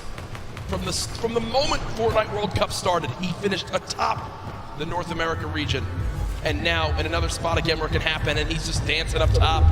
He knows really this is his to take unless someone has legitimately the best performance ever in the history of a Fortnite competitive game. Booga should be our Fortnite World Champion. Tfue and Benji Fishy fighting on the bottom right of your screen. Sam, who's trying to contest and take that throne.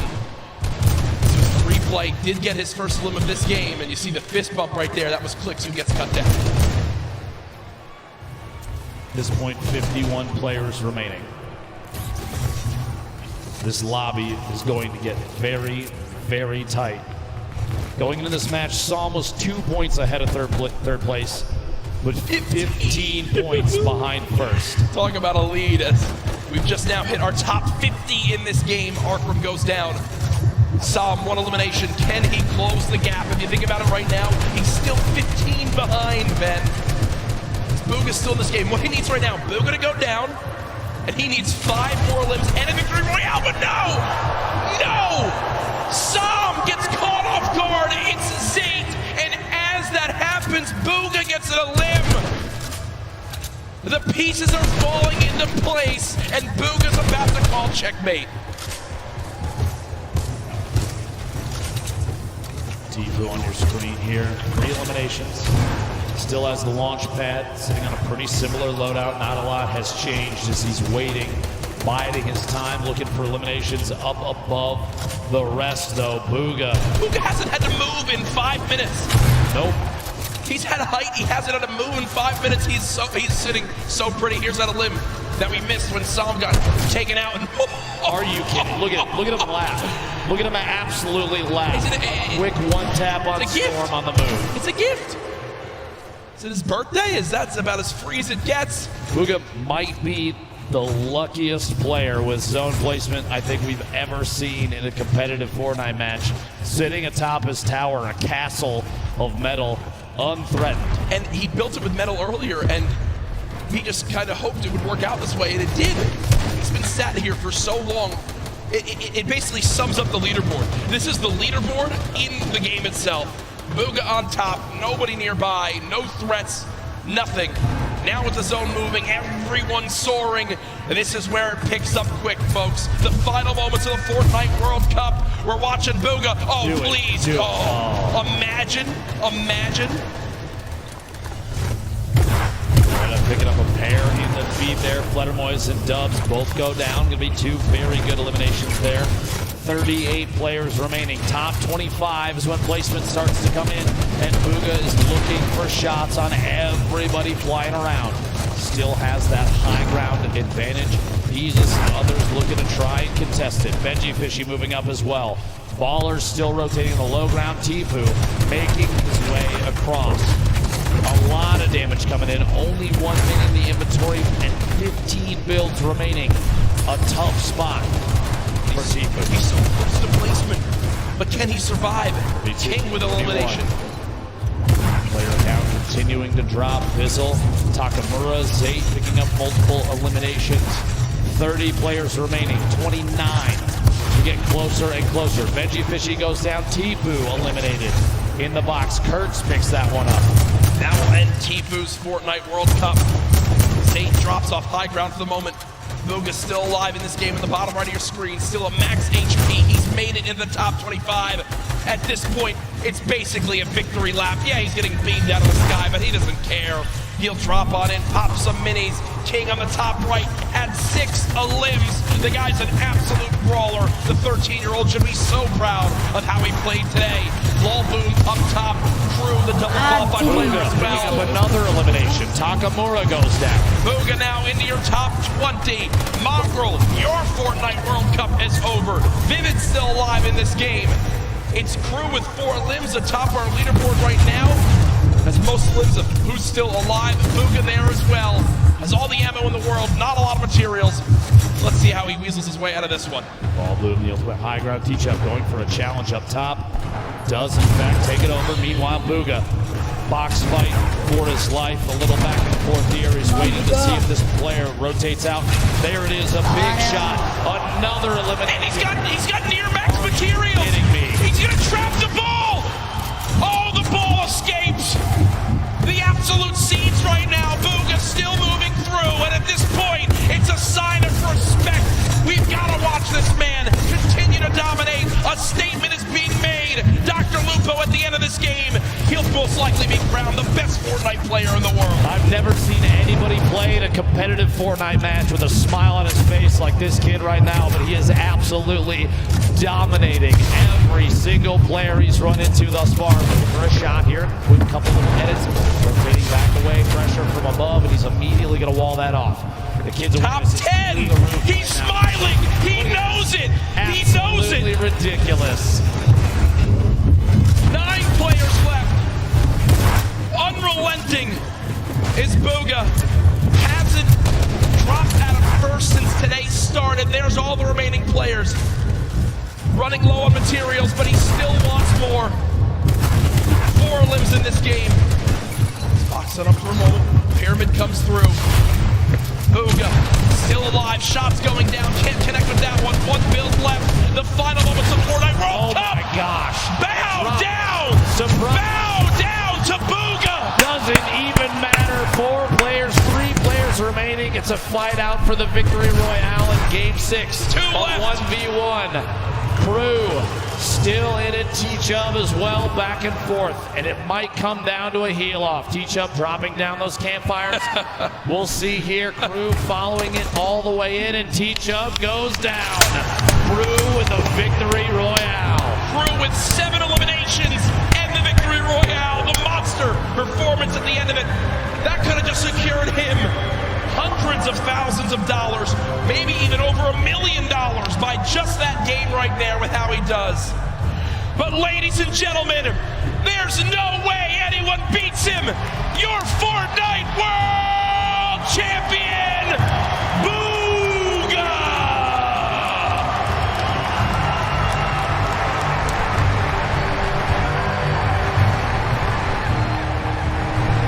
$3 million richer, the biggest individual prize victory in competitive gaming history. Millions watching online, and folks, he didn't narrowly win. He absolutely took the best Fortnite lobby in history and taught him a darn lesson. Ladies and gentlemen, one more time for your Fortnite World Champion solo winner. There's his family looking on. Hey, get double chicken. get the extra meat, do the whole thing. He's buying, I'm gonna tell you right now. And there's the dance. I don't know what that is, but I'm gonna bet his dad if he's got moves like that. And that's what it's all about. Booga hasn't moved, as we'll probably need security to get him to leave this arena. Ladies and gentlemen, let's give it up again for Booga, your new Fortnite World Champion.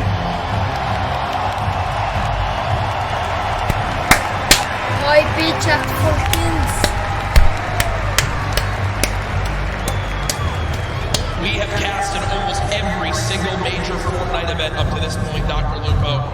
I have never, ever seen a performance come close to that. So far and away, the winner that literally, them backstage didn't even have to calculate it. It was done. Immediate. Normally, folks, we do have to wait a minute or two, and they need to triple check. They went right to it. It was absolutely ridiculous. Insane. Out of the gate. The trophy presentation, by the way, is coming up very, very soon. But Jack, Booga from game 1, a 19-point victory royale to start the entire thing all the way to the finish. He nearly doubled. Lord. He nearly doubled second place. 59 points. That is one of the most dominant performances in competitive gaming history. Second, congratulations to Sam, who beats out Epic Whale by 1 point to earn $1.8 million. Epic Whale, Creo, King there as well. You see Crew, Skype, Nate, Riverson, and Fatch. And then our top 20, Rux, T-Chub, Mongrel, Stompy, Dubs, Pika, Bellow, Clicks, Peter Pan, and Commandment. $112,500 or more earned. But as always, a congratulations to everyone who made it this far onto the biggest stage, the Fortnite World Cup Finals. Absolutely ridiculous. Ladies and gentlemen, thank you so much. From myself and Courage JD, the opportunity to cast the Fortnite World Cup could not have happened without you. But this isn't our show, Jack. We absolutely need to pass it off. If you could, please, Golden Boy, take it away. 516 000 ser på. What an incredible ending that was. Welcome to the winner's circle. Your Fortnite World Champion, Booga!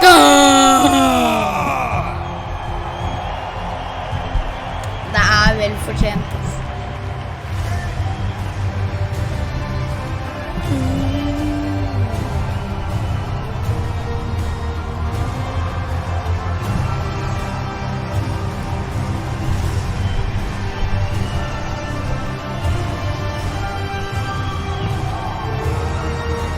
Ladies and gentlemen, this cup is yours. One more time, your world champion, Booga!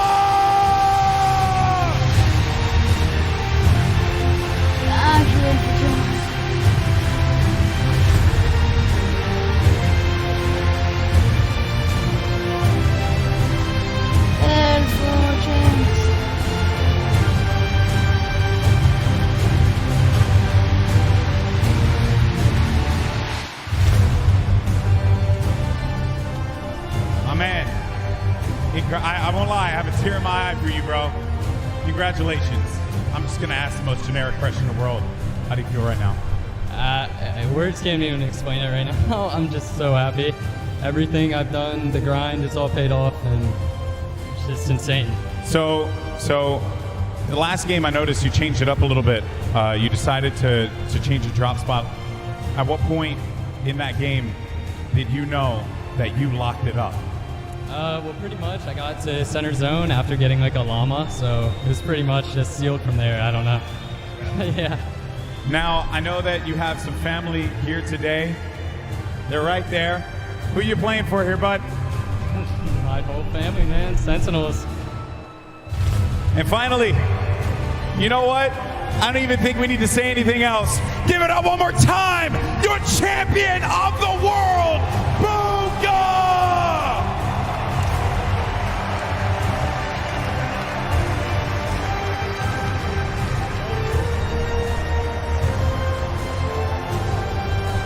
Let's get the whole team out here. Let's get everybody. I want everyone in this stadium one more time. Put your hands together for this young man. He just made history. History. $3 million in prizing.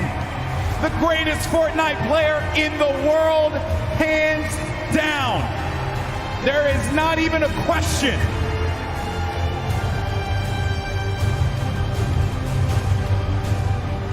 And for all of us here in Arthur Ashe Stadium, we want to thank you all so much for joining us on this incredible journey. This has been the Fortnite World Cup Finals. This has been not only our event, not only his event, but your event as well. Thank you so much for tuning in, and we will see you on the battle bus.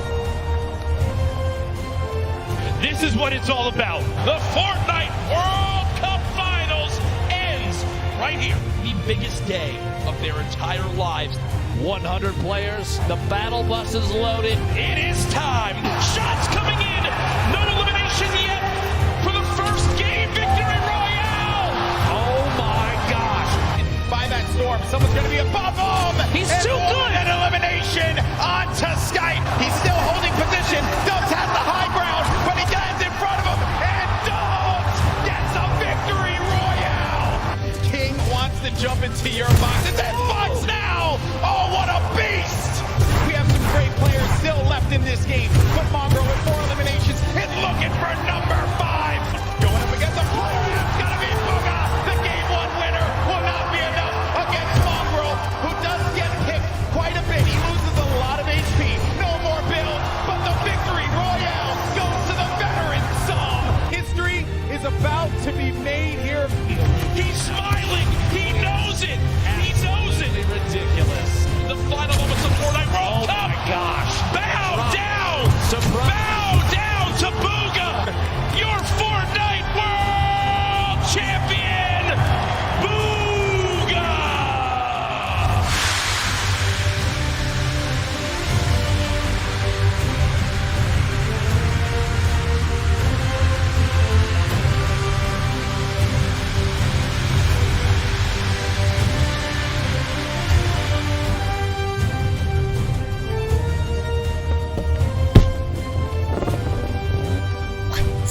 Han hadde 16 poeng mer enn andreplassen.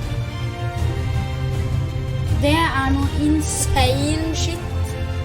Mr. Savage på 29. plass med $50,000. Ali 10 da. $500,000 til en norsk mann. Nei, 500,000 kroner, det ganske mye. Selv om det blitt litt mer da.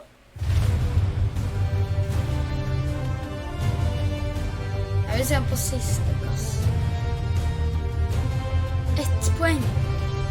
Og det trist. Nei, å nei. Shit. Booga! Vel fortjent. Ja. Det så fortjent. Ja. Tusen takk for at dere har sett på denne streamen her i 4 timer. Tusen takk. Gjerne smash that thumbs-button og abonner. Ja, og så ses vi da i neste stream mest sannsynlig i morgen. Ha det bra da. See you later.